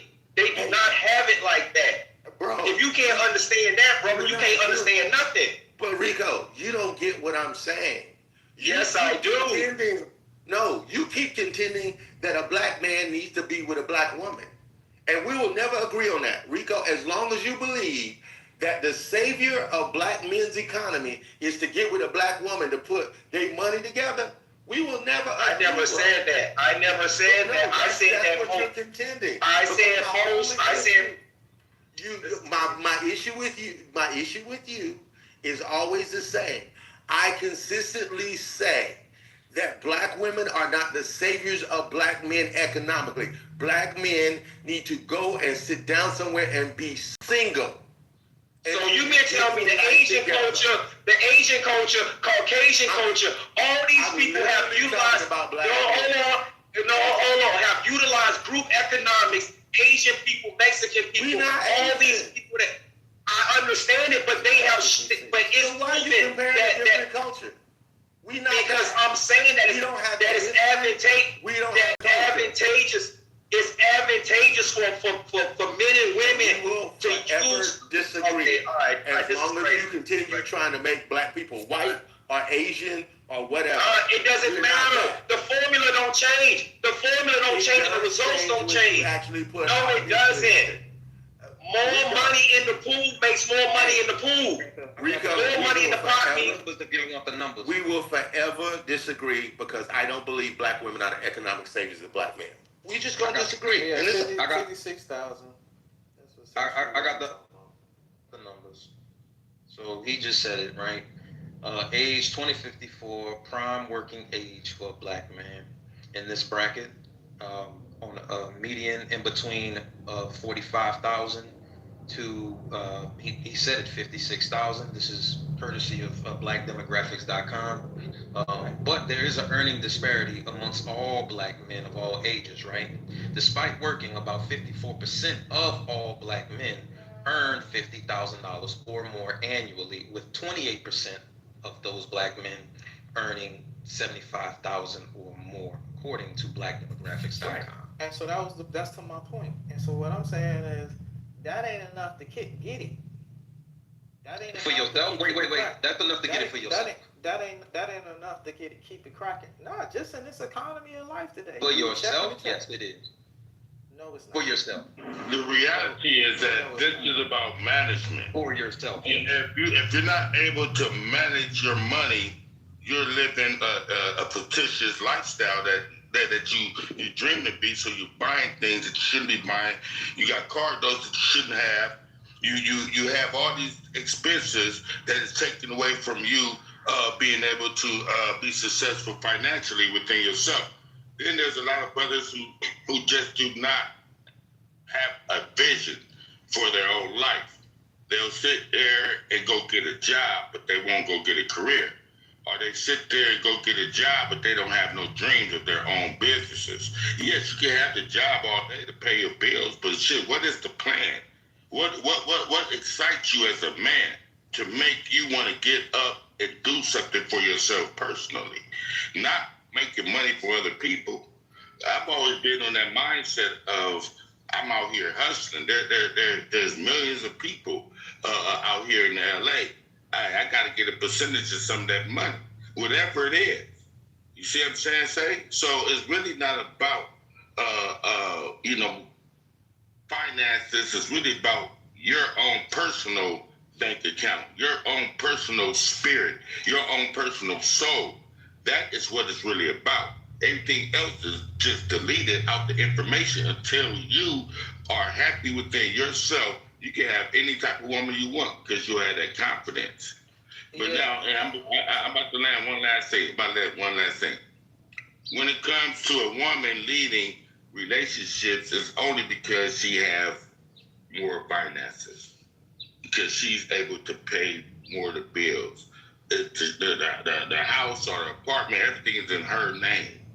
You know, now if it was the opposite, a man should already have these things in his name before he go find a woman. Thank you, Caleb. Thank you. And he should never, ever.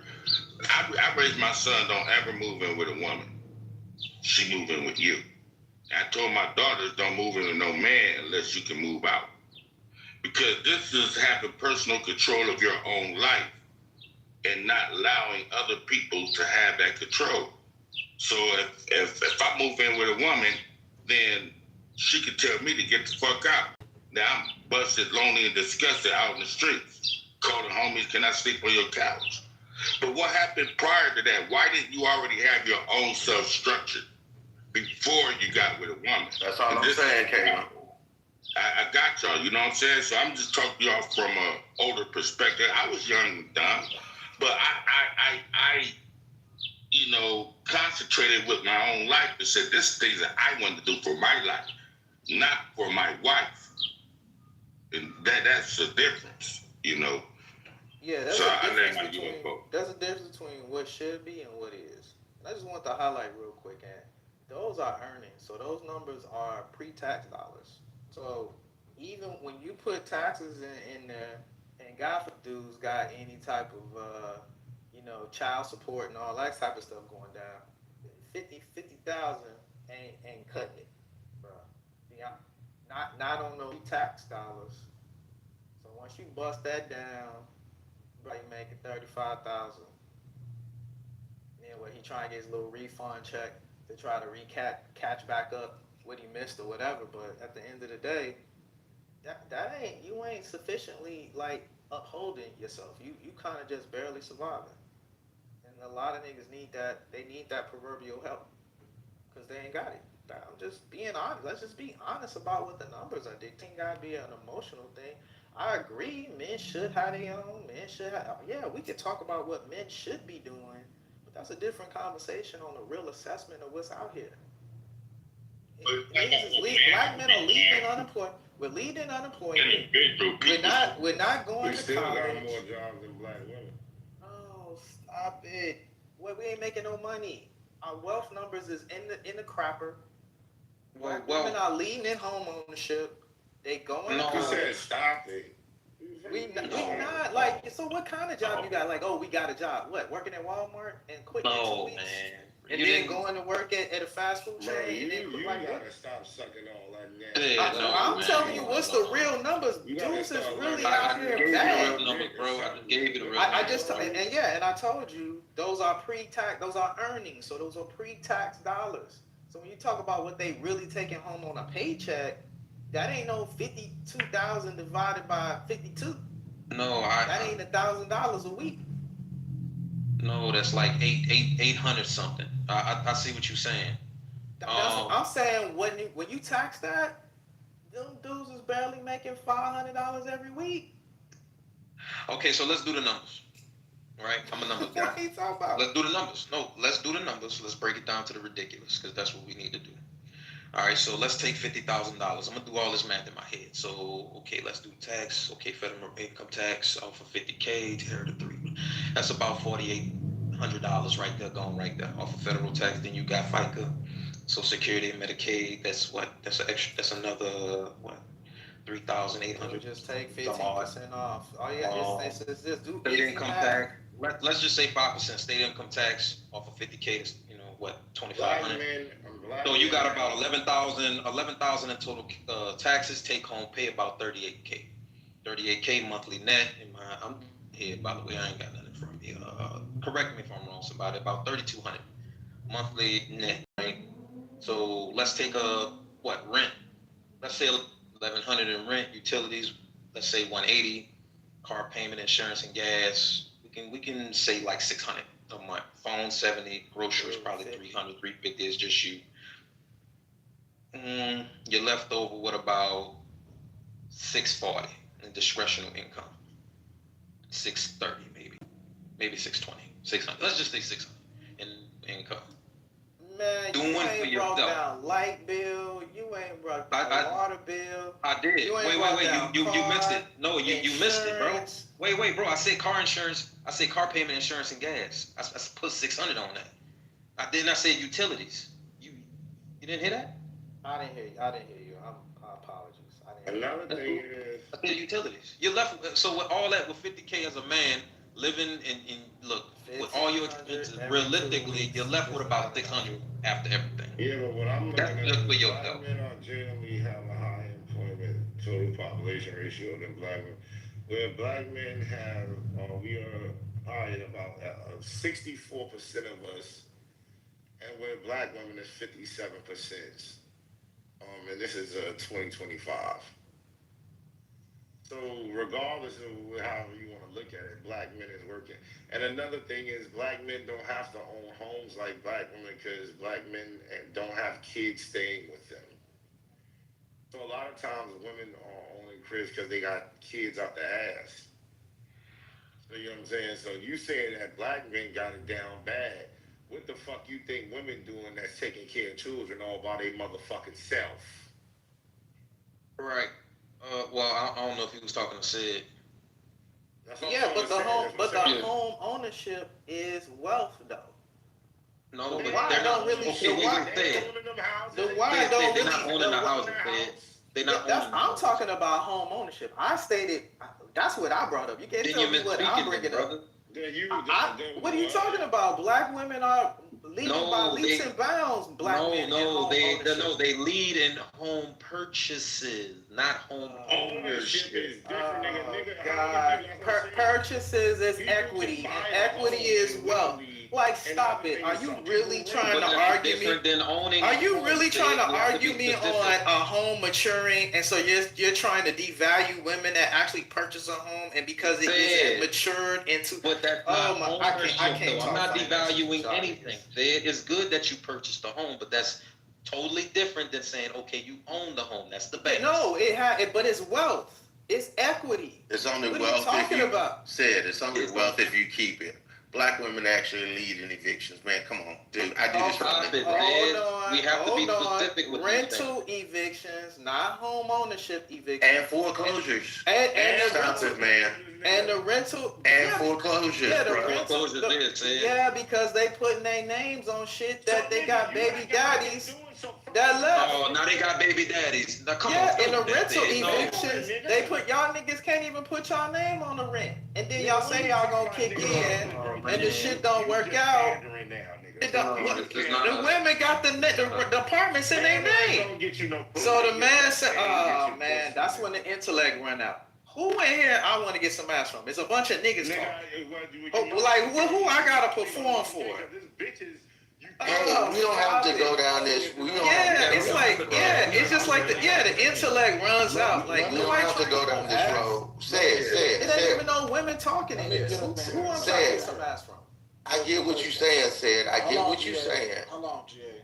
This is Welcome to Louisiana, right? Y'all, please follow the house. I put my new IG up top.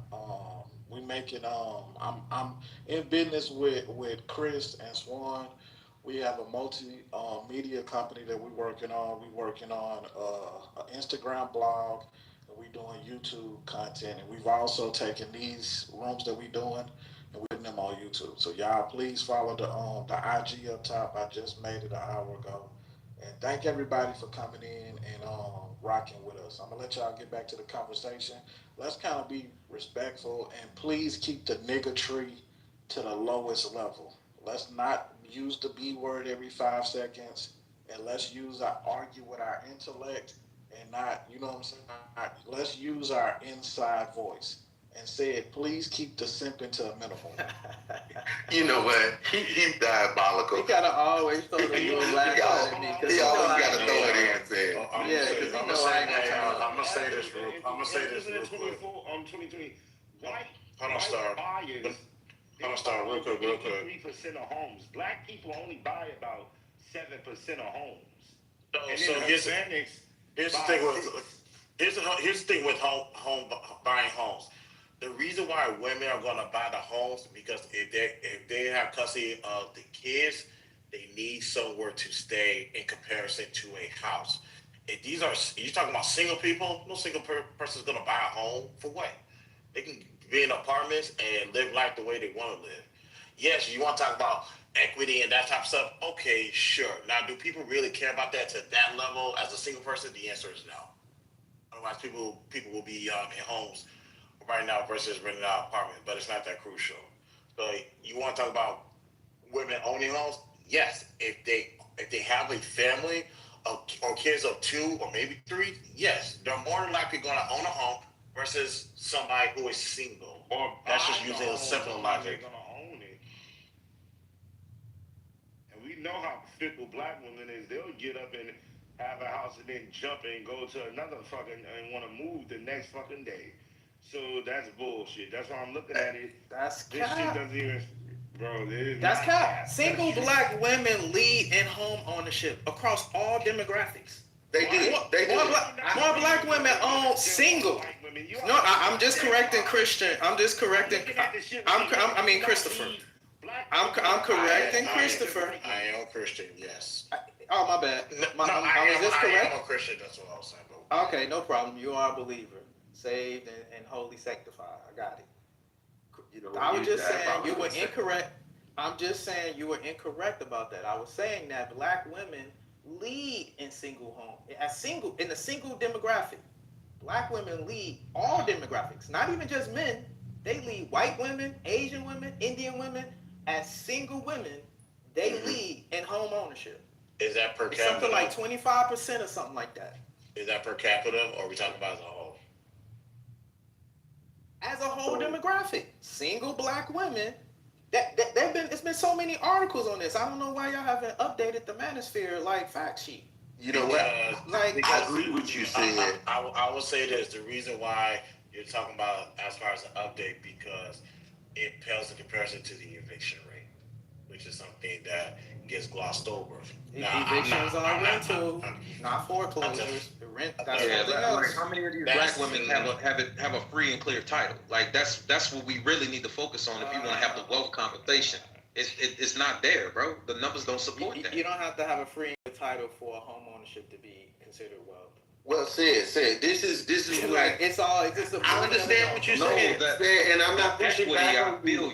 I'm not pushing back on that. I'm not pushing back on the fact that black women own more, actually are in more, and I'm gonna qualify it. Black women have more mortgages than black men, absolutely. But I will say this: black women are not leading QLACs.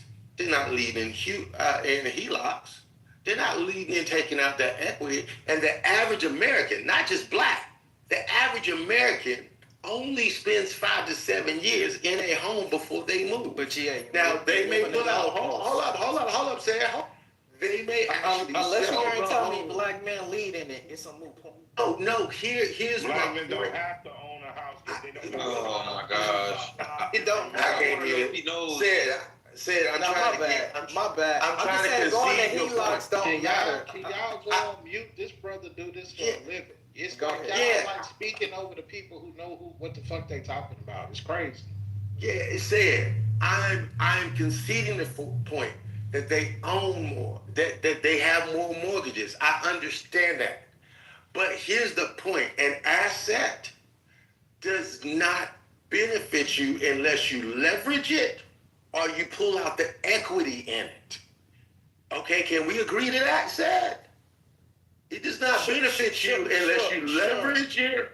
All I'm saying, it doesn't matter of trying to reduce black women down because I'm not trying to reduce black women. Or trying to literacy conversation. It don't matter because black men ain't even where black women at. Oh, it don't matter. It don't matter. Telling me how the equity don't matter unless they. I'm not trying to. Black men ain't even got equity to go pull. So like, what are we talking about? It don't matter. That's not true. Said, can you stop for a minute? Because I'm not trying to have the gender war conversation. I'm not trying to say black men are better or women are crap. You've never heard me say that about black women. So I'm not trying to crap on black women. My point to you is what somebody just said. Somebody just said the other part is, here's the point. Yes, black women do get in more homes. Absolutely. Because I do this for a living, black women, by and large, don't even leverage the asset as they should. Just like black men, they don't get into those homes. They don't. They have worse credit scores. Absolutely. They make poor decisions. There's far fewer black women that actually are struggling with child support payments. All of that's true, said. My point to this is it stands on the fact that I say consistently, and I've consistently said, black men do not, and it goes back to Uncle Caleb's point, black men need to stop moving in with these women because they have these houses. Black men need to go get it on their own because all of us in here, none of us in here, I could be wrong, somebody in here could own a Ferrari. But most of us don't own one because we can't afford one. And when black men get it out of their head that I just want a woman because my dingling is dry, and say I can't afford one, and go get your life together and support it, then we'll have a different conversation. We keep caping on this fact, and I know y'all keep saying that this is reality. Well, fix reality. Stop trying to fix women and fix our own reality. I don't know why this conversation is all about what's wrong with women. What's wrong with us? No, and I agree with that. Let's just recenter the conversation. I don't disagree with that. I think we got a rabbit hole on what should be versus what is, and now we just kind of spiraling. It's fine. I don't disagree with anything you said. I just think that black men, we like lying to ourselves, and we really aren't gonna be able to get to the solution unless we really give an audit of the problem. And that's okay. Let's just speak to what we should be doing, and if that's how we can agree, I'm okay with that because I think most of the men are on agree with what you said. And for those of us that can critically think, and those of us that can kind of put our emotions to the side and give a fair assessment of it, we'll do that. For those of us that have to lie to ourselves and say we're making more money and we're leading women in income, and if that's what we need for men to have that type of delusion in order to help us get back on track, GA, I'm willing to allow these men to be delusional. I'm okay with that. Yeah. We don't have to get stuck in the weeds of what's really happening out here. If men can agree on what we should be doing, and let's just take it from there. I'm okay with that. I guess I gotta give out IEPs for some black men, and that's. See, you petty said. Yo, yeah, what's happening again? What's happening, my brother? Good to motherfucking see you, man. How you been? Straight line shit, but my bad. I'm sorry. I wasn't trying to ignore you. What's going on with you, Brody? How you, man? I've been seeing you on the gram and everything too, man. Bro, I'm good, man. Good to see you, bro. Been a little minute. I just wanted to happy know you good, bro. I appreciate it, bro. I've been good, bro. Get my mind right, money right, like said. Nah, I wanna holler at you. I think a lot of other people are gonna like miss this chance. If somebody else wanna do it, y'all can do it too. You haven't been on the app in a long time, right? Yeah, since like November. I came over here yesterday, Congressman brought me in yesterday, and Farmer started. He brought me like a couple of days ago before that. Put me on what's going on the app. You got some ideas or something? Yeah, I'm thinking somebody needs to have a conversation with you and an interview about what has changed as far as how you have conversations since you haven't been on the app. Like, what I mean by that is, like, you know how a lot of people have been consistently using the app every day. So it'd be dope if you, because I don't know, at least for me, when I took my break off this shit, bro, I kind of like regained back a level of attention. I don't know the words for it, but I just feel like life was a little bit better when I wasn't on this motherfucker. So I think somebody should like talk to you about that shit so that we could get that recorded on what it feels like or how your mind might have changed from when you were here all the time to versus when you just got back and shit. You get what I'm saying? Taking a break off this app increases your IQ. It does, and you get more focus on the things that you need to focus on too at the same time. Because you will get lost when you start dealing with Clubhouse all the fucking time. You really start to even think like these people think when it comes down to relationships, which is really toxic. And to me, it's not. For a small group of people, The way a lot of people think on this app is for those people, but for like the vast majority of people, they don't think the way that motherfuckers think on this app, bro. But yeah, I've been doing a lot of things, trade lines. I've been doing day trade. I got faceless content thing going on. You already know. I got more things that I have going on at the same time too. So, and I'm going to have my 140 episodes posted up on YouTube soon. That's just out of the 300 I got from Clubhouse though. So, you know, I already know I got the audio podcast too. I got a lot of things going on that had to, get in circulation. But Hey, yeah, send me that stuff. Send me that stuff because I'm trying to actually promote with my podcast. I'm trying to promote other people's podcasts as well. That's putting up new content, and especially people that are actually working on Clubhouse and bringing Clubhouse conversations. So send me your info in the back so I can promote that as well, so I can get it out there in front of people. Yeah, that's fucking dope, bro. That's fucking dope, you know? Nobody ever cares about these moments and shit. But yeah, we ain't seen my bro in a little minute. So we saying what's up, giving my man his flowers, man, because at the end of the day, man, you leave this app, you either gonna waste your time doing fucking nothing. He took his time doing more. Some people really need to take a second and vibe up off this app and not just do nothing. Like, take time on yourself, love yourself, put yourself forward, put yourself first. That shit is hella fucking important for real. But what do I know? What do I know? What up with y'all though, man? Floor's open. Men just let women lead relationships. Women don't want to lead relationships. They don't. So if men let them, you already know the niggas is going to hell with it. Listen, women do not respect men that don't make them feel as though that they can take them to another place. They can learn something off of them. You understand what I'm saying? Now, I know they was talking about the stats and all that stuff like that, but when you mess with someone in a relationship, women don't care about their accomplishment. A lot of them don't.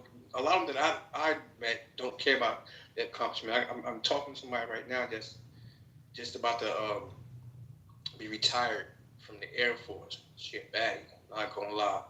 She know I got a whole lot of things going on, but she's worried about how I make her feel. You feel what I'm saying? And she worries about the things that I have going on too, but she's already set. You know what I'm saying? But women don't respect dudes that can't lead them. That's just a whole fact. They don't respect them. That don't mean they won't be with them. They don't respect them.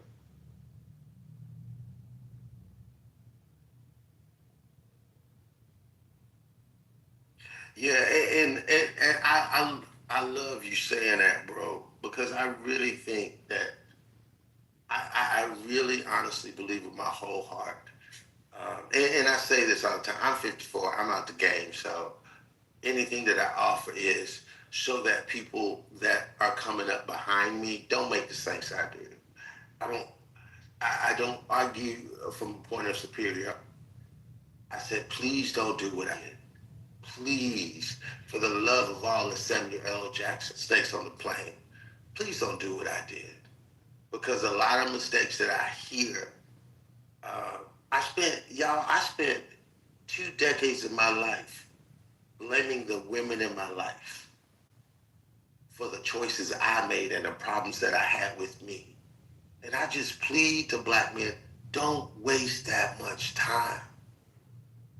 Go fix you. Because 9 times out of 10, my grandmother got a famous saying. She said, if you got an issue, it's you. Don't waste 20 years of your life trying to find the right woman. Spend the next 20 years of your life trying to find the right you.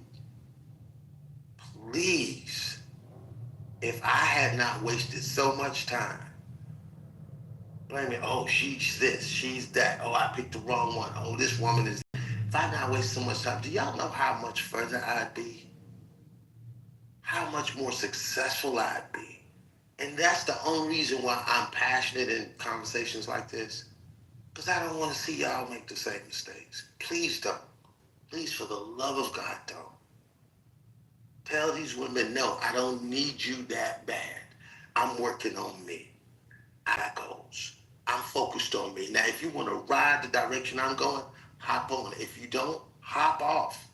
I'm not changing nothing about where I'm going and what I'm doing to have you in my life. If I'm not the man for you, go find him. I'm not him. I don't need you that bad. I plead the black man for that. Please, for the love of God, do not wake up and be like, Dad, I just wasted a whole decade trying to convince this chick that I'm him.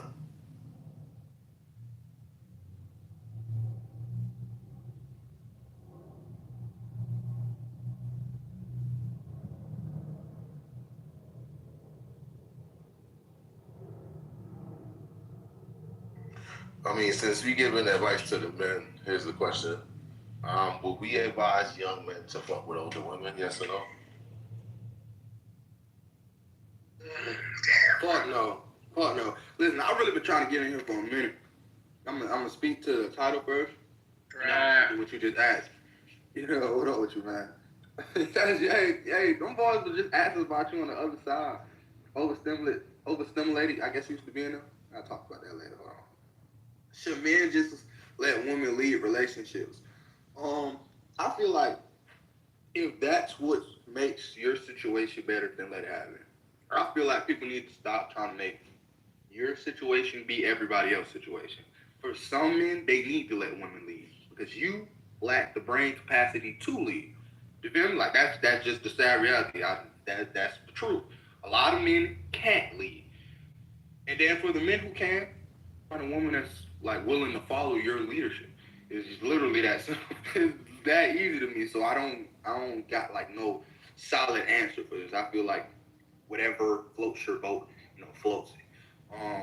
But to what you just asked, peace, I think that was would you advise younger men? Should we start advising younger men to date older women? I'm a young man. I'm 22. I was born in 2004. And hell no. I used to date older women. That's the only thing I did date was older women. And I realized that it's really no difference. I thought that these women were more mature. They had their shit together. They were less argumentative. That's bullshit.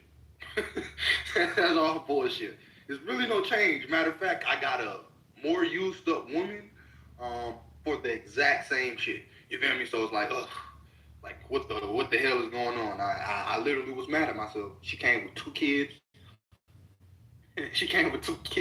A food stamp card, and she was always asking for my goddamn shit. So it's like, damn. For all that, I would have just dated somebody, within 4 years inside my age range, I don't know.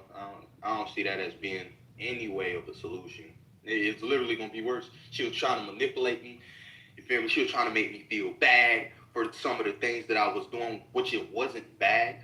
It was just things that she didn't like. She was a lot more territorial. She didn't want me doing certain things. She got mad when younger women came around. You was the woman. You was the woman. Nah, ain't even a woman. Ain't even a woman. But I guess you could say it like that. Yeah, she was trying to act like a dad or some shit, or a big mama or some shit. I don't know. She was acting like somebody's parent, and I don't think people want that. We ain't doing that parent shit. It was not my mother, my grandmother. We're not doing that. So no.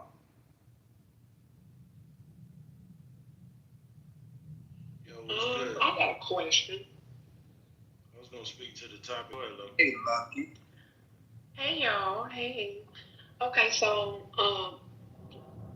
as far as the title, when y'all say lead, let women lead, so is it in a relationship? Is it like the responsibilities in a relationship? Is it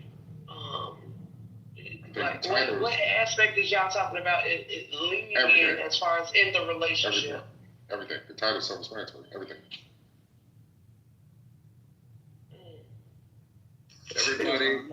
I know exactly what I'm doing. Is that my homie unapologetic in the building? Oh, that's Big On. Oh, yeah. So y'all basically talking about lead and the title is self-explanatory. Please not today, baby. Sweetheart, how you doing? How you doing, Lily? What's Lucky, going on? all How I'm you saying- feeling? Lucky, I love you too, but let me Yes, drive my ma'am. boat, okay? Yes, Let me ma'am. drive my boat. I'm Yes, not ma'am. going there with you today. I'm not trying to, beloved, but I answered the question. No. Okay. You answered it for you. So when y'all talking about lead as in lead in sex of the relationship, she's the one that's pulling your drawers down and leaving your drawer penny ball on the floor. Everything. Oh my God. Yeah. Oh God, Jesus Christ. And love is why women shouldn't lead. Yeah, I'm man. screaming right now. I'm screaming. Lucky said, Lucky, are you saying that? No, I'm not you, because y'all know how y'all pull the woman panties down out your pants and it'll roll up and her panties will roll up into that little panty twist. So that's what y'all want women to lead that. Y'all want women to drop them drawers so fast your drawers, your boxes. I'm just trying to get the full grasp of lead in a relationship. Show me you want it, yeah, for sure. Everything. So you want to be the pillow princess. Yeah, you want to be taking advantage of. Hey, Lucky, you can take these boxer briefs off. Go ahead. Yeah, and grab it with two. What is I happening? can't stand y'all right now. Wendell, I don't know. I'm just trying to get the full gist of what they like. Lead what in the relationship? Lead the entire relationship. Everything.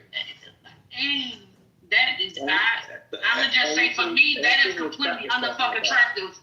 That lead, allowing a woman to lead entirely in the relationship, and a man, honestly, that is the most unattractive shit I've ever fucking heard. Allowing a woman to lead the entire relationship, and you do absolutely nothing. As a man, in my eyes, from my perspective, that would be like me adding on another mouth, another kid. Because, nigga, what the fuck? I wouldn't even feel good fucking somebody that is, you know what? Never mind. I'll be quiet. But that's the expectation You could be big mom. But that's the expectation for men. Don't do that big mama shit over here. But Lucky, everything that you just said, that is the expectation for men. Take on another mouth, like taking on another kid, especially the sole provider mouth woman. Y'all in trouble. So let me say this. So, from what you're saying is basically it's taking on. So y'all be dating bitches not self-sufficient? No, that's what you said. I'm agreeing with you. You said if you leave. No, but that's like for men. You said that's the same thing for men. Hey, y'all see it? Don't start trolling me, nigga. I'm not gonna troll you, but listen, Lucky, you said that would be like taking on another mouth to feed another child. I came off the mic and said, if men lead, if the expectation is for men to lead, basically I'm saying that sword cuts both ways. I'm agreeing with you that you said that. Can I make a comment of a woman of another woman? I'm just, oh, Jesus, help me. Today.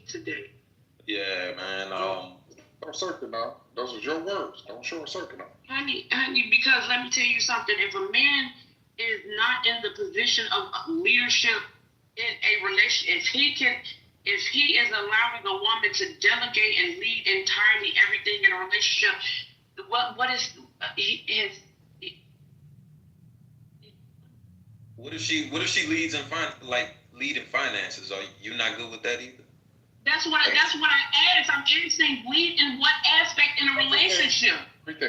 Everything. And y'all saying everything. If a woman is leading and taking care of everything financially, she's leading and doing the providing, the protecting all the housework, the taking care of everybody. If that woman is doing everything and that man is doing absolutely nothing, he has no leadership role, he doesn't take the lead on any fucking thing, that would actually be exactly like having an extra grown ass child. That would be a perfect relationship. Whereas, hold on, if it's a man that is leading in a relationship with a woman, that woman, she does have some roles that she does take the head on. So it's not like he's just completely, that woman is coming self-sufficient, so she can feed herself. A self-sufficient woman, she does have her own income already. So, y'all not dealing with women that's not self-sufficient and she needs y'all to feed her. All you need to do is come in the kitchen and slap on the ass and throw that debit card on the counter and say go shopping. That's all. Big mama. But Lucky, in a sole provider home. Look, a man don't even do that for me. So why would I want to do? What? Provider. The man is in a sole provider home, which is what a lot of women want to advocate for when they say they don't want to do 50-50. According in your own words, that's like having an extra mouth to feed, like another child. You just said it. Oh God. That's not something that I advocate for. No, but that's what you just said. If you But I said that's like. Hold on, that's like having another house. If a woman had to take the lead like men, if women took the lead like men are expected to, right? Fathers, husbands, leader of the home. You said that for that woman, it would be like having another child, another mouth feed. Exactly. I'm using your logic here. That's how men feel who are sole providers, who are expected to be sole providers, right? Expected to lead when they take a woman in, especially a single mother. It's like more mouths to feed. Okay. Yeah. Those are your words. I understand where you're coming from on that. Yeah, I don't advocate for. No, that's where you came from, not me. No. You're speaking on what I said, but also the fact that there's a lot of women advocating for that. A sole provider home.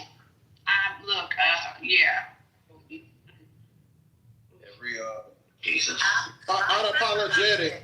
You ever notice that we have to reverse roles? And I'm not talking about you, Lucky. I'm not talking to please. You said what now? I'm talking about you. What you say? You ever notice we have to reverse the role women to understand how crazy they sound? Advocate for a sole provider, even for a woman, is crazy in this economy. It don't make sense. But content. Look, everybody want to wear the crown, so we need an invoice. The thing about it is like in these sole provider relationships, the 50-50, the aspect that the women are speaking of in some of the conversations that I've been privy to, when women are speaking on 50-50, it should be 50-50 entirely of the entire relationship, 50-50 finances, domestic duties, 50-50 all the way across the board. Whereas in these sole provider situationships, it's more so of the man completely being 100% financial, but not necessarily the man being, 100% of the domestic duties, 100% of the emotional labor that does come with it. You get what I'm saying? So when we have those 50-50 conversations, I think that's where the disconnect comes in between men and women when we have these conversations. But I definitely do see both sides of it. Yeah. But, okay, to Lucky's point, right? I get what you're saying because I hear those conversations too. But they're using the wrong terminology, right? I don't think they know that there's a word for it. I don't even know if there's a word for that, but that's not what they want, right? I think a lot of women got to be honest about what they want and stick to it. And for the women that want the sole provider, but they sound crazy, I think we just got to let them sound crazy at the end of the day.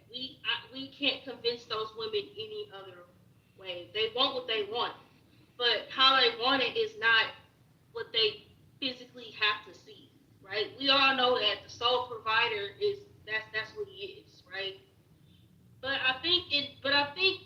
even then, I think a lot of people have sole provider. I think people are still respected in that relationship. I don't think it's just this whole, oh, yo, a point don't matter or whatever. Maybe from what I've seen. But I think a lot of women get provider, sole provider, and 50-50 mixed up. Like I think you can. I honestly think you can merge the two together, but I don't know what you would call that. You would call it You would call it aggregating together. That's what you would call it. But is there a terminology where both 50-50 and okay? It's called two separate things. Soul, it means alone, like by your, and 50-50 means with someone. So it's No, but it's called aggregating. No, it's called aggregating. Make the sole person a household. And if both parties in a household, they aggregate together, making the household one person. And if you operate that way, you'll maximize prosperity. That's what I mean. And that's what I'm saying, aggregating together, becoming one.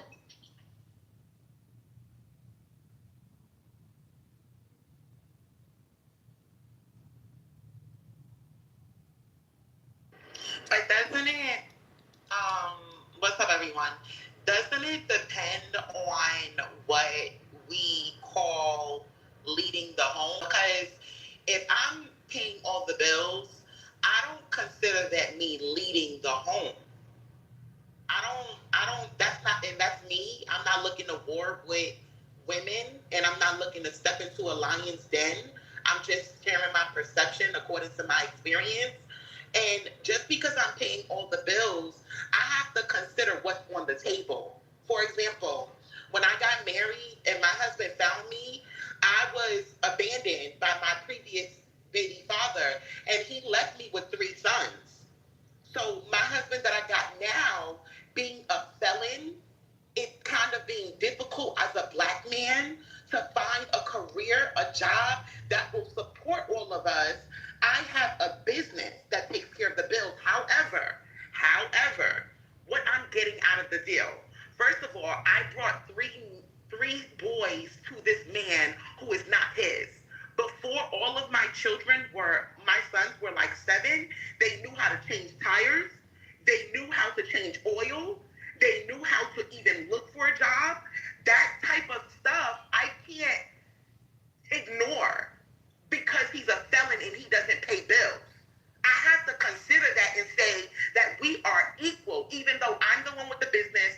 I pay the light bill, I pay the rent, I pay all of the bills. I still submit to him as my husband because he's fully taking leadership in our home, even though I pay the bills. So a lot of women don't consider that the man is still the head and the leader, even if you're the one with all the money. I consider that. So I'm not looking to war with nobody. That's my perception. Diamond, I think women, your situation is beautiful, right? But here's the thing, though, you like him. A lot of these women don't even like the man they with to even want to submit to them. So submission is a foreign concept for these women. But I'm gonna go. But even if let me respond to that real quick. Even if I didn't like him, right?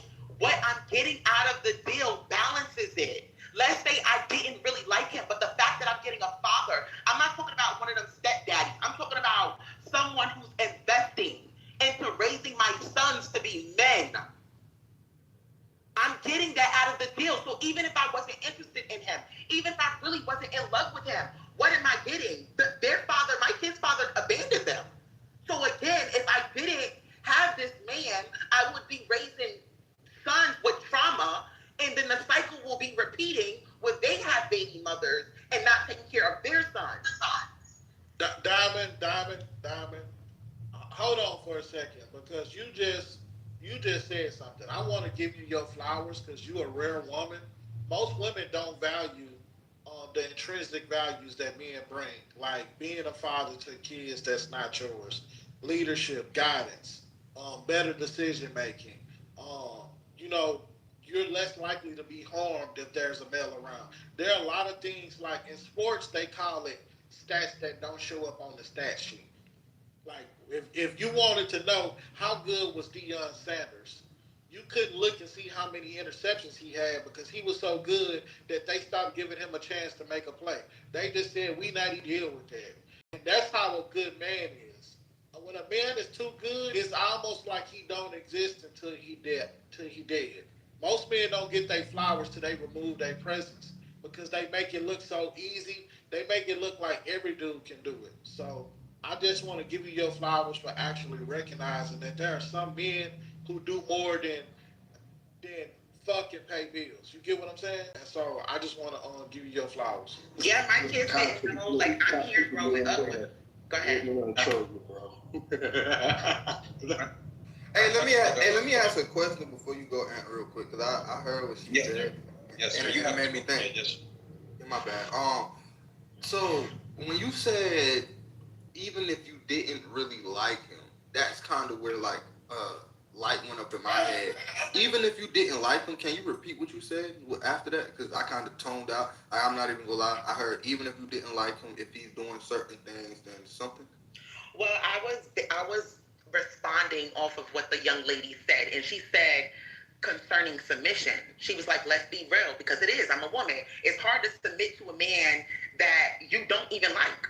But I'm saying to the women that didn't find that person that they like, but that man comes with benefits like what I'm saying, and it's an equal opportunity where you can grow and raise an empire. I'm saying in a situation like that, find a way to submit and consider what you're getting, because you're giving to him. You're paying all the bills. You're giving him a roof over his head. You're contributing to him. I don't know about other women, but me, I secured my man. Like, I want him to feel like this is your bank account. You're worth something. I'm not going to just take all of the money. And that's just my personal business. I'm like, I'm going to run a class on how to, and I'm writing a book on how to keep your man. I've been married for 18 years. So, hold on, before you go on. Yeah, when you don't like a man, if you don't like a man, that doesn't mean you overstep or ignore. Can I ask you a question, Diamond? Go ahead. Just one question, Trap. One sentence. If they don't like the man, then why they still with the man and fucking the man? Hold on, wait, time out. So now let's consider the economy and let's consider the world we live in today. Most women, being realistic with you, most women, especially when you're in your prime, don't want to deal with a man who can't even get a job. They're not looking for those men, not the women that look good, that are young, that are in their prime, that got things going on for themselves. They're not looking for the felons that screwed their life up. So let me finish before I'm attacked. Hold up, let me finish before I'm attacked. Can you just answer the question? Yeah, I'm answering the question. So because of that situation, if a man decides to be with a woman or wants to be with a woman, he's basically being realistic. He's settling for who accepts him, not who he wants. Because no, I said, why do women stay with men they don't like or don't want to submit to? But that's a two-way. Hold on, time out. That's a two-way street. Let me use my example for example.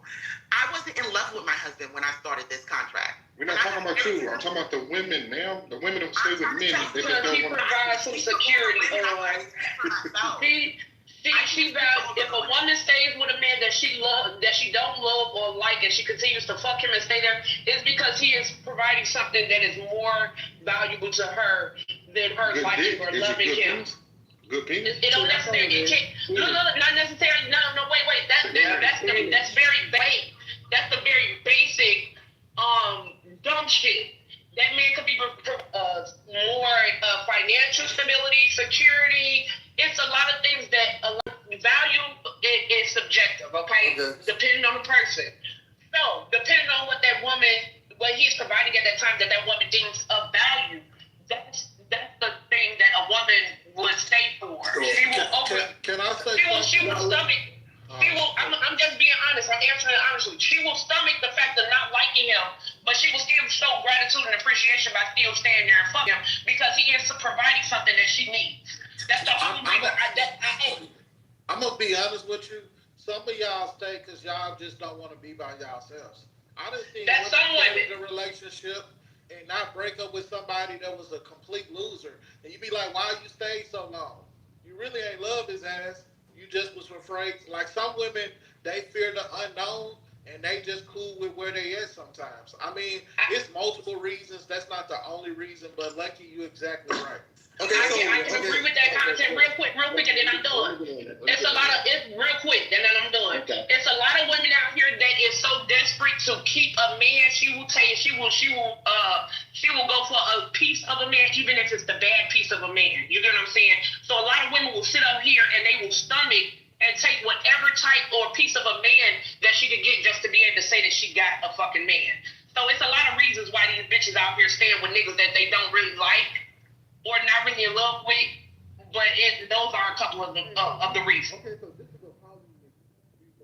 Because I know. You sound muffled, Trap. Yeah. I said this is a problem because I know there's multiple more. I just told Lucky, let me get in this. Yeah, go ahead. Let me go real quick. I don't even know why y'all even trying to debate this, right?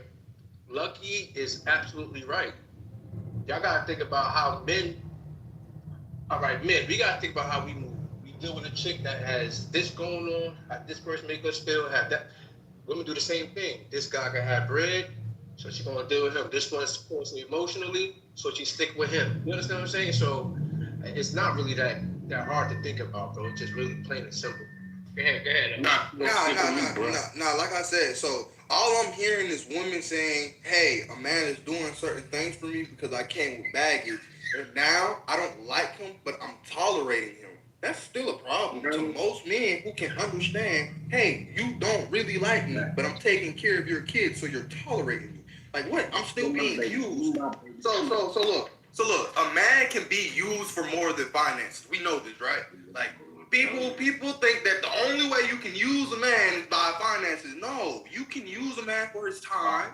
You can use a man for the information that he possesses, his knowledge. You can use a man for all these different things. So it's like when I heard that, that's the only thing I wanted to try to clarify. Like, okay, well, they don't like him, but they're sticking around. That's a gold digger to me. That's still a problem. Even if he's not paying the bills. Trap, real quick. Trap, at the end of the day, look, Trap. That's it. Right. So Trap, in this case, a lot of men aren't stepping up to be stepdaddies. We do see that a lot, but a lot of niggas. So those cases do happen. I'm not even gonna disagree with you. I can't fight you on that. However, majority of the cases, ain't no kids involved in a lot of these motherfucking cases because y'all have scared these men out of being stepdaddies, and they don't want to be stepdaddies. But honey, yeah, it's a lot of men out here that will stay with the woman that respects him. She cannot like him, but she respects the fuck out that man. You get what I'm saying? So he'll stay with her over the woman that just loves him because we see it on a regular basis. You can love somebody and not respect them. So men, y'all are hell bent. Y'all wait, stop, move. Y'all don't compromise on y'all respect at no point for nobody. So a man will stay with the woman that respects him over the woman that loves him because y'all do know that love still comes with a level. It can't come with a level of disrespect. So in the case of a stepdaddy. Hold on, let her finish. Hold on, let her finish. Case of a man stepping up and being a stepdaddy to a bitch that is for a man to take care of her kids, I can agree with you on that, Trap. Women do use men in that way.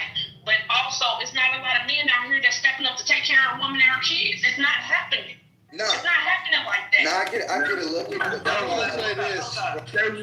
want to say this. We need to get more people involved in the conversation, especially ladies. This is a very safe space. So please come on stage. You're not gonna have to argue with niggas and do all of that stuff. But we want to hear from y'all. So I'm gonna pass the. But traffic is fucked up. Traffic is very fucked up, and I can agree with that. Ain't no arguing on that, my bro. It's not First of all, let's be real. It's not just the man that's being used. It's not just the man that's being used. Let's be real. If a woman marry a felon, right, who can't get a job, and she marries a nigga and he's a felon, he can't get a job, and she owns her own business, it's a prenup. It's not not included, that nigga could walk away with a lump sum.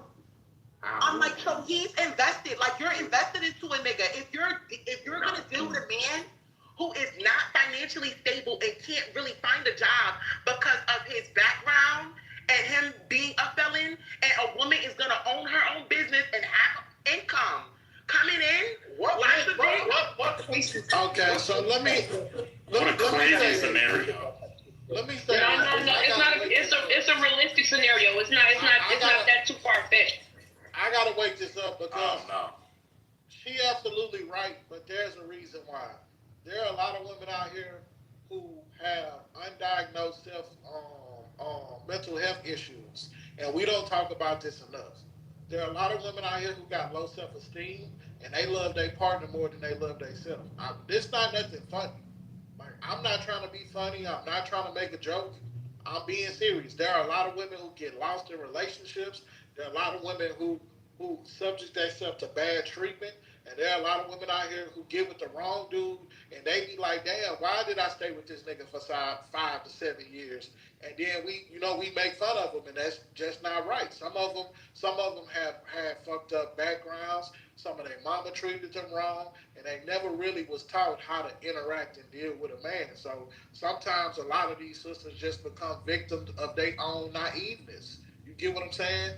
And they be loving these dudes so much that they deal with all kind of shit. When I be hearing about women getting with niggas who got 15 years in prison and they become these girls' girlfriends, the only thing I can think is she's slightly retarded. Maybe she was in special ed. Because you can't even make this shit make sense. You get what I'm saying? So should they leave, Pastor? So some of these women don't love themselves, bro. That's what I'm saying. Some of these women need to survive. So hold on, should we let them leave? Hold on, should we let them leave? What I'm saying is, if you got your stuff together, why are you marrying a felon? I get there's some good dudes out there, but is this nigga finna get a CDL? Like, if you telling me you a felon, that don't mean that that's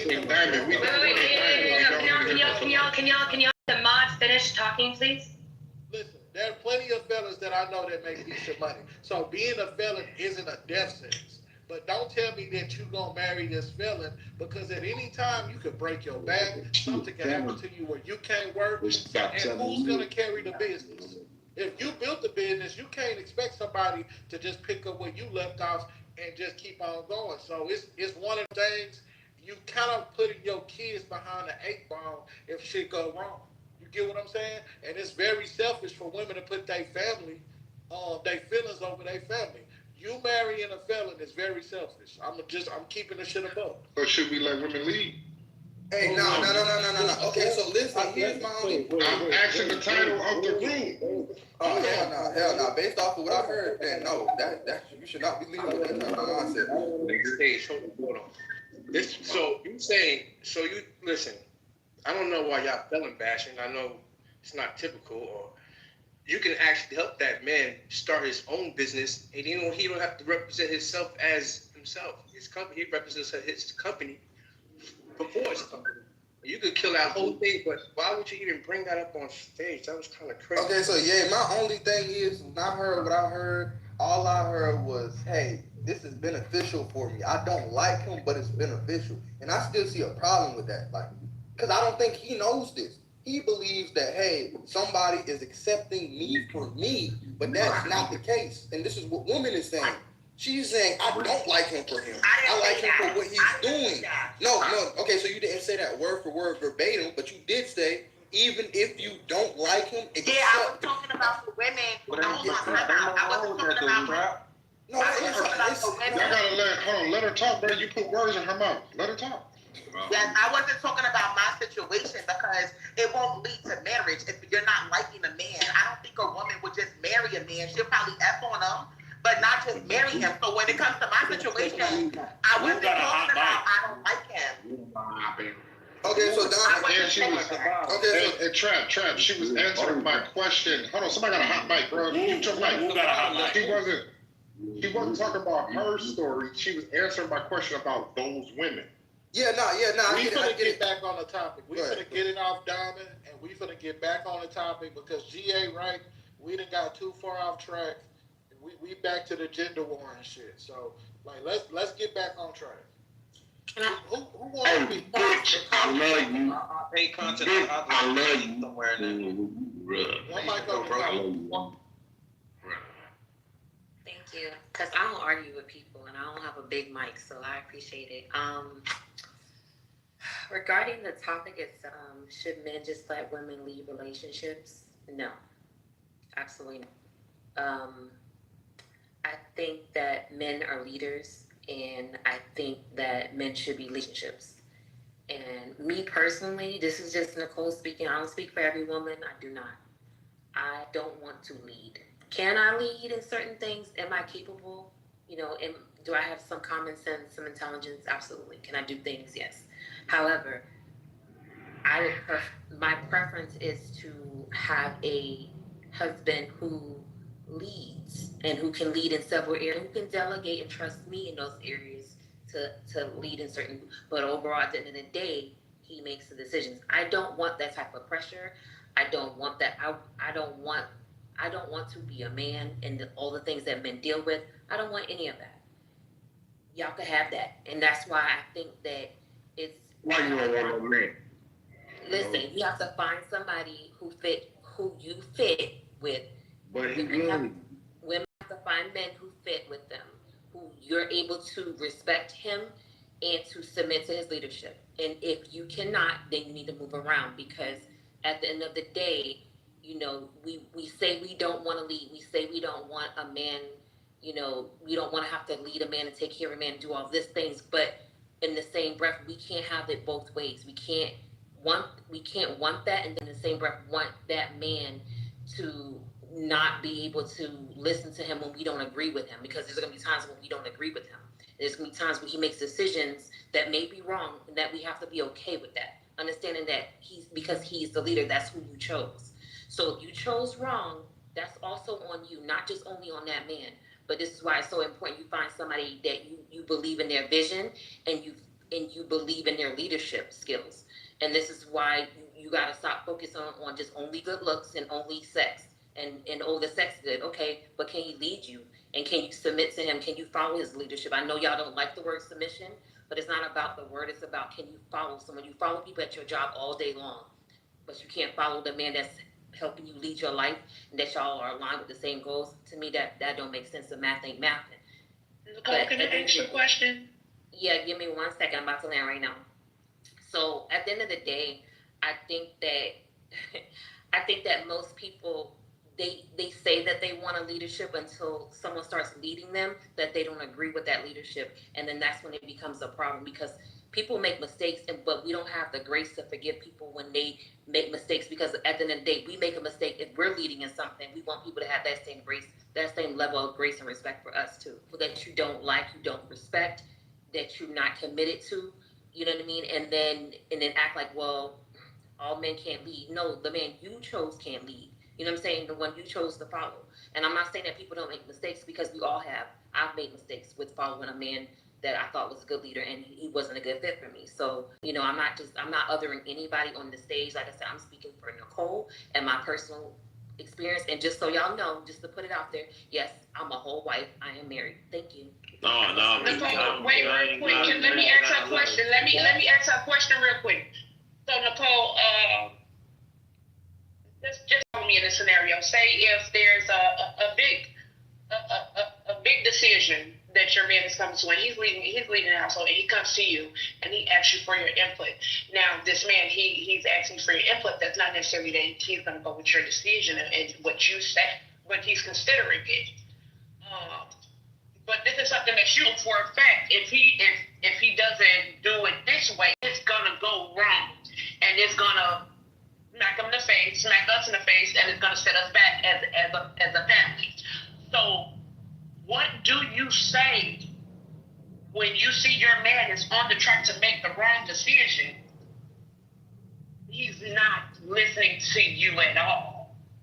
Oh, that's easy. You let him make the mistake. And even after you've spoken to him and he's consulted with you, you let that man make a mistake and let him learn from that mistake. Because at the end of the day, he can't get better as a man and grow as a man if we do not allow him to make mistakes. And that's when I know everybody don't subscribe to God. I have a relationship with God.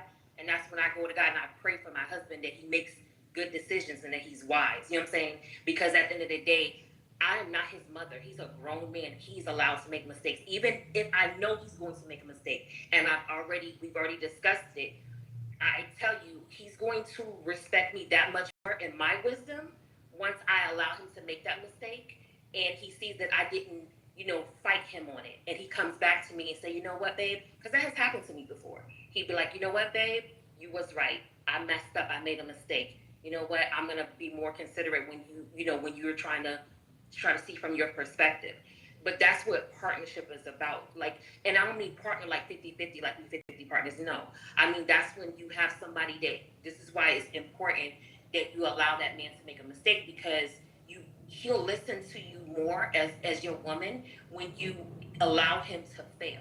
And a lot of times us as women, I'm gonna be honest with you, we don't allow men to fail, right? But go ahead. I wouldn't like to. That's the issue for me, because I'll let my man make a mistake, but baby, I'm not gonna keep letting you fail at the expense of the family.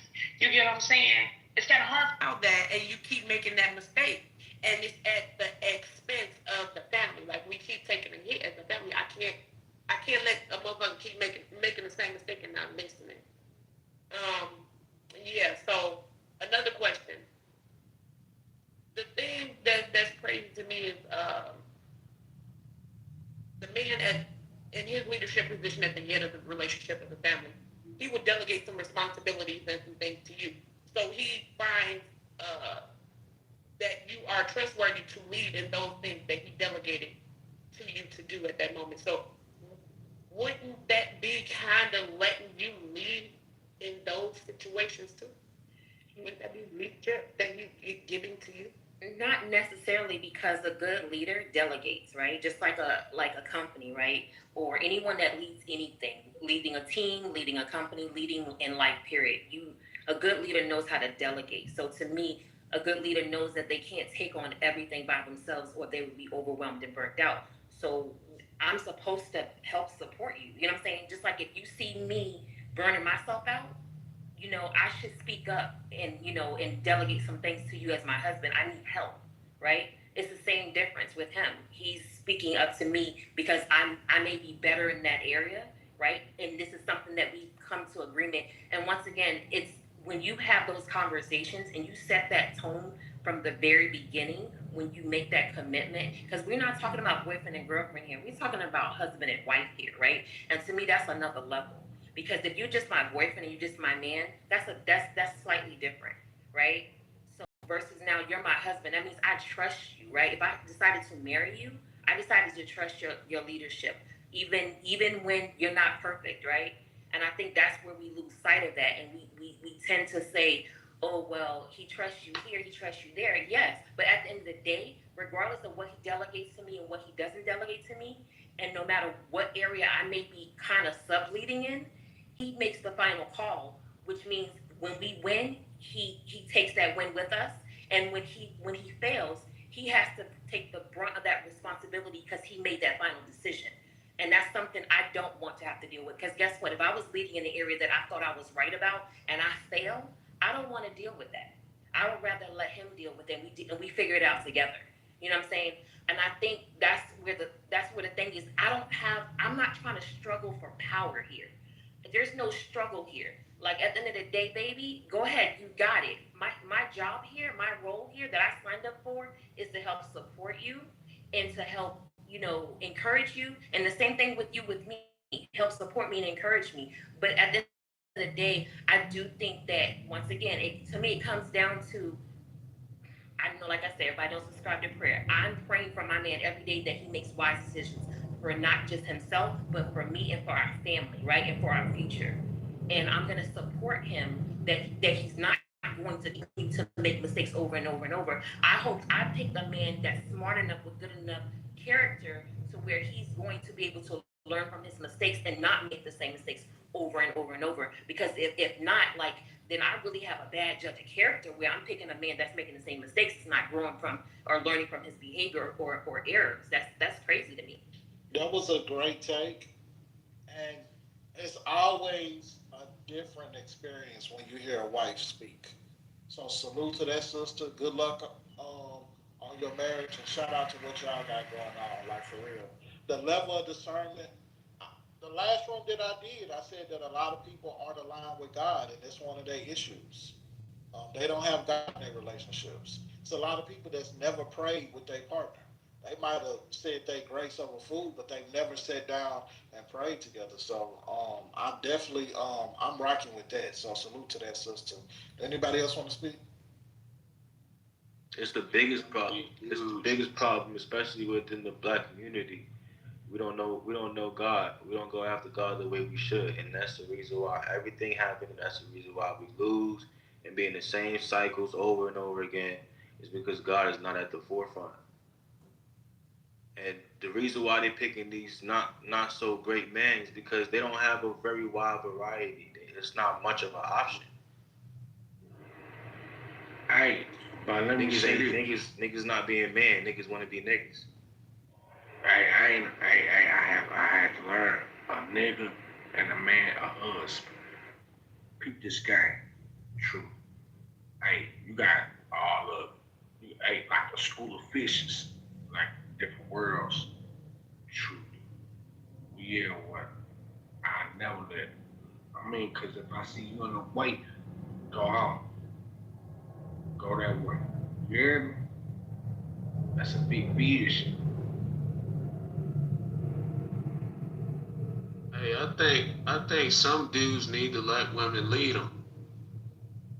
I think it's a small percentage of dudes that have a history of making bad decisions. Their life is not in order, and they need a woman to clean them up. And this is a thing in 2026. I think I heard some sister say her husband was released from jail or a felon, and I'm not felon knocking. But I'm telling you, dudes that have a history of committing crimes and going in and out of jail, they're not good leaders because they don't know how to make good decisions. They're typically emotional dudes who act out of aggression. So some dudes, again, need women to clean them up and teach them how to make good decisions. They do. Can't say all men are leaders because a lot of niggas don't got their life together. Now, if you meet a dude and he checks all the boxes and his life is together, he got decent credit, he's working a good stable job, he's been on the job for years, he's a good dad, typically that dude needs to be at the forefront of making decisions. I don't want to say lead because I think leader is a buzzword for the internet. I think he needs to make the decisions because if he's been making good decisions his entire life and it's showing in his life, he's probably going to make even better ones for the family. Because women typically don't make good decisions. And we see it in their baby daddies. We see the dudes that they have sex with raw, and we're like, wow, you did that with him. So women typically make decisions out of emotions, what feels good and what's fun. So dudes with their shit together, they need to be at the head of the home and they need to be making the good rational decisions. Because a dude will make a rational decision even if it ain't fun. Like, I'm not gonna go out here and charge up a credit card to go to Cancun because of 4 days of fun and now I owe $8,000. A lot of women to charge up a credit card for 4 days, and when you get back home, you owe $8,000. So that's my submission. I want to ask the ladies a question, right? And maybe Nicole, you can answer this. We hear a lot of women say it's not, there's a shortage of good men out here, right? I want to know, what exactly does that mean? Can you explain it to me like I'm a 3-year-old? When women say there aren't any good men, are they really saying there aren't any good men that like me? There aren't any good men that are approaching me? Because when they say there aren't any good men, we be like, damn, I had a homeboy that was a real good dude and this girl cheated on him. I know this other dude that was a good dude found out that his daughter wasn't his. I know this other good dude who he got shitted on. So it's kind of like, I don't be understanding what y'all mean by that when y'all say it ain't no good dudes out here. So like, can a woman clarify? Like, are you talking about like the men in your dating pool that you attract, or are you just saying in general there aren't any good men out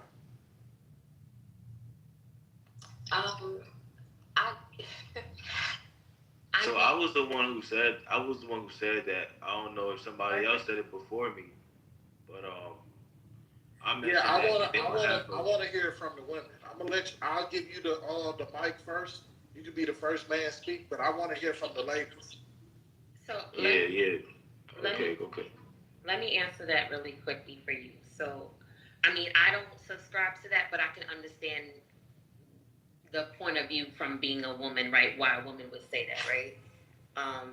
From what I gather, it's their experiences. So if all you experience is either toxic relationships or relationships where y'all didn't align, you know what I mean, where that man did you dirty or whatever, or you felt like he was misled or whatever, yeah, that's what your perspective is going to be. If that's what you experienced, right? Whether or not you your picker is off and you've been picking, certain type of men, you know what I'm saying, then that's your experience. So when you haven't seen a man that has treated, you good, or or maybe your family or your friend, maybe you're not in proximity with good men, right? Because of your environment or choices that you've made, right? Then that's what you're gonna say, that there's no good men. Now, could there be good men out there and you don't have, that's not been your experience? Absolutely, right? Because people get into healthy relationships time and end up getting into long-term committed relationships / marriages. So I just think a lot of times you gotta, it's like a accountability issue, and it's a lack of owning up the role that you play in your choices in the pick. And it doesn't mean that they're not misled. It doesn't mean that their experiences are not valid, right? It just means that they've experienced that from men, and unfortunately now they have a picture in their mind that all men, according to them, are not good, right? And a lot of that times that just comes from a place of hurt. They're hurt because all they've experienced is bad. You know what I'm saying? So when you hear those type of women speak, that's where that comes from. And so so I'll say this really quickly. I think a lot of it comes from, you have to change your environment, you have to change your dating pool, which means you have to change yourself. And I think a lot of times it causes you to be self-aware of yourself and be accountable for where there was times where you looked at situations where you shouldn't have been in that situation with that man. You shouldn't have gave him that energy, gave him access to you. You know what I mean? A lot of times like I said, we do things to ourselves as women, and it doesn't mean that that man shouldn't have done us that way, but it also means that we have to learn from those mistakes, and we have to make better choices as women if we want to have better experiences, instead of saying all men are bad. I think that's a statement coming from a place of hurt, and I think you got to take some time to sit back and say, okay, well, what role did I play in it, and how can I make better choices as a woman? Because I can't, right? But I can change who I am. I can change what I do and what I tolerate. And so I think it's with that woman changing how she views men and how she views herself, and starts making different choices. And a lot of times we're a creature of comfortability. We attracted to what we attracted to. You know what I mean? And a lot of times, we like that, that toxicness because it's exciting. We think we can, tame them or whatever the case may be. And a lot of the quote unquote good men, maybe we're not attracted. A lot of women aren't attracted to them. You know what I'm saying? And that's part of the problem. I'm not saying that you're not supposed to be attracted to your person that you want to be with, because you should. But at the same breath, I think you got to take a look, and if you want something different, you got to do something different, instead of just pointing the finger and saying that there's no good men out there. You know what I'm saying? Even though, yes, there's some men out there aren't good, just like there's some women out there that's not good. It works both ways.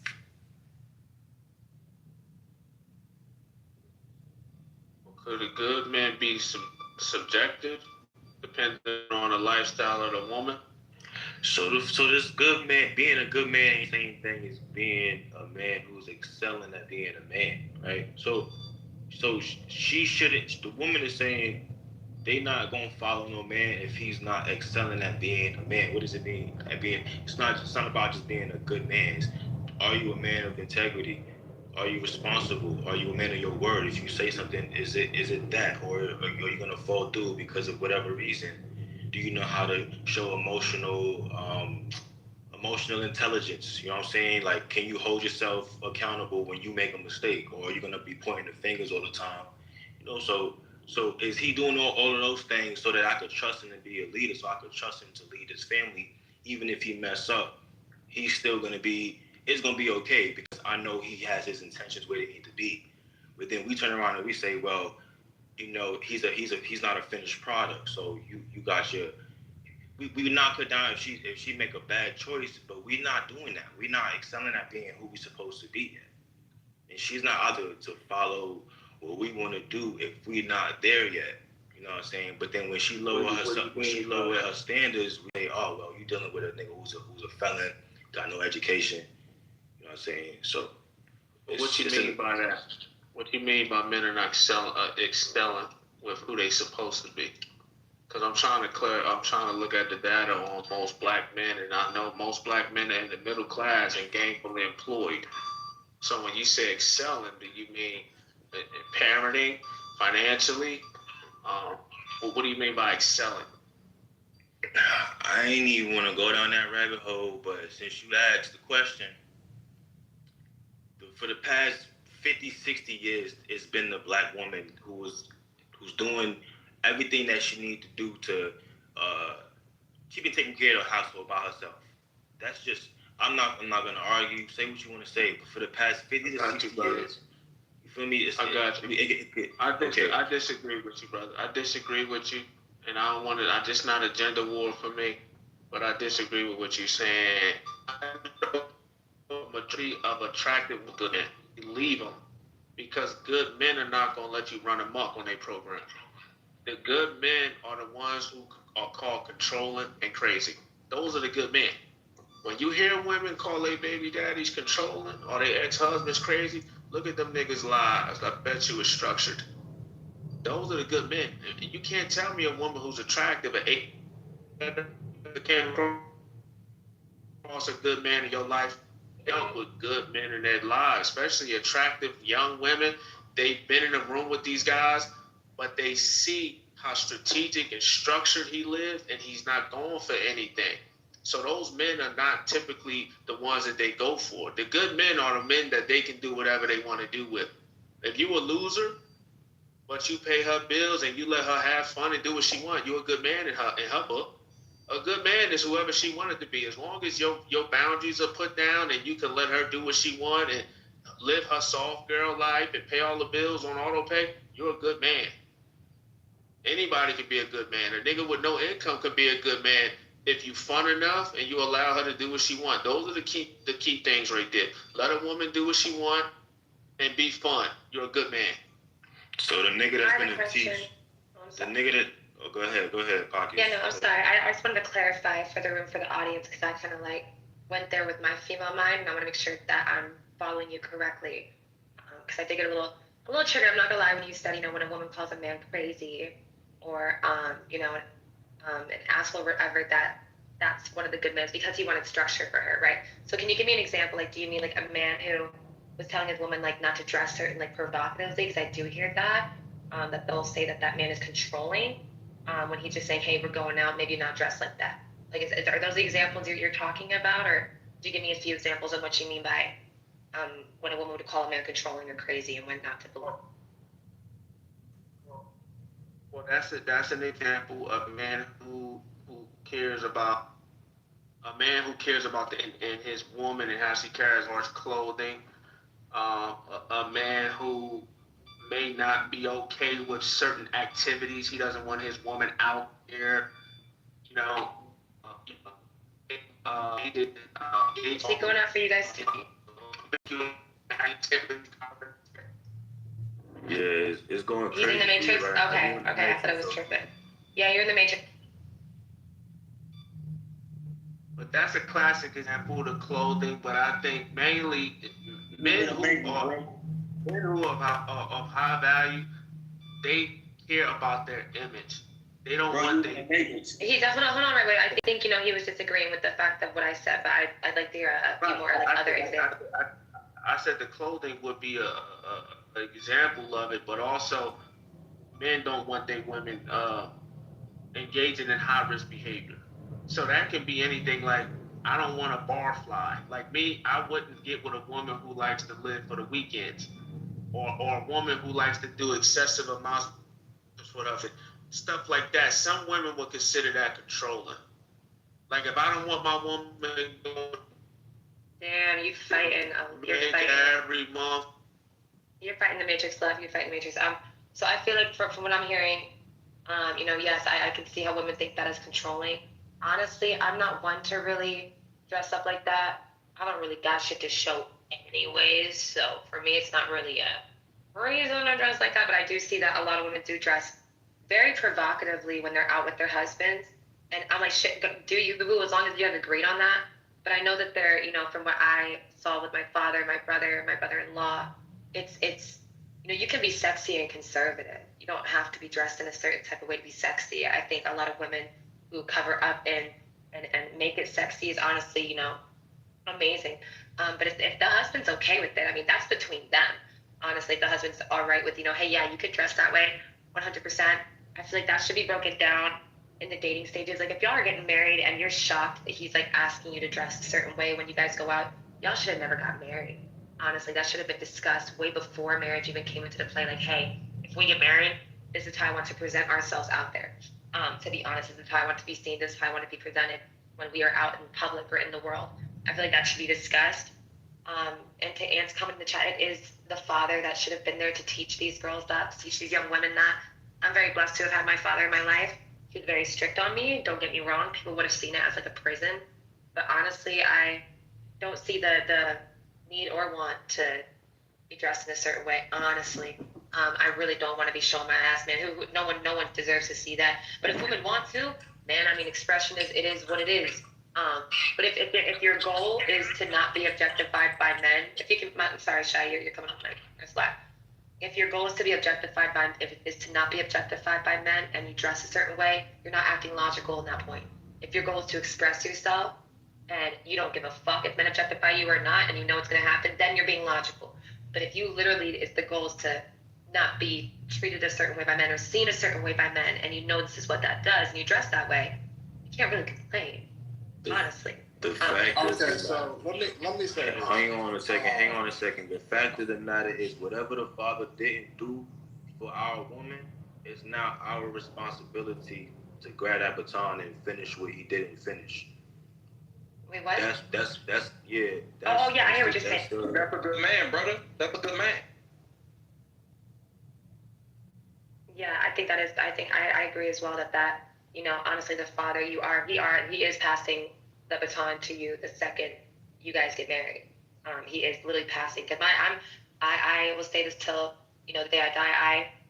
I will be under my father's program until I meet my man, which I haven't. So it's just things like that when that program is in place until he passes her off to another man. And so she literally is going to another man. That's how it should be, I think, is that you should be under the program of God and your father until a man comes in and takes on that role of your leader, of someone that you look up to, someone you go to.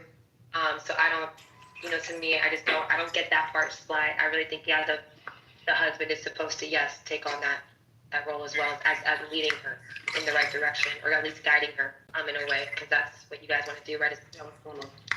Let me say this. I wanna close out my point, right? Diamond, you're hot, Mike. Women say all the time that there aren't any good men in the dating market. When men say it, let me tell you exactly what happens, Pockets. I'm gonna give you a play-by-play.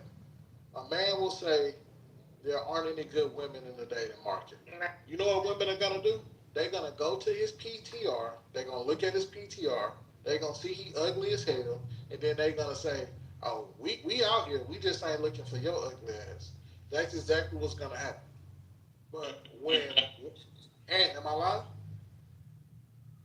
Okay. Okay. It was so true. That's why it was funny. So the point that I'm saying is, we got to take more time to stop pointing the finger and do a little bit of retrospect. You know what I'm saying? Yeah. Kind of figure out, because I say all the time, I only speak for myself. I know that I got past relationships that I could have did a better job at. I wasn't mature enough, and there were certain things that I needed to improve on. You get what I'm saying? I'm not trying to get those women back. But what I'm saying is, I'm making it my business not to make those same mistakes again.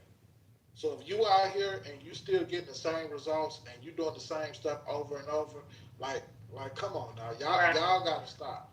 Y'all got these degrees. There's no way that a felon should be tricking a woman who's 40 with a master's degree. You can't even there's no way you can explain that shit to make it make sense. You get what I'm saying? Got that I in. 100%. Yeah, so I agree. It's a personal inventory that needs to be yeah, taken. so 100. so that's the whole basis of these gender wars. But I was just kind of joking with this room today, saying women should lead, but then it just turned into a conversation. You know what I'm saying? I don't know where we finna go from here because I think this title dead. I don't know if Chris finna make a room or if Starscreen gonna open up. But go ahead, Ant. What was you finna say, brother? I was just gonna mention the slide. It's just unfortunate that, in these modern day times, majority, and based off of my dating experience too, majority of the women that we come across with, being a good man is being the father that they never had, and therefore Ant is not a good man. I ain't got time for it. I ain't got the energy for it. So, shout outs to the stepdaddies. Fathers are important. Not just a active father. I like to say interactive fathers are the most important. So shout out to my interactive fathers, because you could be active, but are you interactive? Are you teaching that little girl that you have on how a man is supposed to treat a woman? Are you taking her on daddy-daughter dates? Are you opening the doors for your little princess? Are you showing her the example of, okay, when I step into this world, and if a man don't operate like this, you don't respect me. So I know a lot of people like to, say active fathers. Me, I'm more so of the look. I shout outs to the interactive fathers. 100%. Are we raising our sons to be the men that our daughters need, or is we just raising a daughter to be a good wife? Because it got to go both ways. That Tyrone, that bloodline, you feel me? That lifeline that's supporting Tyrone and Pookie, it got to be cut off too. I don't think most people know where to go to meet good people in general, women and men. For some reason, places with music and alcohol seems to be the spot to go to. Like, you got women that put on their best outfit and do their hair and makeup and go to a hole in the wall bar, a hole in the wall, right? And think they're gonna meet their husband there. Like, dudes do it too. You got dudes that go out to clubs and buy sections and looking for the woman in the club with the fattest ass. Like, that's her first night there. Like, she been in that same club and smashed the bouncers, the bartender. She been going to that club for decades. And some dude gonna get fooled and think she a wife. Like, people don't have regular hobbies no more. People don't engage in anything. All we do is drink alcohol and eat lamb chops. And we think we gonna find our partner and our spouse in these hood spots or these lounges, these fucking go-go bars, these fucking brunch events. Your wife ain't at brunch. Yeah, but we letting them think that these stink ass niggas with guns is the tough ones, and we not doing nothing about it. I just want to focus on the man.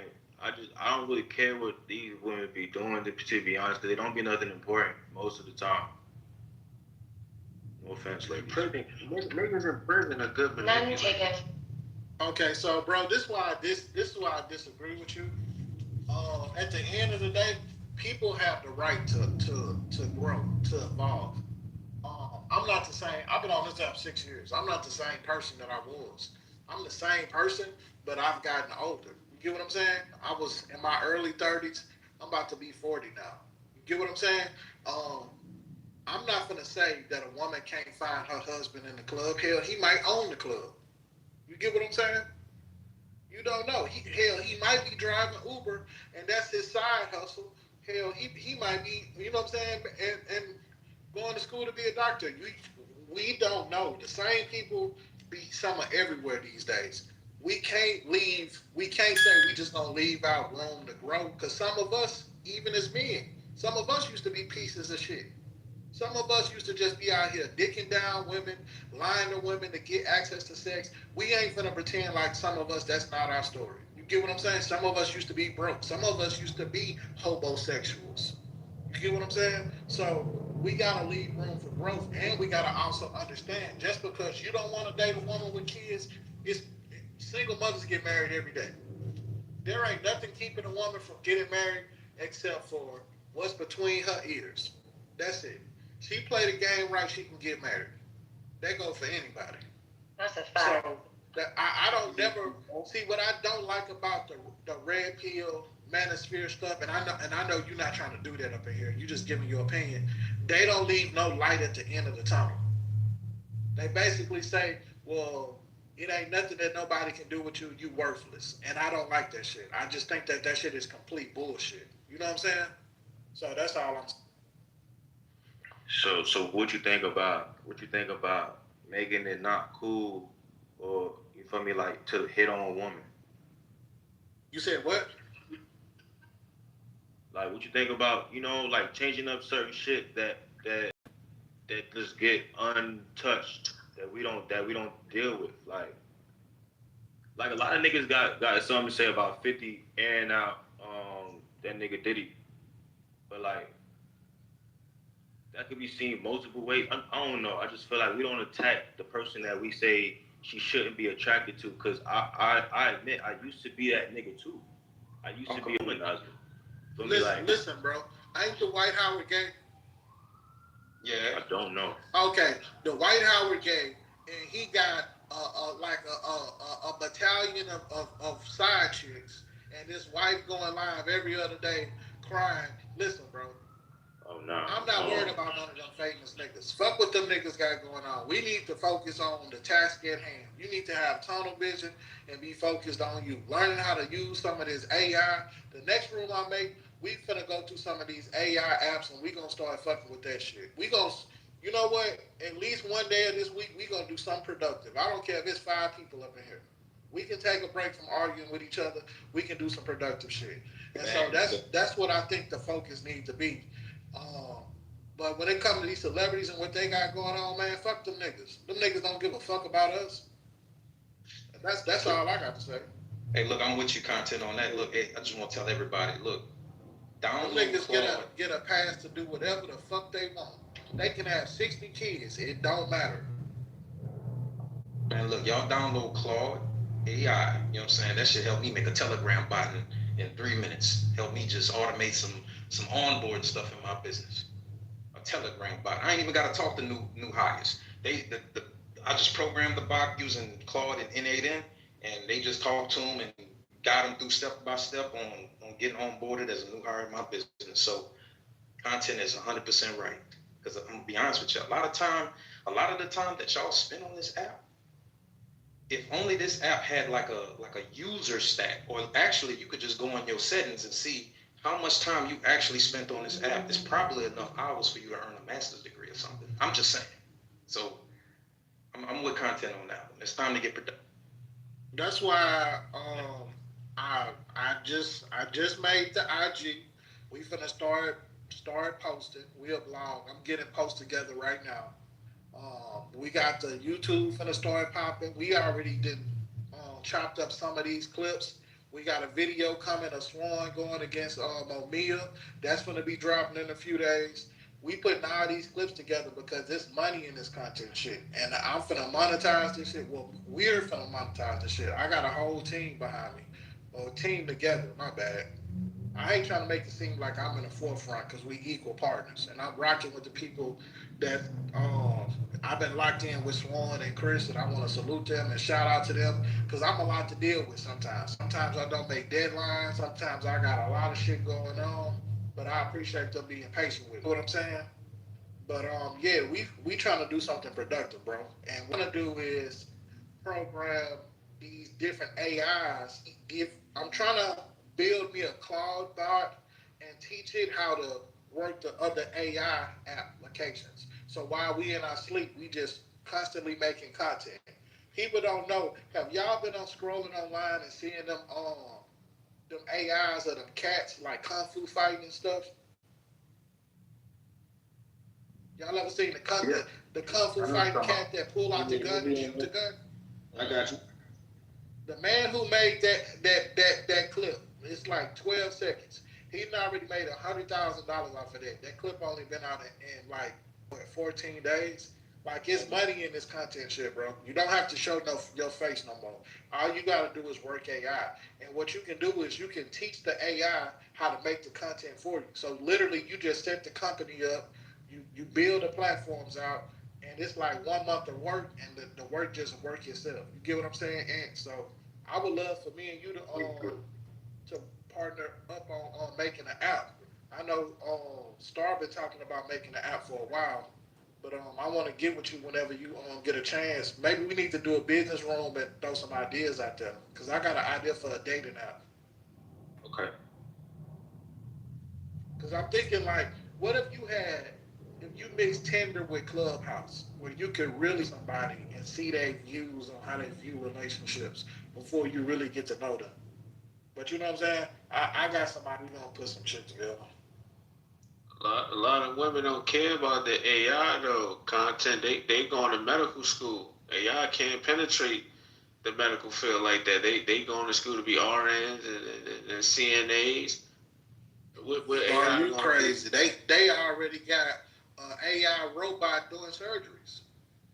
Right, robotics. They already teaching the AI how to do surgery. But robotic surgeries that's manned by the surgeon. I've seen that, but I'm saying the women who are cleaning pissy sheets, the CNAs, AI can't do that. You're going to always need a CNA. You know what I mean, brother? You're going to need an RN. You're going to need somebody to administer medication, because I wouldn't want a robot administering my IV. The real, you underestimate white people. I'm just saying, dog. If I was in a hospital and there was no people, I'm gonna be honest with you, bro. If I was in a hospital and I seen a robot crack my door, I'm jumping out the window. If there's no people in the hospital and there's robots and robot is getting ready to put an IV in my arm, I'm out of there. I'm gonna be honest with you, bro. I wouldn't want no robotic shit going on with my body unless it was a surgery. Have you seen that China cure diabetes? Yeah, cure diabetes. Okay. And sickle cell. I want y'all to know something. It'll be 10 to 15 years before that shit available here, because those pharmaceutical companies, they not gonna allow listen, Congress is basically ran by pharmaceutical companies, for those of y'all who don't know. I know y'all think it's the financial families, like the 12 families. It's actually the pharmaceutical companies who run everything. Because you ever notice how it takes long to pass all of these laws, but they can pass certain laws overnight? Y'all seen how quick they passed the law on AI in the music industry? These motherfuckers can't agree on nothing else, but they can agree that you can't monetize AI. They passed that law in California in like fucking 48 hours. I was just like, wow, this shit is insane. So it lets you know that different companies that can control shit. So Pfizer, like the #1 pharmaceutical company, they not gonna allow none of these cures come to America for the next 10 years, because they want to milk as much insulin as they can out of these motherfuckers before they start selling that cure. Hey, I just want to say real quick. I want to say to you real quick. I want to say to you, I heard what you said, right? And I'm with you. You wouldn't want that, right? You wouldn't want medicine to be administered to you by robots or AI, right? Well, here's the long-term thinking that everybody's thinking about, is that the real, he's probably an 80s or 90s baby. I'm targeting the kid that will grow up in a world that it's like where all this AI is normal for them. This is their normal. I'm targeting the child that's born in 2020. And in 2045, it's normal for him. He's gonna look at you like, man, look at this old head talking about him on robots to administer medicine. This is a new normal for him. So you're not my customer right now. My customer is 20 years down the line, brother. When I'm 60, 70, 80 years old and I'm getting passive income because I've pitched the idea of AI delivering medicine and administering medicine at different centers. So they company is like one of Big Mark's sugar babies. Pretty much. Mm-hmm. Yeah. I think it's good for certain industries, bro. I think AI is good, but only certain industries, and I think AI is disastrous for. It's like telehealth. Telehealth is starting to take over the medical field. Where you go to these walk-ins and stuff like that, and there's no doctors there. They talk to you from a screen. That shit is bad, bro. That's what your AI is gonna be, bro. It's gonna be the new telehealth. Well, the real. When you walk into these facilities and there's gonna be no doctors there, you're gonna be talking to a screen. It might be robotic, and they're gonna send you a prescription in your email. That's what that's all about. I mean, but I want you to understand something. 90% of the problems that we have when we go to the doctor, the nurse could actually fix, but the nurse aren't allowed to make diagnosis because they're not doctors. When you come up in there, the nurse know exactly what the fuck going on, but they can't tell you nothing. They say wait for the doctor. You know what I'm saying? Because it's illegal for them to tell you something, right? Because they're not to practice medicine, the doctor is. So when it boiled down to majority of that shit, you can save paying a fucking high-ass doctor bill. If you telling me, you know how many times I done ran out of medicine and I'm out of refills and my doctor want me to come see them, you know what I'm saying? That's like $175 that I gotta pay my way. Nigga, I done been on Teladoc. $45 got my refill, got my prescription refilled. Like, it just makes sense. Like, if you ain't talking about people who got real issues and they need to see a specialist, like, majority of this shit's so simple, we don't need to really go to the doctor. Now, if you need a tetanus shot, you need an IV, I get it. But for the most part, a lot of people be having simple shit where they really just need a prescription. Fleming, he worked. Fleming, right there. He actually works in the medical industry. He would have a lot of knowledge. Yeah, that's what I'm saying. Like, I'm listening to you guys, and I'm just like, dude, I work in the medical field. I've worked in the medical field for over 20-something years, and the reason why we have telehealth is because, honestly, for old people. So, because people can't travel. You know what I'm saying? And people can't travel. When we're talking about AI, for example, AI, as far as the medical field is concerned, no, you're not going to replace a lot of things. Now, there are, when we're talking about artificial intelligence, there are, uses for that, but you really can't replace human beings to do things because AI is programming. Unless we have Skynet, you know what I'm saying, and I bring this up a lot, when we have artificial intelligence that can actually think for itself, no, you're going to have uses for human beings. It cannot replace us. But no, it's going to do certain things. So, and Content, you said something about nurses don't practice medicine or whatever. No, that's actually incorrect. I mean, nurses can do, like, for example, nurse practitioners can prescribe medication. So, I mean, I don't know what you mean by that. I don't know if you mean by registered nurses or LPNs or anything like that. Yes, they can help you, just like physicians. It just depends on what nurse you're dealing with. But I don't know. I just wanted to say that. I'll land. Just wanted to make a point real quick in contention, respectfully, of course, to the real. He says that AI's, I believe you said that it was disastrous, right? Especially in health. I beg to differ. I got you. And I beg to differ on that because as much complaints and as much statistical data we have on the mistreatment of black women in these hospitals, how, their deaths, black women are more likely to die giving birth than every other race of woman in the hospital. And a sister might catch this, and this might make her a multi-millionaire. Why not have AI something that's unbiased, something that's not even, that doesn't even see race? Or guess what? It is biased, right? Cater to the black woman to give competent advice based on her molecular, biological structure in the birth process. Why not have that?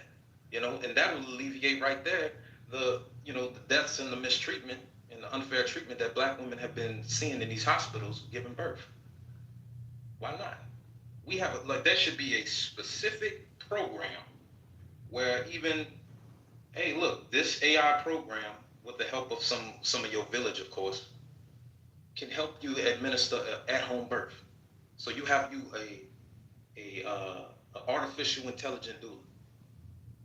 You see what I'm saying? I'm just, it sounds crazy at first, but then it's like we're heading into the world and the age of convenience.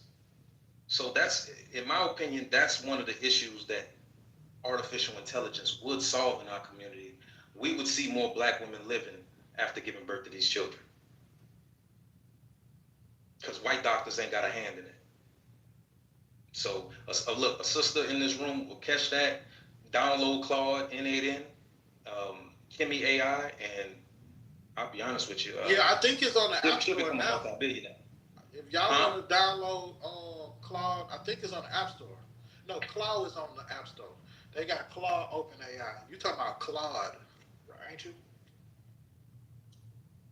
Yeah, see, Claude and Claude, two different things, right?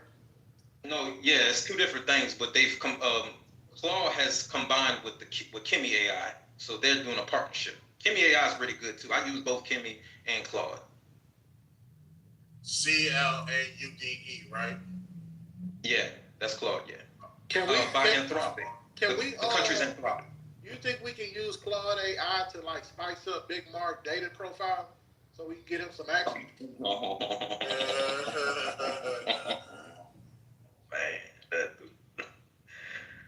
Let me ask you this though, content. Do you think? I think this actually be a good topic. Is AI making us lazy? Do you think AI makes us lazy? Oh, the real good ass question. That's a good question. Oh, you posing that for a title of a room? Man, we was lazy before AI. I really don't even think the surge has got here. I want to do, can AI fix black women? No. I'll be honest with you. I believe AI is actually making us smarter. Shit. You think so? Bullshit. It is. Hey, it's actually making conversations. Wait, hold on, look. It's actually making conversations more honest because now you can't just say nothing. Somebody, like if you say some crazy shit out the side of your neck, somebody gonna go on AI and fact check you. And I've actually been seeing this happen around this app where you can't just say anything no more. Somebody in the group or somebody on stage who you're debating with, they got AI up and ready just in case you say some crazy shit. Well, you know what? And guess what? They gonna fact check you and keep you honest and accountable for what you say. What if we make an AI Clubhouse member? Are we able to do that? Oh, Jesus. I'm sure, yes. Especially after I just got through binging. Bro, I just got through binging. Can you imagine like an AI robot asking a woman her body count? Bro, I would fucking like have a heart attack up in here. My God. I think niggas that use AI, those the dudes that order their groceries online. Like they go online and they park in the spot and they scan the barcode and a person come out the store and load up their trunk. I think those you say that like it's a bad thing. Why? Yeah, bro. Hey, look. Hey, pardon me for getting in a different tax bracket in a safer neighborhood where I can afford the conveniences. Pardon me. Different tax bracket, nigga. Oh shit! I don't give a damn what tax bracket you in. Everybody can do that shit. I'm with you, kid. Walmart, HEB, for those who stay in Texas, of course. All that shit. The real I think that was the best thing that come out of the pandemic. The real, it seemed like you committed to stand in the Stone Age, man. What's your beef with technology and the advancement of civilization? What's your beef with it, man? What's wrong with that? I think it's only good for certain things, but I think technology in a whole is making human beings lazy. It's making us smarter, man. It's making us think outside the box. I want to tell you, Ed. No, Big Ed, you my brother. You my brother. I gotta step in here, man. So from an academic standpoint, AI will make people lazy because the thing is that when ChatGPT came out, nigga, like I was when I was in at the hospital, I've listened to nurses was like, well, I've had ChatGPT write my papers, my discussions. I'm just like, really? Never even heard of that. Yeah. And they were like, yeah, wrote my discussion with the references and all of that. And I'm just like, wow. So that's gonna make people lazy because what's gonna happen is, students gonna be like, well, shit, man, I don't need to a dissertation. I'll just have like AI do it. Come on. So here's yeah. This is predicated on the professors and how much do they really care about their students' higher form of learning. Because you can have them do assignments. As a professor, what I would do is have them substantiate their assignment to me. I want you to go line by line and let me actually listen to your voice patterns. Let me actually listen to your words. Let me see if you actually believe what you wrote down. Because if you don't, you're gonna fail. And if you do fail, because I forgot what it's called, somebody can remind me, it's where you plagiarism. Yeah, some type of no, it is plagiarism, but there's a program. I forgot what it's called. Something I forgot what it is. All I gotta do is submit your shit to the plagiarism program, and if I see anything that says AI, you're gonna get kicked out of school. So it's going to come down to the professors. I get what you guys say, and I'm not saying you're wrong. I'm just saying there is another level of how to combat AI regarding that. But I get what you guys are saying, though. AI is giving people the ability to dream again.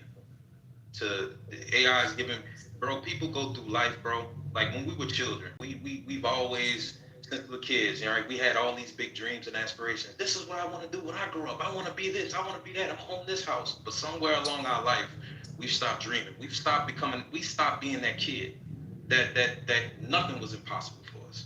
And ever since artificial intelligence has entered the fold, I see young black men and women inventing things, dreaming, being the most creative that they'll ever be in this existence, man. And they getting rich. They making money, man.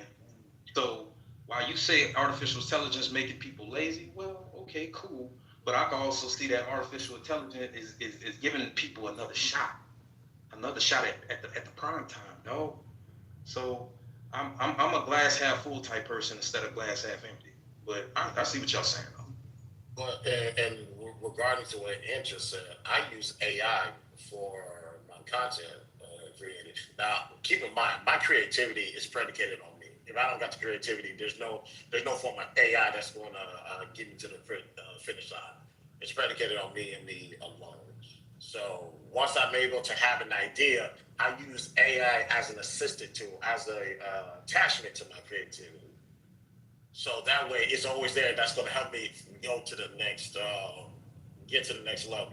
This separates me from everybody else, or at least that's what I'm attempting to do for the most part. So AI does play a part, and also on the intellect level, somebody wants to speak. I'm asking what form of AI. When we say we use AI, what type of AI do you use? Because AI is just software that somebody created. ChatGPT, that's a software. It's just a software. Yeah, it's not a brain. It's a language model. Yeah, So you got ChatGPT. Obviously, you got Grok, and you got what's Google's again? Gemini. Yeah, Gemini. And I'm gonna look into Claude and what's the other one? It starts with a K. K-I-M-I. That's the Chinese AI. It's big. It's good. Okay, I got those two saved on my Safari, so I'm gonna definitely look into that later. So when it comes to actual content creating, just to do something new, do something different, I use Grok. If I want to prove that I'm smarter than what people already project, I have ChatGPT to fact check me on anything that I say. We're like, okay, that's correct. And I was like, content might be right on this one, or Swan might have a point on this one. So I would use that just for the intellect level. And as far as Gemini, I will not just use it because anytime I open Google, Gemini's literally right there. So it is what it is. So I'm using AI for my benefit. One, to keep my brain sharp. One, because everybody uses Google. And the other one, Grok, is technically, if I be honest, that's helping me making, it's going to lead to us making money. So why not? It's right there for you. The last time I checked, all of that shit is for free. So why not use it? Yeah. And I love that for you, Chris, because like it goes back to what I said, man. Like any idea that enters your brain, there's not a roadblock stopping you. There's not a damn, bro. The bank's gonna redline me and fund, and not even gonna fund my idea, bro. Damn, bro. What if it don't sound good in front of this investor? Damn, bro, man. What if my homeboys ain't on board with it to invest? There is no roadblock. The chains is off. Whatever idea that you have in your mind, bro, you can create it. Whatever it is. Right. You can create it. Right. You And can also, be a kid again. You can be a kid again. That's it. To that point, that's a fact. Because speaking of being a kid, I just got through binge watching Your Neighborhood Spider-Man, that's what's Ironheart. And of course, I'm thinking of Jarvis or Friday or Natalie. I'm looking like we literally have that in the palm of our hands. We have our own Jarvis right now. Yeah. So you guess what? You goddamn right. Finna be a Tony Stark in this bitch. Tony Stark, man. Come on, man. So to the point what Jarrell saying, and I get it. I will say, you're not comfortable using it, just don't use it. It's all good, and there's nothing wrong with sticking to the old ways. But if there's room for me to grow and be more creative, oh yeah, I'm 100% using AI. And also, I will also say this: I'm confident in using it because I know everybody else is not finna go as far as I'm willing to go to get to the next level with AI. So it's right there for me to take advantage of it. So why not do it? Right. Well, does anybody fact check ChatGPT? Like, how do we know ChatGPT is not wrong? Chris, you saved my text message? So the real, check that out right now. Whatever. So that's why I use two different AIs. I don't use ChatGPT anymore because of the deal that they made with the Pentagon. But also, it's very opinionated and it judges you now. I don't, and it hallucinates a lot. It'll get off topic from what you're asking it and what you're trying to talk about to instill a point of view upon you and how you should think. That's what ChatGPT is doing now. That's why I switched. I use Claude and Kimmy in unison, and I use them to fact check each other. So if I'm on Claude, whatever Claude's giving me, I'll give it to Kimmy and say, hey, look, is this right? So it's good to use two different language models to fact check each other. But that's what I'm saying. It's just all of these AI generators is just a software that somebody created to spit out responses a certain way. Like you can manipulate a lot of those programs. It's just a software. Well, it's a language learning model, right? So I understand what you're saying about its design and the responses, right? But my AI, I always prompted, hey, don't just agree with me. Challenge and tear apart my idea. Where are the weaknesses? What are the holes in what I'm asking you? What I could possibly not be thinking about. You know what I'm saying? Because the only thing that AI is missing right now is context. AI does not understand, no matter what language model you're dealing with, the human context. That's why, like if y'all go on YouTube, what's big right now is context prompting. You have to, in your prompts, you have to give it context, and that's how you'll get the best response. And also, just tell it, hey, look, don't just agree with me. Just what are the possibilities I'm not considering? What are the holes? So you just gotta ask the right questions, bro, and give it the right information. And it's, but that takes accountability, right? Like if you just want if you just want agreement, it'll give you agreement. Me, I don't want you to agree. I want you to tear apart my ideas and then build it back up even better and stronger. Do you think most people use AI for fact checking, or they use it to have it think for them? That's why when I said the lazy part, a lot of people utilize these different softwares because they can't think of an idea or how to formulate something. So they'll use a bot or they limitations on it though. Like that you can say that, but I can only go off my experience. ChatGPT has only gave me a bunch of like Captain Obvious answers. Now there have been times that I say, "Give me a name of a restaurant." You know what I'm saying? Because when I first got it, I experimented. I played with it for a couple hours. I was trying to see like what all can I go with it. But there are some limitations with it. There are certain levels that it won't let you unlock for certain reasons. You know what I'm saying? I think we need a black software. Somebody need to create their own chat GBT. Wait, the real. You have the ability to do that, brother. You can do it. You can do it. What you mean? We can create our own? Yeah, create our own. But see, I like to do my own research. I like to dive deep. When I'm searching something, I like to do my own research. You can create I'm pretty sure there's one out there already. Dive deep was crazy. Look, I'm pretty sure there's one out there already. We just need to research it. But you can create your own language learning model and prompt it with all the black history, all the black American history, and program it with a certain type of bias towards the community. But that's what ChatGPT is, by the way. It has a certain bias. It is Jewish program and owned. So, if I'm not mistaken, I think Elon Musk has something to do with ChatGPT. I think he has partial ownership of it. I don't know if that's true, but I know he has his own thing going on. That's Grok. His version of ChatGPT is on X. You could if you paying, you could tag Grok and ask it whatever, fact check a post or whatever. So I don't believe he has any ownership. I would have to research it though. I don't believe he has any ownership in OpenAI. Let me look it up.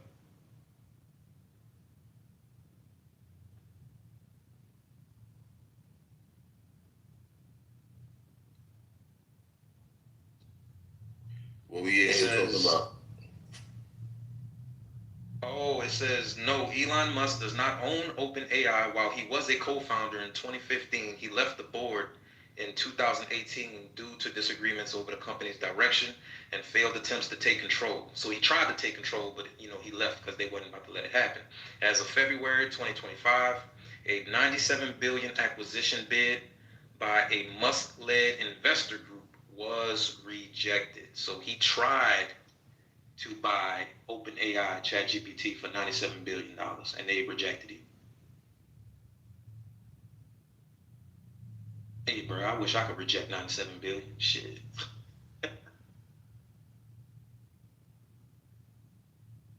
Yeah, but hey, I heard somebody said earlier about that. This shit make a lot of people lazy for the average user because they don't know how to utilize critical thinking skills and solving problems using their own like doing fractions in their head and stuff like that. They jump straight to the computer or use anything instead of thinking in order to get the job done.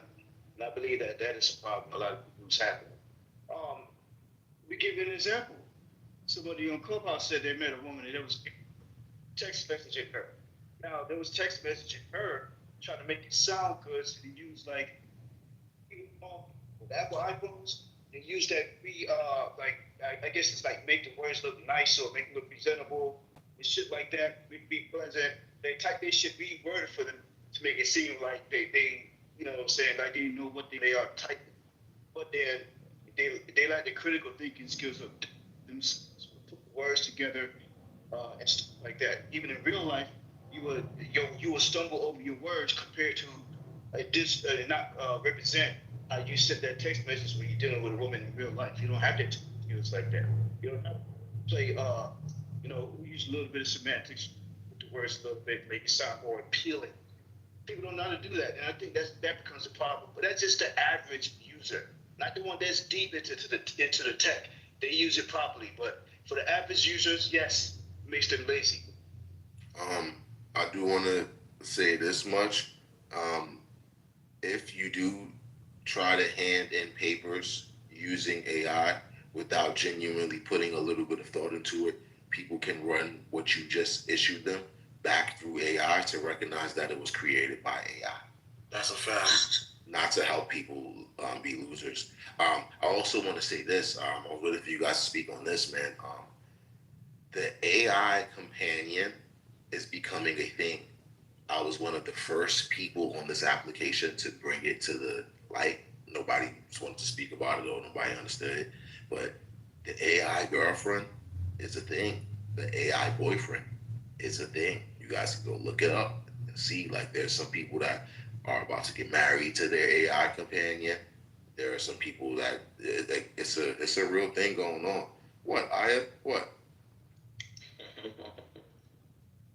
Yeah, man. It's a real You ain't lying. mental. Yeah, you ain't lying. You ain't lying. To Ghost, I'm with you. Like I don't refute your argument about the whole laziness thing, right? I'm more so, hey, look, I'm more so on the line, work smarter, not harder, right? And this is my last submission because Ling about to come up in here and do these feet. So we look at no offense, this is facts. What I'm about to say is facts, so no offense. We look at a state like Mississippi. They're last, damn near probably bottom 3 in literacy, education, and all that, right? AI will give the people the peanut brains in Mississippi a second chance at big time. It'll give them a second chance. No, we can't just say, well, they stupid, they can't read, and it's just not gonna happen for them. No, well, artificial intelligence can turn the guy who can't read or who actually reads in the textbook with his finger, right? He gotta track the words with his finger, with his index finger. It'll give that guy a chance to do something. Whatever idea comes to his mind, he at least has a shot. I want to Ain't nobody gonna hire that. I want to ask a simple question. Would you ever entertain the thought of an AI companion? No, because I'm not socially awkward and don't have issues romantically, but I could understand why other people would be open to that idea. No, I can understand. That's a good answer. Go ahead. Just to let y'all know, we transitioned to Chris' room up top, so this room gonna be closing out in 5 minutes. Speaking of transitioning, if I wanted to start being AI sexual, if I transitioned into this, what would it be called? Nah, just like a question. Here's the thing about it, right? AI sexual. Nah, real shit. Nah, for real, because look, like, if I date both sex, then that's like bisexual or whatever, right? So the question is, if I say fuck women altogether and I want to date AI, what would I be transitioning into? AI sexual. You be transitioning into super incel. We gotta really talk about this, man. I need the real word. The same way you got bisexual, homosexual. I need to know what's the word for me loving AI. You're a robosexual. You're robosexual, dog. Yo, what you gonna say? No, I was gonna say robosexual as well. Great minds think alike. Because like if you're still dating a female AI, then it is what it is. But yeah. Hey, but it's crazy because AI is coming for the bad bitches' jobs too. On Instagram, it's a lot of AI generated like bad bitch characters, and they are getting like hella followings, and they are getting sponsors, like companies, like clothing companies, shit like that. They are actually starting to sponsor these AI generated models. Thus, whoever the person who created such AI generated model is getting a bag off of it. So, hey, bad bitches, watch out. It's only so much a BBA can do. Don't make no damn sense. Yeah, that shit is bad work, but he's not lying. Especially like when I went on my girl's IG, because I don't see it too much on mine yet. But on hers, like when you go on the Explore page, a lot of those pages are AI. It's insane to me. Like, man. But you can touch it though. Right. But you can touch yourself. No, oh, I mean, crazy. you can't touch the real IG models neither. And I know we got to transition over right now, no pun intended. So we're going to transition over. But here's the thing that's crazy about that, right? If y'all ever tried on an Oculus, and if you ever watched porn from an Oculus, that shit is weird. It's a weird thing. It's weird. I don't know, man. I can see how people that are into that are really happy that they get a chance to experience that. I'm telling you. Yeah, real quick, Antonio, he's right. I actually know somebody who runs one of these pages where they charge to have like a quote unquote private conversation with this AI model. I just want to let y'all know it is lucrative, it is profitable. Every man and woman should get into it. But majority of your customer base will be Arabs. It's not American men. It's usually Arabs or Asian men who really, you know the stereotype of them. They ain't really packing down there, so they resort to other means of intimacy and romance. I'm telling you, bro. Black, I predict, and I'm happy that people are in here right now and we're having a futuristic conversation. Mark my words on this, y'all.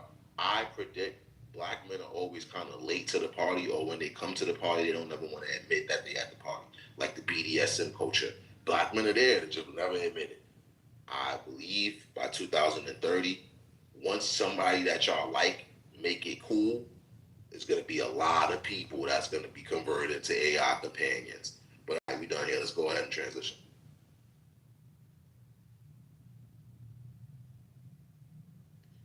Y'all click on the link up top. I'm finna close this room out. And go get your feet done. I'll see y'all on the other side.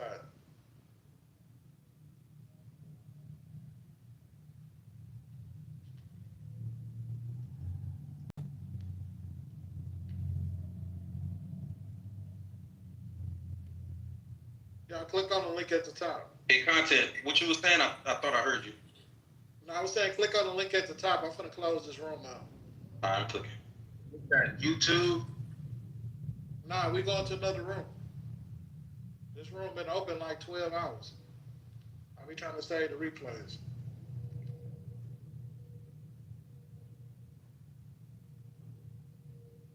What's your name? I don't know where I work at. No, we know Michael got a real job. He's not a. Michael's a telemarketer. I never said that shit. No, he's not a telemarketer. Yeah, he's a telemarketer. Yeah, he's trying to. Michael actually has a job. I don't know. Everybody know where I work at. Oh, y'all, I got a new You saw side Michael, again. Tori, look at my new side, man. Hold on. Somebody say he was something about a janitor. I'm coming. Do I look like a janitor, nigga? Yeah, you look like Victoria. I'm too young, bitch. Oh God, you're lying. That's right. Look at Ryan. Check it out. So you seen the movie called Girl, we going to the Hard Rock. You know my birthday tomorrow, so I got all these niggas want to play and shit. Your birthday tomorrow? I got it in you. They just want to So I gotta stay home. Yeah, send her some money tomorrow, Michael. This nigga talking about Michael might send it for real. Michael had bought me lunch one time. Oh, for real? Yes, Michael sent me $40. Y'all bitches I got you $40. Y'all need to talk about that. That's easy. Shut the fuck up. You just said taking bitches on frosty dates. What the hell? Michael's a real man. Michael can buy 40 frosties for me. Michael got it. Michael, I know he gonna send some birthday money. He just said it. I'm gonna come on here looking for my birthday money. So you got some birthday plans?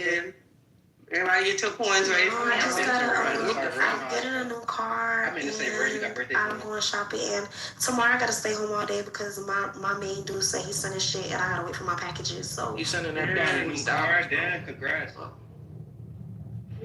get $40 is just a regular job. I wouldn't have to wait at home, but okay. Yeah, Zell's like instant, you know? Yeah, well, clearly you wouldn't know that with your broke ass. I like Apple. I'm good. Apple Pay just so easy to use. You hit that send one time.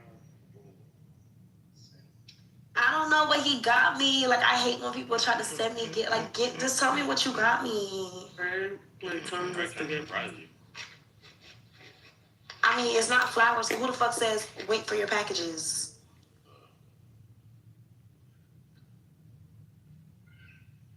I destroyed a good ass. Oh my God. If I get what I think I'm gonna get, I'm literally gonna cry. What you want to Yo, Tori, you a little ugly Haitian bitch. I'm not gonna lie. Bro, what the fuck? Come on. Really hurt. Who's that? That's the dark one? Yeah.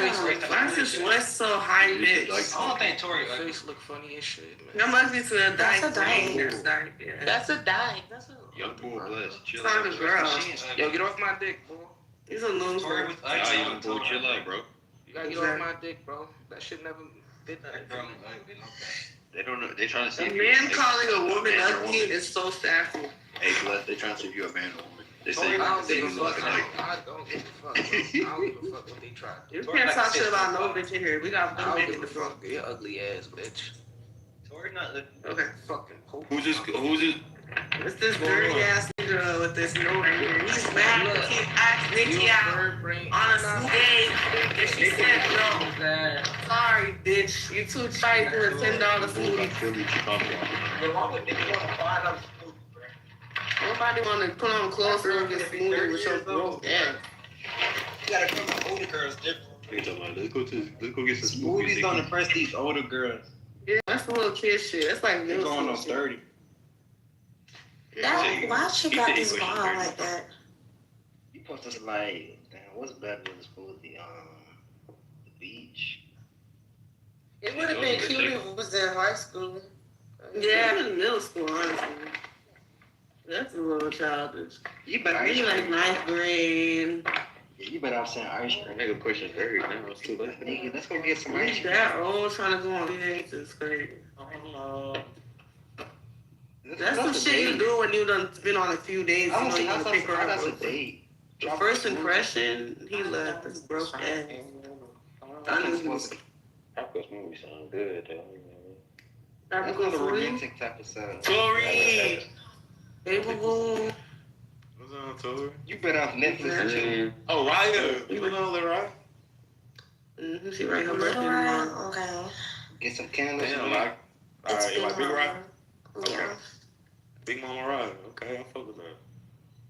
You ain't been Oh, I fucking gotta with show you my us. photo shoot. That shit snapped so bad. Let me see. You ain't been fucking with us, dude.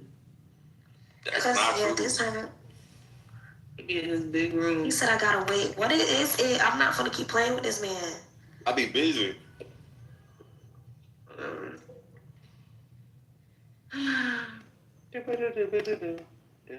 Like, Tori, I'm just out here doing what I gotta do for me and you.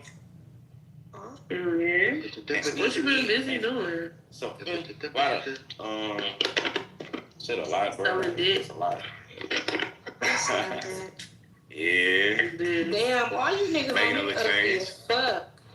That's why innocence now. Ugly, you said that. Yeah.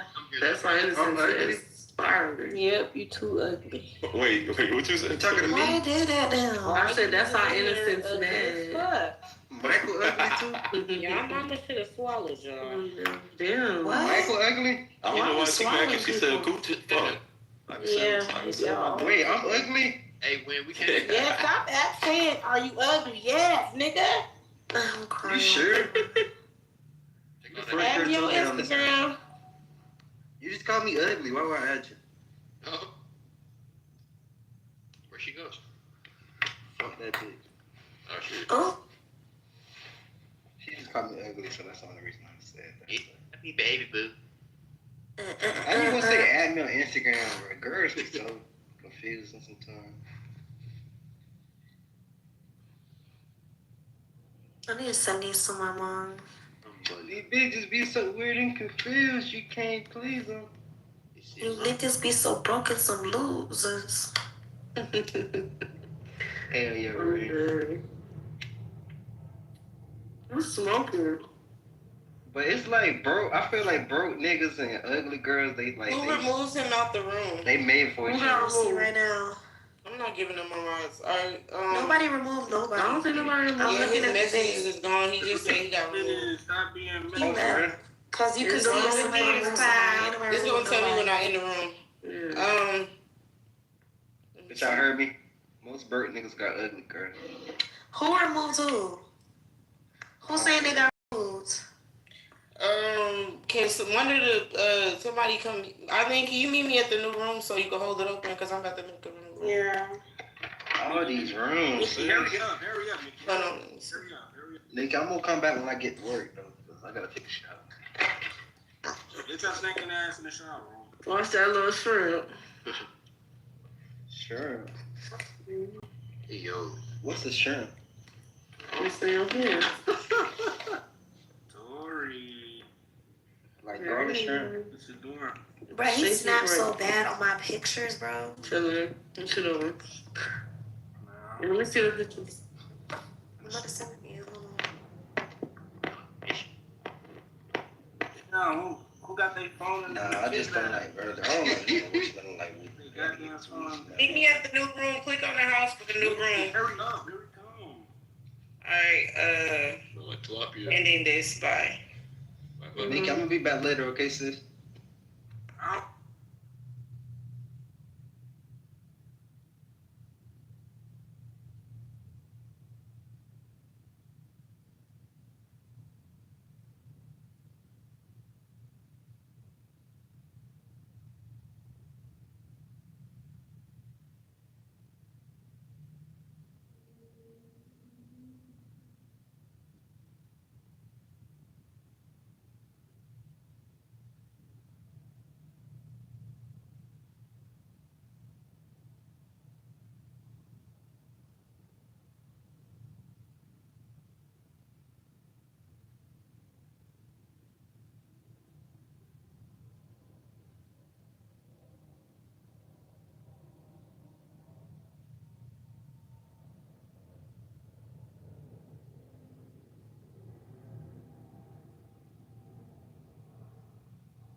by myself. It's the Bible.